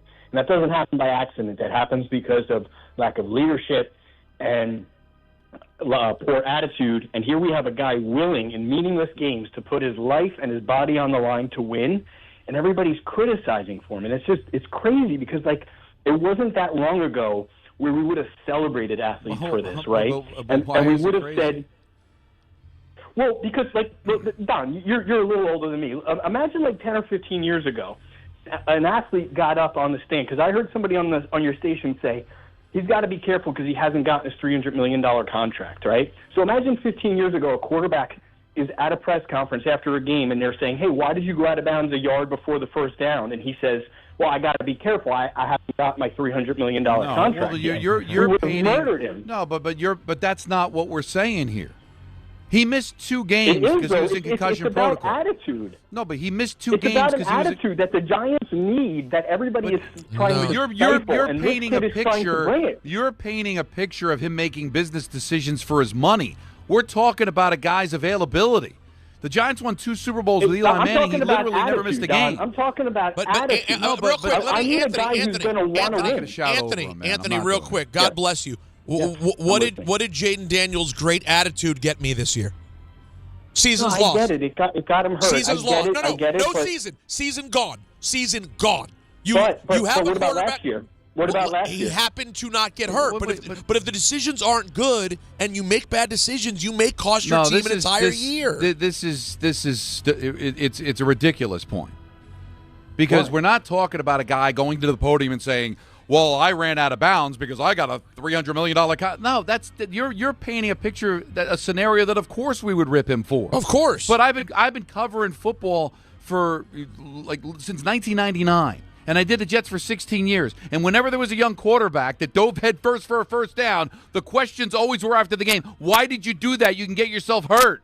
Not applaud him for going and getting the first down, because quarterbacks are fragile and they're so vitally important in this sport. And we already know his heart. If the Giants were contending this year, Peter, he would have been in concussion protocol and missed 2 games. And by the way, we already know you can watch Jackson Dart play for 2 quarters, and you know who he is. We know what his heart is. We know that the team follows him. You know it. The point is not about making business decisions because you're trying to get a bonus, but about trying to be able to have a competitive football season. And by the way, we're not killing him or insulting him. That's why it's a ridiculous book, because he was creating something about it having anything to do with his money or his contract. It has everything to do with his availability, because the next head coach wants to know, hey, we got a great quarterback here. Is he going to play 17 games, or is this great quarterback and the way he plays going to cost him 5 games a year and cost me a chance to go to the playoffs and eventually cost me my job? That is the conversation.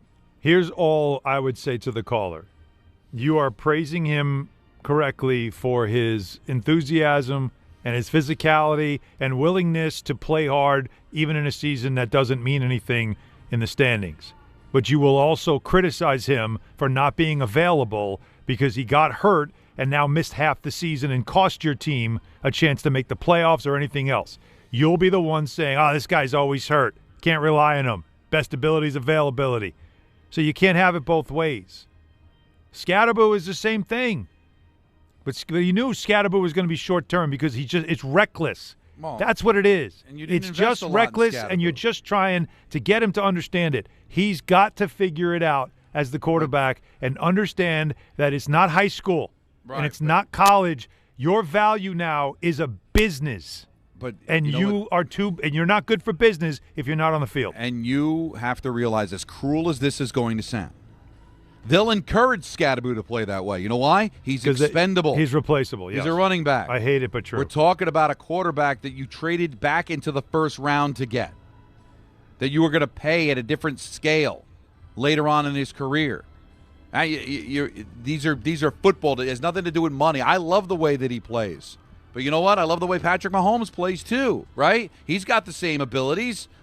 but he's figured out a way. I'm going to get out. Not only am I going to get out of bounds to keep myself safe, I'm going to draw a flag. All right. Like he's mastered it. Yeah. Let's grab a couple more people before ENN. Tim in Jersey City. What's up, Tim? Hey, good afternoon, gentlemen. How are you? First of all, thanks for taking my call. I'll be very quick. Peter, congratulations on your bundle of joy with the missus in your new house. Thank you, buddy. Don, why didn't you get this guy? You've been covering the Jets for 16 years. You guys both remember, how did Tom Brady get his start with New England? Mm-hmm. Remember they were playing the Jets? Drew Bledsoe rolled out with the exact play Dart did, and Mo Lewis cleared him out. God bless him, he's okay now, but he had tunnel hemorrhage, and that ended his career. Yeah, of course. It didn't end his career. It ended his Patriots' career almost. Effectively, it did. Yeah. He ended up playing like the next decade and a half as a backup. Played well. Yeah, true. Let's not say well, but he played. Football was played. The point is, and that wasn't even reckless, but yeah, finding a way to be able to keep these guys healthy is paramount. And listen, I know Eli had his limitations, but the one thing nobody could ever take away from him, he played every damn week. Yep. And that was huge. It's part of the reason he will eventually go to the Hall of Fame. Yes. It's because he was there. If he only played, if he was in and out, it never happens for him. Right. Now, Jackson Dart is more physically talented than Eli Manning. He has a chance physically to be a better quarterback, but he has to be available. Let's go to Mike in L.A. I think Don will like this one. Hey, Mike. Hey, guys, I got a quick point. Here we go. I'm not saying the Giants should do this because the kid's not good enough, but I think they should look into at least getting like a quarterback like Mariota or somebody else that can step in if this kid's going to play like this. But isn't Winston that guy? Isn't Winston that guy, Mike? Yeah, well, Winston's that. Maybe even better. It's just about him getting hurt. I love the way he plays, but, I mean, the league's the league, and even if he changes a little bit, guys get hurt. I don't disagree with you. I just think that they have that in Jameis Winston. How is Jameis Winston any better or worse than Mariota? They were both high draft picks. They're both probably around the same age. Yep. What he asked me was, should they draft a quarterback? That's what he asked me. Well, and I think he realized that he would have been screamed off. Couldn't do it. Yeah, he didn't want it. He didn't want the dots. I think I scared him off that point when I put him on hold. Is that what it said on the call? Yeah. Yeah, that's why I picked it up. I thought Don. I thought we might lose Don. He made a business decision. I think that they ate the same cake the vicar ate that Ozzy gave. A lot of hash, man. I like fireworks. Yeah, sure. Well, speaking of liking fireworks, am I losing you both at 6:30? I have to get over to the Garden and start pre-taping 6:30. Yeah. And what about you, Don? My typical 6:15 vehicle. So you're gonna ghost us mid-sentence. Hey, Don, how are you? Well, how do you? Let's talk about this for a second. How would you like it to be handled? Because we had a whole regime that you take vacation and don't say that I'm not here. True, and we all disagreed now it's with like that. I will say goodbye. How about when did that happen? When did that happen? Saying goodbye would be great. Just, all right, just that's not the just way we turn do off it. the camera and just split like you're mad at everybody. Anthony does not remember a time where. No, he was being sarcastic. Don't call attention to it. No, he was being sarcastic. I saw his face. Cool, man. That's Don. Thanks for playing. Yeah. Cool, man. All right, we take a break. I want to get to ENN early so I get all the Don I can get. Yeah, baby. And then we'll close out with Last Call Crew after that. But right now, ENN next, right here on DHR. FanDuel is the #1 sportsbook for same-game parlays. From points and rebounds to threes and assists, FanDuel is the best place to combine your favorite picks into a same-game parlay or track every stat live, all in one easy-to-use app. And right now is the perfect time to join because new customers get $150 in bonus bets if your first $5 bet wins. So bet on the players you love the way you want. Head to FanDuel.com/Rick to sign up today. FanDuel, official sports betting partner of the NBA. All in one easy-to-use app. And right now is the perfect time to join because new customers get $150 in bonus bets if your first $5 bet wins. Must be 21 and older and physically present in New York. First online real money wager only. $5 first deposit required. Bonus issued as non-withdrawable bonus bets that expire 7 days after receipt. Restrictions do apply. See terms at sportsbook.fanduel.com. For help with a gambling problem, call 1-877-8-HOPE-NY or text HOPE-NY at 467369.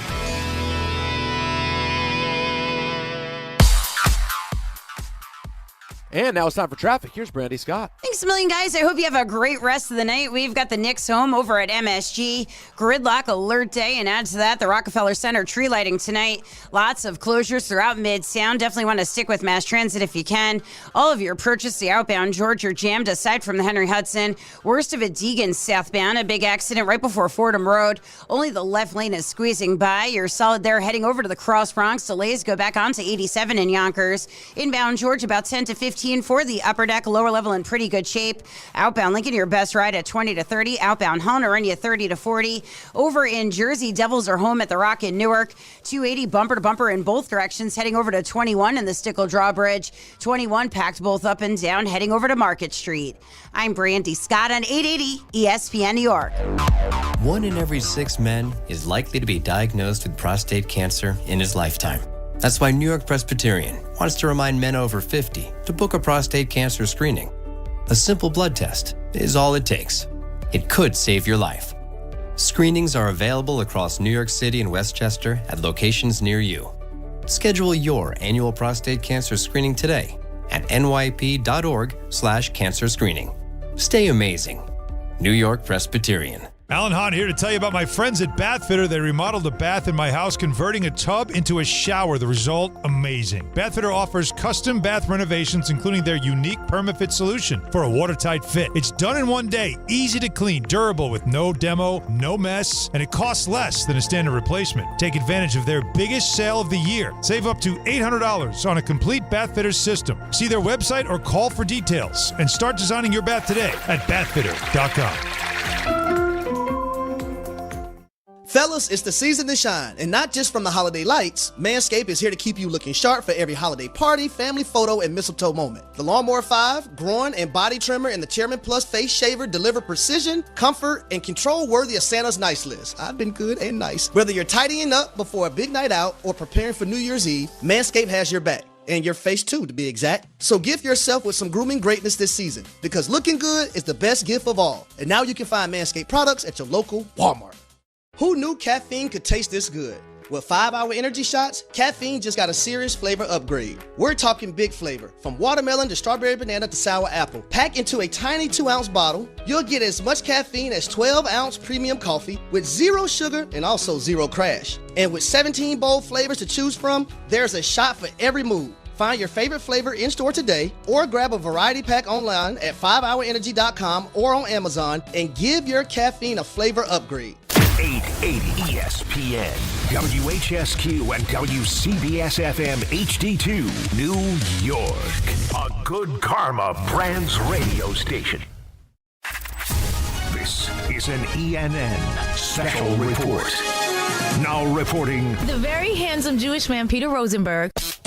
We should talk some sports. Do what you want. It's ENN.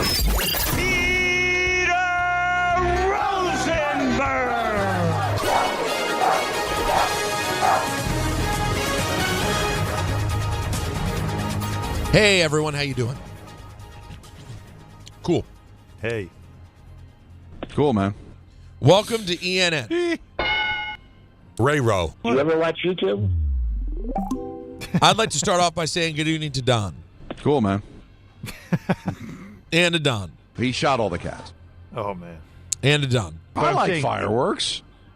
And to myself. There's an actual culture thing to believe. Excuse me. Getting Easy, emotional. right? Wow. Something come out? And to Maya. She talking? Mama? Wait, she said mama. Maya, can you say mama? That was the drop. That was it in its the beauty. Amazing straw. The perfectly timed. Just perfect. All right, guys. Well, little positive update here.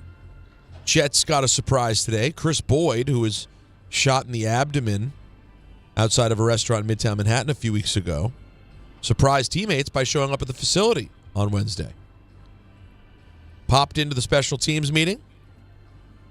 And everyone was happy. They had a moment, stayed much of the day, hung out with his teammates and coaches. So you love to hear that from what sounded like a pretty serious situation. Could have ended so much worse. Yeah, to have him, able to show up to the facility today, that's pretty cool. Mm-hmm. So We love to hear that. Now, staying in the foosball. The Cats weren't too happy, though. You know. He shot all the Cats. Yeah. Now there was no moment for the Cats. I'm just saying. What do you mean? Well, you know, like he was able to go back to the facility where he was happy. Cats never had that opportunity. He shot all the Cats because of Ozzy. You're talking about, you're comparing the shootings. Well, I mean, the one that happened here where the guy was all right versus the one where Ozzy murdered all the today. Cats. I'm trying to tie it all together. We had a list today, right? Oh, we sure did. What's going on the screen now? My God. A lot happening? You'll see it in a moment. Yeah, we got Don in and out. So we got Allen on the right side. Oh, boy. Now can we get Allen on the left side? Yep. There we go. That's kind of cool. That's more than enough Allen. I like that. Yeah, this is weird. That's way too much, Allen. So Don's list was craziest Ozzy Osbourne moments, and one involved a mass cat murder that I'd never heard of. Did not hear of that one. Yeah, that was a deep cut. Some would even say it was a strange poll. He shot all the Cats. I mean, a white suit and a pistol. He shot all the Cats. But it cool, man. The Chappelle bit. Cocaine's a hell of a drug. Is that? Wait. That was a good edit. No, listen. Yeah, I'm doing that live. Listen, here you go, guys. This is the Don LaGreca recap of today's show. Here we go. He shot all the Cats. Cool, man. He shot all the Cats. Cool, man. I like fireworks. Cool, man. So I like fireworks. I didn't have a clean day. He shot all the Cats. That's actually really sounds like a great promo. No, by the way, it's like a weird avant-garde dance song. It is. By the way, we need to. We have to do. We take Sprockets. You take the Stranger Things theme. Put a little like EDM beat. No, I don't even need that. You can either leave it as is or maybe pitch it up a little bit. Okay. And then you just stay on beat with crazy quotes from the show, followed by on beat Dons. Cool, man. And it becomes like a weird 90s alty kind of like. Yes. Like it does have that feel. Like Cantaloupe. I don't remember. Exactly. It's like cool Cantaloupe. It's like or Cantaloupe. Right Said Fred. It's like you can't make sense of it, but it just becomes a thing. Yeah. If I had more Don drops on this page with the Cool Man, I would do more of it to make it work for you. I think that's homework. I think what you was just I put saying? something Cool together Man at 2 home. again. Well, like look. You can add anything to it. Watch how it works. Ambassador Johnson? Cool, man. He shot all the Cats. Cool, man. Maya, can you say mama? He shot all the Cats. Oh, damn it. I missed the Cool Man. Cool, man. Yeah, that's where Cool Man is. Cool, man. I really love the music of the open to our show. This should be the open. Is Stranger Things the show? Yeah, the why whole not? show? Why not? That's really what this show is. It's Stranger It Things. is Stranger Things. We fancy ourselves sports guys. You could take Stranger Things, add all Richard from Manhattan comments, followed by Cool, man. and it would work so well. Very underrated Richard call yesterday after you left, Alan. Oh? Where he made like 3 pretty cogent points, asked a question, and then kind of hang up and waiting for our answer. That means he we're was in for actually trouble like a the next legit quarter. caller. I'll hang up and listen? Wow. All right. That means I'll we're in take your for word it the next like 4 or 5 Oh, times. yeah, there's no question. I'll take your word for it.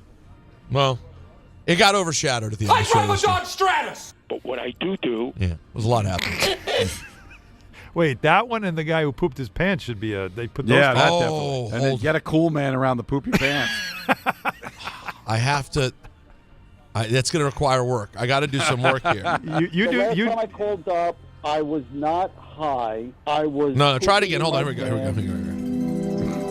go. Go ahead, Anthony. All right, Jacob.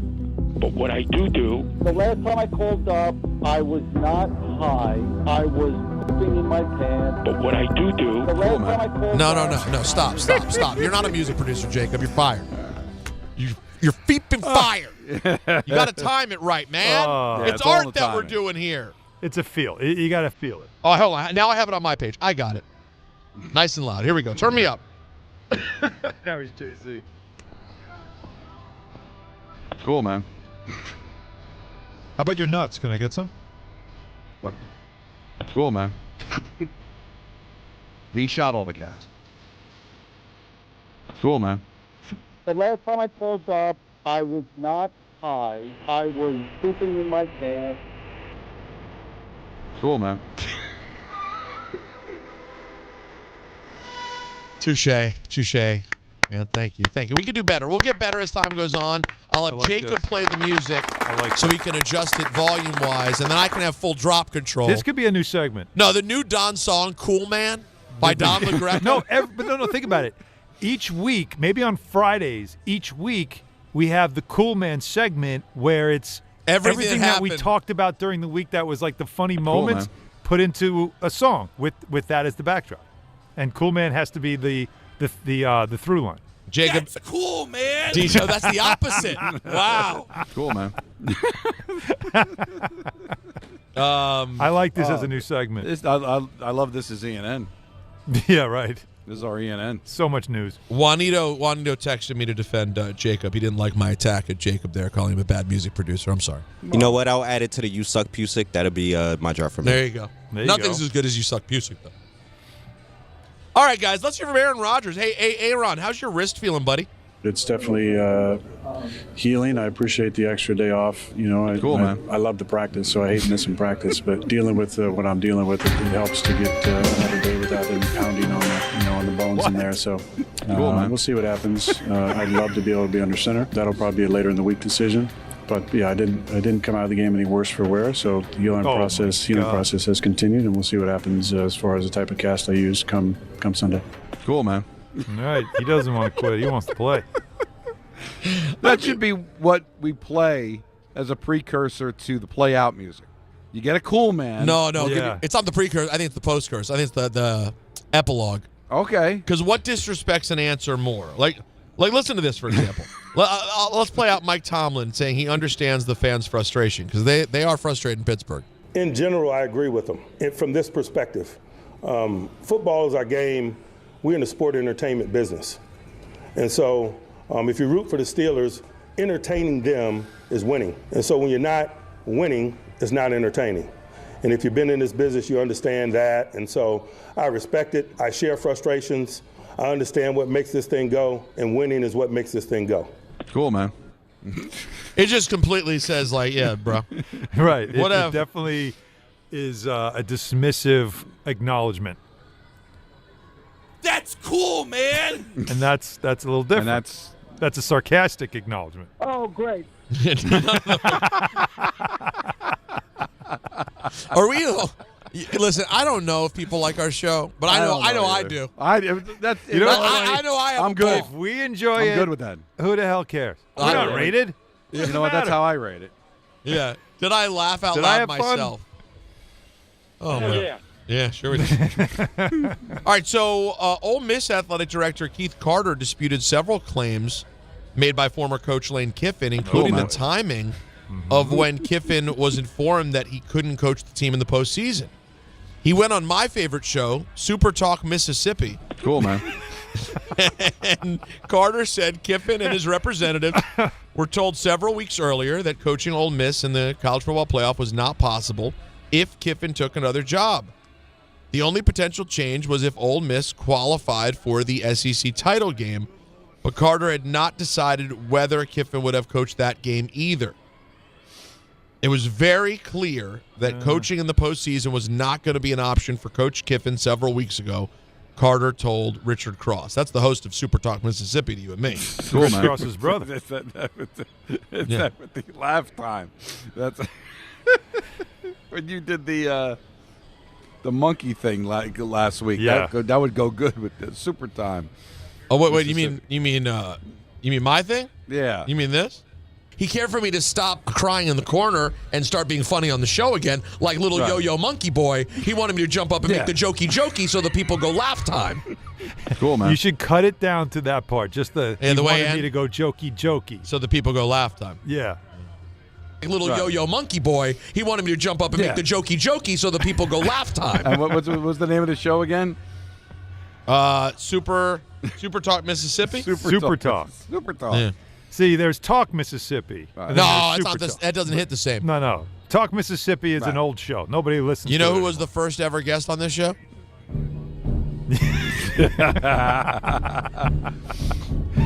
I bet he was. Oh, I never forget the day, the first time I got the phone call from the Honorable, the great, the special Richard Cross, one of the great hosts in the history of television. Is that Chris's brother? No. David's brother. Do they just call him Richard Cross, or do they have other? No, we call him Dick Cross. You're right. And his brother's nickname is Cross Dick. Dick Cross and Cross Dick. All right, guys, you could have picked it, and we did, in fact. Robert Kraft and Bill Belichick are finalists for the Hall of Fame. Can you believe it? You know what? Go ahead. Where'd Alan go? Oh, no, I thought Don leaves at this time. Why is Alan gone? I think he's on the floor laughing. Picking myself up.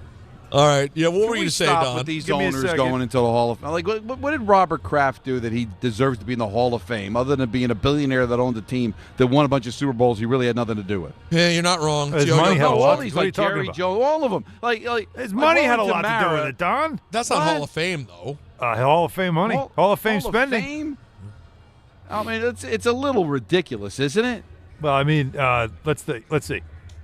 Woody Johnson has spent the same amount of money. How'd that money do? All right, well, he doesn't belong in the Hall of Fame, but I just find it very funny that these are considered the greatness of the NFL. These billionaire owners that just happen to own a franchise, and they made one good decision, and they get to go in the Hall of Fame. Hey, hire Bill Belichick. Okay, you get to go to the Hall of Fame. It's a big decision. It makes the whole thing yo-yo. Goodbye. Oh. Talk to you guys tomorrow. Oh, no. I'm not. Cool, no, listen, it's time. You're leaving on that note? Yeah, why not? He shot all the cats. Cool, man. Cool, man. Don's out. That's great. Don Puck's out. By the way, when he acts like that, he's no longer Donnie Pucks. He's Don Pucks. Donald Pucks. Yeah, that's just not the same thing. We talked about it earlier, guys. What is happening now with this thing? Oh, no. It switched again? It's all over the map. It's a wacky. Alan just got so close. His face. Yeah, that's what I mean. Like I could actually check the nostrils. Any bears in the cave, everybody, before I go on television. I really listen. I know I haven't always been the most formal dresser here on the program. Yeah. But I don't wear sweat. Like the sweatshirt I'm wearing right now is like a Saturday. I mean, walking on in boxers sweatshirt. Like this is not a real item I wear out. But you are today. But I'm living out of a box right now. It's like we moved so much stuff. I don't know where anything is. There's too many boxes of stuff. You're just guessing. You're just you're just stabbing. And the first thing we had to do was deal with the living room and kitchen. So the living room and kitchen, it's like, well, we got to get. And the first thing was Maya's room. So Maya's room is the only room that's like basically fully put together. Like she immediately had a home that was comfortable. Right. Everything else is kind of chaos. And so the living room and then kitchen are like, being pulled apart here, at least, so it's livable. But yeah, I'm out of a box right now. So I keep looking up. I see handsome quarter zip Allen or today North Face vest Allen. Little vest, yeah. Not feeling great. Cold. Not feeling great about this Ali Roots of Fight sweatshirt I'm wearing. Lovely sweatshirt to wear on the weekend to the gym. Not exactly what. Yeah, but understand, like you've got a big ESPN New York mic flag. Really covering most of your embarrassment. And my face, which is also part of the embarrassment. It's you're just set up. You're good. I guess you're right. Meanwhile, Alan's so big and tall, the top of his head is cut out of the screen. I can't do anything about this now unless I just it's too late. It's too late. You're too tall. And it's too late. Now we talked about this earlier. Lawrence Frank, head of basketball operations for the Clippers, on what is going on with Chris Paul, who put up an Instagram story last night saying, "I was sent home." Chris Paul had a legendary career and is a legendary Clipper. We did not make this move because of our underperformance. He had nothing to do with that. I take full responsibility for our record. We are not scapegoating Chris Paul. We have many issues, and we're going to address each issue for our underperformance. But I do want to make it clear, we have great respect for Chris, for the career that he's had, and for his impact on the organization, what he did to help transform the franchise, and we're not blaming him for underperformance. How do you feel about that? Are you buying it? No, I think I am buying what he's saying as far as we aren't blaming Chris for the fact that we suck right now, but we are saying that he's not making it better. He's not helping the matter. And, again, the report that came out was that he and Ty Lue, the head coach, have not talked in weeks, and that he has been holding people accountable, which is translated to probably he's been, calling everybody out left and right. And people are like, dude, you're playing 15 minutes a game. Relax. I think it just was a bad fit. That group, that team, especially when it's led by a guy like James Harden who doesn't like to be held accountable, you just can't have a guy like Chris Paul in the room. So that's what you're dealing with. So they felt like, we have a bad locker room right now, and there's a bad vibe around the team. We got to remove somebody that's causing a lot of agitation. So I'm curious now to see if Chris Paul calls it a career, or if a team tries to trade for him. He's in a 1 year. It's like he's in a veterans minimum, but it's still I think $3 million, something like that. So, do they cut him and make him a free agent, or can they find a way to trade him? Because they're in the whole salary cap, second apron hell also. So it's just a curious story, but it should not be the way his career ends. He should not end this way. I got to tell you, it's a kind of sexy situation. There's not a lot of places that would be a sexy landing spot for him, but backing up here in New York, Alan, where we know we've talked about one of these specific issues for this team is you have a star player in Jalen Brunson with the way he plays the game at his stature. He's guaranteed to miss 10, 12 games a year. Yeah. And there's times when you just need to rest him. Chris Paul could be a real benefit to have to sort of keep the engine moving. I feel like, now, admittedly, I have not seen him play this season. I haven't had a chance to watch and see, does he have anything left, right? Because sometimes, when they hit the wall, it's hit fast.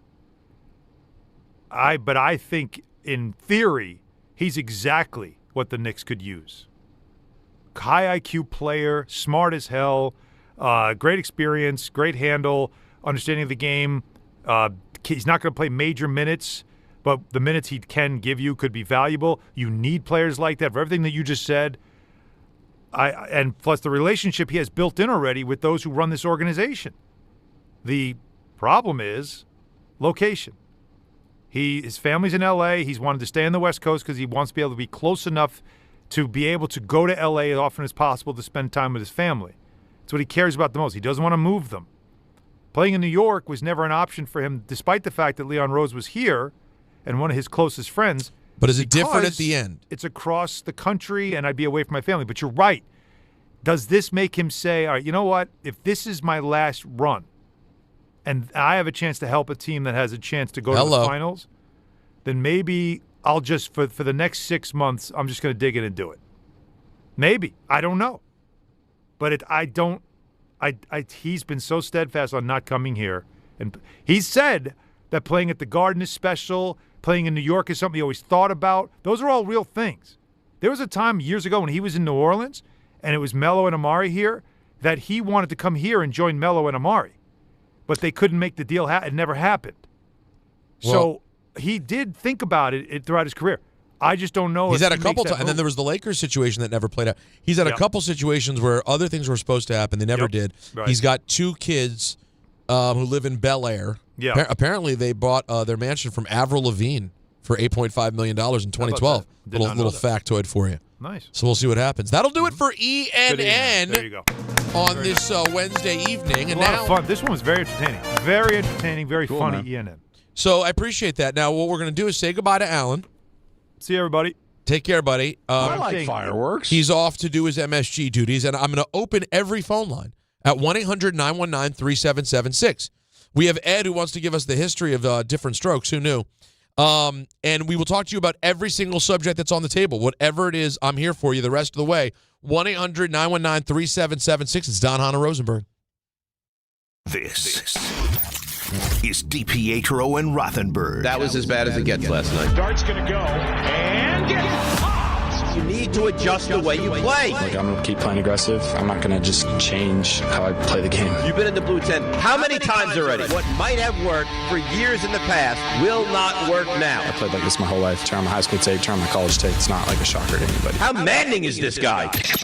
This is DiPietro and Rothenberg. If I just turn into a complete pocket passer, that's just not how I want to play the game. Morning Start with DiPietro and Rothenberg. Weekdays from 6 to 10 on ESPN New York and streaming live on YouTube. Your ambition just met its match with Robinhood. Trade stocks and ETFs, options, futures, and crypto all on one platform. Get started today at Robinhood.com/yourmoney. Your money, your move. All investments involve risk, including loss of principal. Options, futures, and crypto trading carry significant risk and may not suit all investors. Securities offered through Robinhood Financial LLC, member SIPC. Futures trading is offered by Robinhood Derivatives LLC, not FDIC or SIPC protected. Crypto offered through Robinhood Crypto LLC, NMLS ID 1702840, not FDIC or SIPC protected. Portfolio management offered by Robinhood Strategies, an SEC registered advisor. Some people just know you can save money on car insurance by checking Allstate first. Like you know to check the weather first, before wearing face paint to the game. Bro, your Go Cats is dripping into your nachos. Oh, and now paint is in my eyes. Interception! Did you see that? No! Yeah, checking first is smart. So check Allstate first and see what you could save. You're in good hands with Allstate. Potential savings vary, including based on how you buy, subject to terms, conditions, and availability. Allstate North American Insurance Company and affiliates, Northbrook, Illinois. Listen up, New York. It's football season, and you should be out there enjoying every play, every tailgate, every moment. But if you're dealing with neck pain, back pain, joint pain, or sciatica, even getting off the couch can feel like a challenge.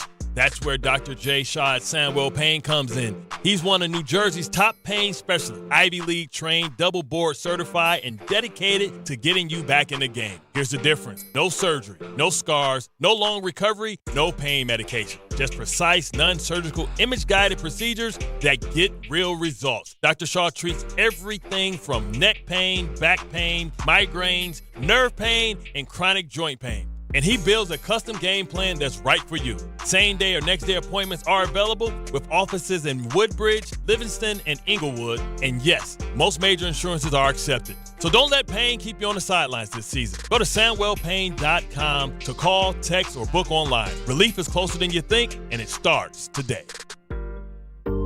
Every aspect of your business will operate better and faster with artificial intelligence. AI is a race, and companies that act first will win. Thrive Managed AI is your advantage over all your competitors. Thrive partners with you on a smart, secure AI strategy for your business. Then they deploy and manage it for you. Be first and win the race with Thrive Managed AI. Start with a complimentary strategy consultation at thrivenextgen.com/ESPN. That's thrivenextgen.com/ESPN.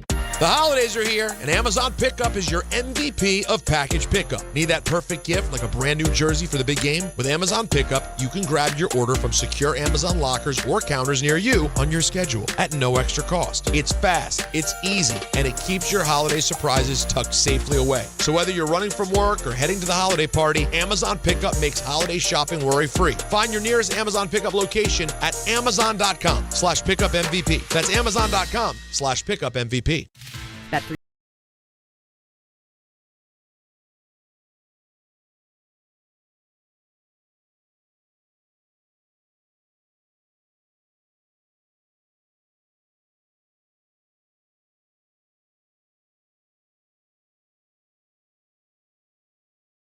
$365. Gambling problem? Call 1-800-GAMBLER. 21 plus only. Must be physically located in New Jersey. T&Cs apply. Dave Rothenberg here to tell you about my friends at Bathfitter. They converted my kid's bath to a shower and did an incredible job. They offer custom bath renovations, including their unique PermaFit solution for a watertight fit, and it's done in just one day. It's durable and easy to clean with no demo or mess and a lower cost than a standard replacement. Take advantage of the biggest sale of the entire year. Save up to $800 on a complete Bathfitter system. See their website or call for details and start designing your bath today at bathfitter.com. Are you ready to make a difference for the environment while helping the visually impaired at the same time? Then donate your vehicle to Heritage for the Blind today by calling 1-800-983-6530. Every donated vehicle will either be properly recycled in an eco-friendly manner or given a new life through reuse. Donating your vehicle is easy. Simply call 1-800-983-6530 and Heritage for the Blind will do the rest. They'll even arrange for your vehicle to be picked up at no cost to you. And for a limited time, when you donate your car, you'll receive a $200 restaurant voucher and a 2-night, 3-day hotel stay at one of 50 locations. Call 1-800-983-6530 right now to schedule your vehicle donation and make a positive impact on the environment while helping others. Heritage for the Blind, where every car donation counts and every person makes a difference. Call 1-800-983-6530 now. This advertisement is paid for by Heritage for the Blind. This is the Michael K. Show. Let's just look at numbers. We're all into numbers, right? Since he became the GM of the Giants at 20-43-1. 20-43-1. They're 5-20 in their last 25 games. This guy put the team together. He spent $215 million in free agent money during the offseason. How's that worked out? It's hard for Joe Shane to flash his resume. Yeah, he's got to come back. The Michael K. Show. Weekdays at 1 on ESPN New York and streaming live on YouTube. We all hear the radio ads about the IRS. They tell you to be afraid, to be scared, and they try to frighten you into calling. I'm not here to do that. Tax Relief Advocates is different. TRA is here to tell you that if you owe money to the IRS, whether it's $5,000, $50,000, or $500,000, we have a solution. It doesn't matter if you're sitting in your car, at work, or with your kids. No matter where you are, call now. 800-575-6759. Don't lose hope. TRA can eliminate or reduce what you owe to the IRS. Generous programs are now available that can give you a fresh start. Our passion is taxes and helping individuals fix their IRS problems. We have over 1,000 5-star reviews on Google and an A+ with the Better Business Bureau. You don't need to be afraid of the IRS any longer. End your tax nightmare today by visiting us online at TRA.com or call 800-575-6759. That's 800-575-6759. Tax Relief Advocates. Real solutions for real people.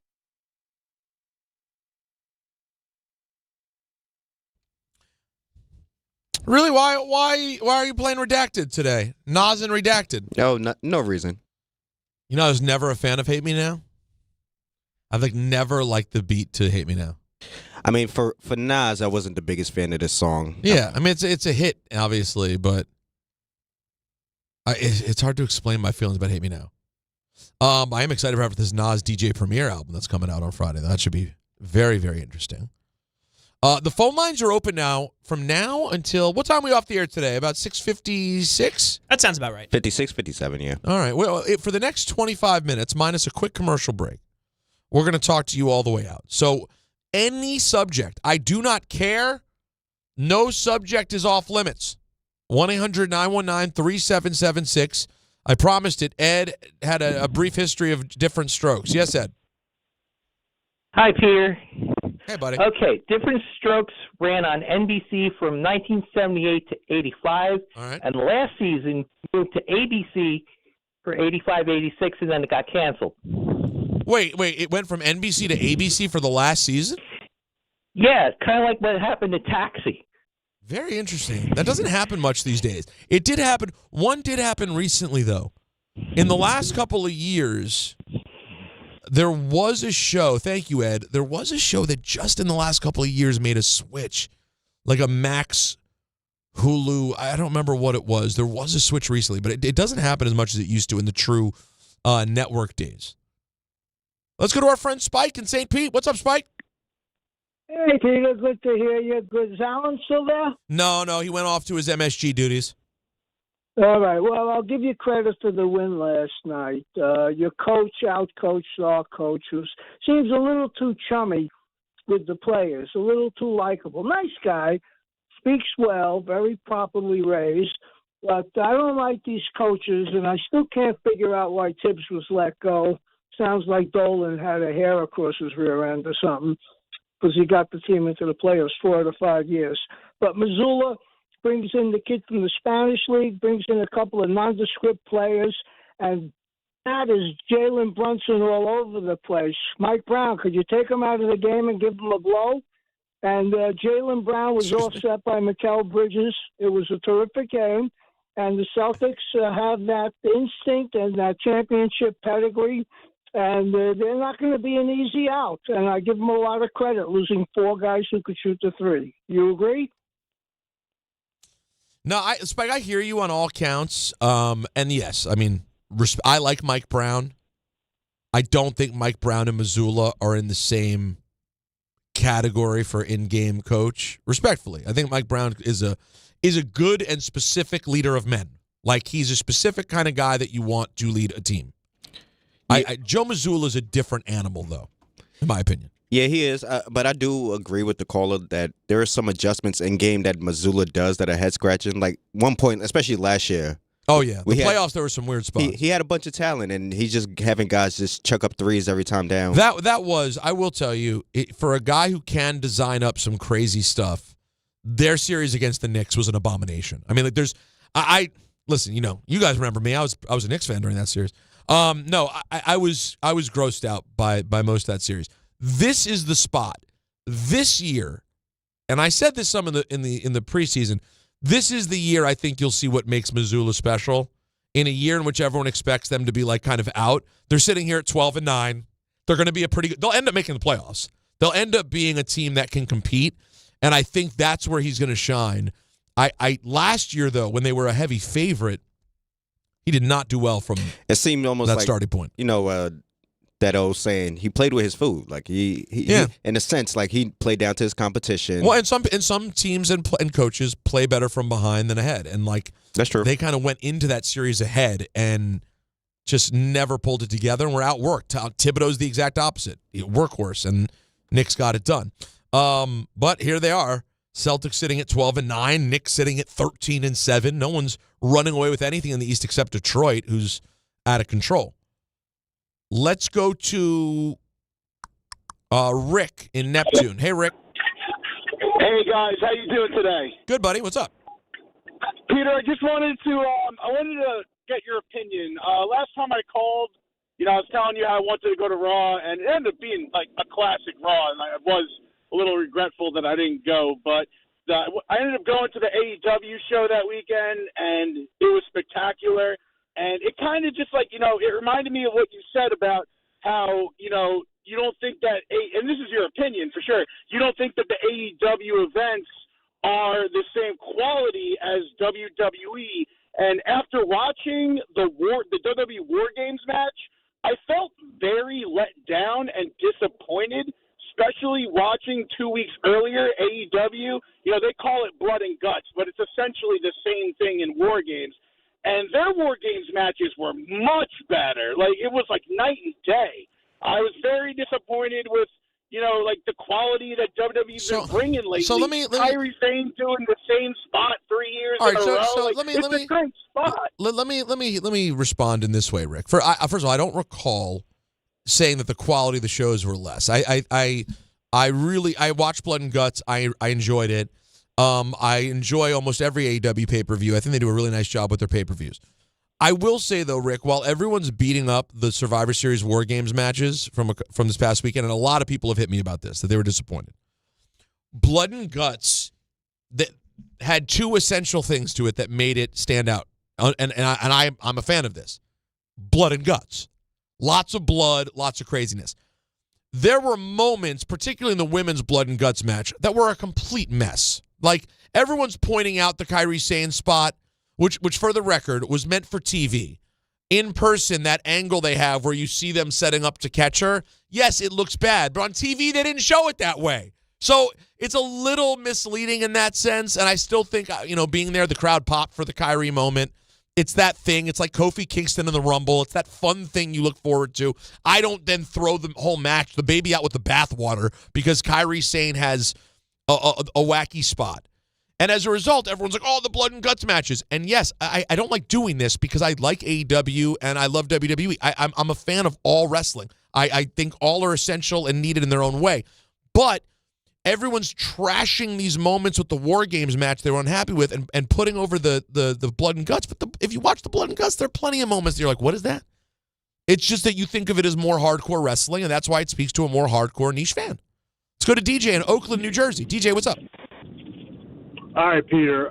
If I win, I am in the fantasy football playoffs, and your decision is going to determine this. Okay, so all it's right. all on you. Yeah, go I ahead. have Lamar Jackson as my quarterback, who has not been good the past 3 weeks. No, he hasn't. Or Trevor Lawrence, who's been relatively consistent. Who are we going with? Well, the Baltimore-Pittsburgh must-win game for Baltimore. Trevor Lawrence they have what, San Diego, Los Angeles? No, I think it's Indy with no sauce. Oh, no, it's Indy. It's Indy. Indy, yes. Indy with no sauce? Oh, right. boy. Well, see, this is the problem because I'm not a big fan. I think Lamar's hurt. Well, that's the problem. Lamar hasn't looked right. Now, Anthony, if Lamar was looking right. If Lamar's right, he's not calling. Exactly, But- and Lamar's a no-brainer because with him you get the running, you get everything, you get all the. He's a more productive fantasy quarterback when he's active and healthy, but he's not. So, Anthony, you feel comfortable? I think Trevor Lawrence is the way to go in this spot. Well, look, DJ's probably, and I'm sure he probably needs his quarterback to do well. You're looking at probably 18, 19 points from Trevor Lawrence, with the boomer bust potential that Lamar could get you more than that, but he could also get you less than that. So it's the boomer And bust. if the rest of your team you feel comfortable with, Lawrence is probably the safe play, as crazy as that sounds. Yeah, DJ, I'm with Anthony. Our own resident Field Yates. I think I agree. Good luck, Thanks, DJ. dudes. Let's see what happens. God bless. Me bless. You know what I mean? Cool, man. 1-800-919-3776. The phone lines are open, as you can tell, about absolutely everything. I think Last Call Crew is like one thing, but I think we have to this is something else. The Rosenberg solo vehicle, of which there's going to be, I have to imagine, guys, what? At least 1 to 2 a week of these. It's late night. Yeah, no, it is. It's late night. It's like real late with Rosenberg. That's right. But everything's on the table. There's no, you can bring it to the table. By the way, Peter, you looked at me funny when I walked into the studio. Do you see what's in the top right corner of your screen right now? It's a Yankee hot stove, baby. We got Jack Curry. Come on now. I got a response to that. Ready? Cool, man. Now listen. I'll tell you what. You may laugh at hot stove, but if Jack's talking, you're listening. Well, he looks great. That suit looks very expensive. I respect the hell out of it. He shot all the cats. You're not gonna get a bad suit on the S. Well, let me keep watching. I'll be the judge. Was Michael and Stu? Of course. Right to Jack's left over there. Do you know Michael texted me yesterday to try to schnurr from the NHL store without being there? What? Yeah. He goes, by the way, Rangers size XL. But I'm not kidding. I went, you're not even here anymore. You don't even go to the show anymore. You don't even go here anymore, bro. Still trying to schnurr. Let's go to Danny in the Bronx. What's up, Danny? Yo, Pete. All right, so listen, this is about WrestleMania for the next couple years, okay? So listen, we have, and all my wrestling fans, tap in. We got Vegas next year. After that, I think we have Saudi. And then we do, that's right. Yeah, Indianapolis is supposed to get a WrestleMania. I believe that's right. Part Yes. of that deal. Mm-hmm. So now, me being from the Bronx, my whole life, I think it's time that we had a real New York WrestleMania at Yankee Stadium. The same way they're doing it now. Late April. I know the Yankees are back, but if they're, you. But how could they do it? How could they do it? They would never do it between Yankee games. It requires too much. Like even with a road trip, they can't do it in season. There's just no way. No. Oh, okay. Yeah, they can't because okay, even if they were gone, even if the Yankees are gone for the most the Yankees are ever gone for is what, guys? 8 days. It's a lot. It's a lot. I mean, the amount that they'd have to do to do it, and the field would just be destroyed. I'm not sure how long the setup. And that's Mania. and you know how they treat Yankee Stadium. I mean, it's like doing it in a mausoleum. Okay, they don't. This isn't any regular baseball. This isn't the Yo-Yo Petco Park with the Padres. This is the Yankees. If it's not coming to Yankee Stadium, please no more MetLife. Please. Well, listen, I'm not the biggest MetLife for Danny. I'm with you. Yeah, I like MetLife for other things. Well, congratulations to you. I don't like it for anything. Thank you, Danny. Yes, Anthony. Well, by the way, Yankee Stadium, all due respect to it, it's probably not big enough for what WWE wants to do. Well, if they did 2 nights, you could still do nearly 50 a night because you're putting people on the field too. Yeah, but you filled MetLife Stadium. Right, for 2 nights, which I get it. But the thing I always want that they're never going to do, never. To me, the dream would be because all these things are expensive now anyway, right? 2 nights, Madison Square Garden. Oh, come on. You could fit 20 in there. These days with wrestling, you could probably do up to like 22. I know it's not 80. But you could also, I hate to do this to people, they charge an arm and a leg, right? They make it a very expensive ticket, but you ram pack MSG. Do you know what it would look like in there for WrestleMania for 2 nights? Like the level of electricity, I get it. You're losing gate and they'll never do it. But it would be so special to go back. Maybe for 50, like for 50, that would be so cool. And it's crazy that 50's in range. Listen, they do it for 50. I'm in the building. I am schnorring my way with Rosenberg. You're finding a way. Oh, I'm finding a way in the building. I don't know what they could charge for tickets to make it worthwhile. But WrestleMania 50, which is shockingly like 8 years away, which is just insane. I mean, you want to feel old. The fact that I watched WrestleMania 3 when it happened and I would be at 50 is a terrifying thought, but it's coming up in not that long. 1-800-919-3776. Wrestling questions, hip-hop questions. How about this? Knicks, Giants, Jets questions. All on the table, whatever you want to discuss. It's real late with Peter Rosenberg. We're taking you up until 6:50, 6:57 before we get you ready for Knicks basketball right here on ESPN New York.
Virginia, and North Carolina. Drink responsibly. B21.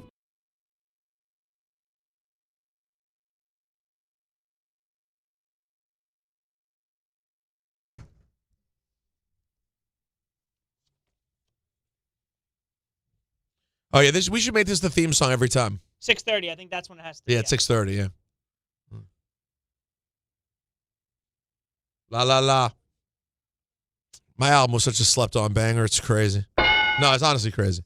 There are a lot of things that I've done in my life where, like, I pat myself on the back really loudly, and, they're good, whatever. The album is shockingly good, if I do say so myself. Game Time, brought to you by Tullamore Dew Irish Whiskey, because when it's game time, it's Tully time. Knicks and the Hornets. Oh, I'm sorry, Don, I cut you off. The Knicks and the Hornets right here, 8:80 at 7 o'clock. Don's Devils and the Stars at 7 in Jersey, and the Nets and the Bulls like you dream about. And by that, I mean don't. 8 o'clock. Tullamore Dew, the original triple distilled, triple blended, and triple cast matured Irish whiskey. Be sure to grab a Tullamore Dew. Try the new Tullamore Dew Honey during today's action. Glasses up to enjoying Tullamore Dew responsibly. Phone lines are open at 1-800-919-3776 for whatever it is that you want to discuss. It's something else I was just about to say when I heard the sweet, sweet sounds of that Real Late album. Let's go to Sam in Brooklyn with a random question. Hey, Sam. What's up, guys? What's up, Rosenberg? Where's the lie about your first album? I don't know it. You're telling the truth about that. Oh, and where's the second one? That's what I wanted to know. Thank you. I appreciate it. I have a question about Cabin in the Sky. Oh, real quick, right? Hold on. I remembered what I was going to say now, real quick, before I get to your Cabin in the Sky. Did you guys see today that McAfee, he announced he's dropping a song on Thursday? What the hell does that mean? Dookie. He has a song called Dookie. Yep. I don't know what it means, but, I mean, he's stepping on your toes now. Well, by the way, if it's about Duke, does that mean him and I have problems? I mean, if it's about Duke, I think you need to get on the remix. That's that. By the way, what is he doing? Is this do we think this is legit? This is weird. Give me on Spotify. Yeah, he's putting it out on streaming services, a song called Dookie. Okay. We'll see how that goes. Sam, sorry. Cabin in the Sky, De La Soul, yes. Well, I just want to say I can't wait to see the documentary I Hate Pat McAfee. But if he's going to produce well the done. Dookie well song. done. Thank you. Cabin in the Sky, how did you feel with the intro? And what's your favorite song on the album? Great question. I loved the intro. It was such a creative and such a very De La thing to do. To have everybody there, doing like a school attendance type situation. Yep. I thought that was amazing. Hard to pick a favorite song. I would say right out of the gate, You Don't Stop is fire. I would also say NF, the DJ Premier one with Black Thought. Oh, I love that one. Is fantastic. And how many mics go old school source rating? How many mics? That's a great question. If you go old school source ratings, how many mics for the De La? Between 4 and 4.5. Yeah. What about you? You agree? Yeah. No, definitely. I think in terms of like hip hop, adult like grown up hip hop. I mean, it's up there. It's going to be a classic. No, I will. I think. You know what? I put it in the category with Tribe's last album, which I thought was... Yeah, exactly. I was thinking the same thing. But I felt like the Tribes was a little harder. Maybe not a little more, a little more upbeat. The De La... Because I think this one was done with Dave, he'd been gone. He's gone for a while, right? Well, yeah, some of it... even though he's on it, even though Dave is on the De La album, there's also songs where he's already gone. Whereas the Tribe album, Fife was gone when it came out, but the album was done. So yeah, it's very interesting. But it's a great time to be an adult who loves hip hop. There's a lot of cool music that comes out here. Let's go to Billy, who wants to talk a little Giants. What up, Billy? Hey, Peter. Thanks for taking the call. How are you, man? I was just gonna say I'm doing all right. I just I find it a little suspect, especially after him missing the meeting the second time, about that story with the therapy, whatever, with red light treatment, whatever he was doing. I just Didn't I don't really age buy it great anymore. I feel Didn't like age great. So yeah, no, it doesn't age well at all. I just think that I don't know. I think he was actually sleeping during that meeting now, and they just covered it up the first time, and now they're not really doing that.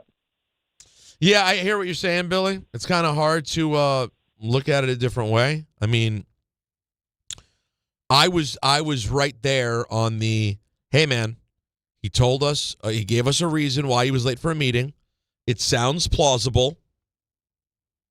Let's not act like he was out there, getting in trouble.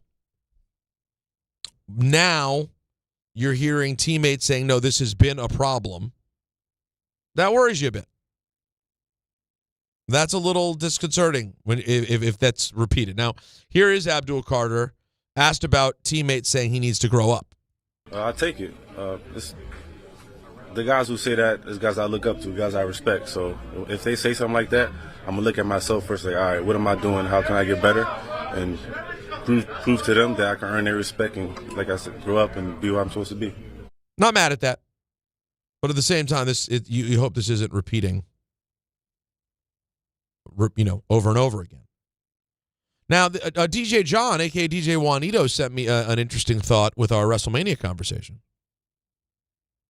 He said if it's done, and it will be done by WrestleMania 50, he said, what about Etihad Park in Queens, the NYCFC stadium they're building that's going to be like state-of-the-art and beautiful? Now, it's only going to hold 25,000, but that's such a fire capacity because now 25,000 capacity, though, at WrestleMania is higher. If it's 25,000 for soccer, for WrestleMania, you might be able to get that up depending on the style that they do because you have the whole field. So you might maybe get 30,000. That's what I was thinking. Probably like closer to 30. So 2 nights would be 60,000 about. Yeah, I mean, it's still lower. It's just the problem is now they're so used to doing a football stadium twice. Someone on YouTube suggested Central Park. Oh, that would be on the Great Lawn. That would be crazy. Crazy. Also probably not doable. No. But also crazy and kind of funny. Yeah, I mean, listen, and Arthur Ashe would be insane. I think you can fit like 25 in there.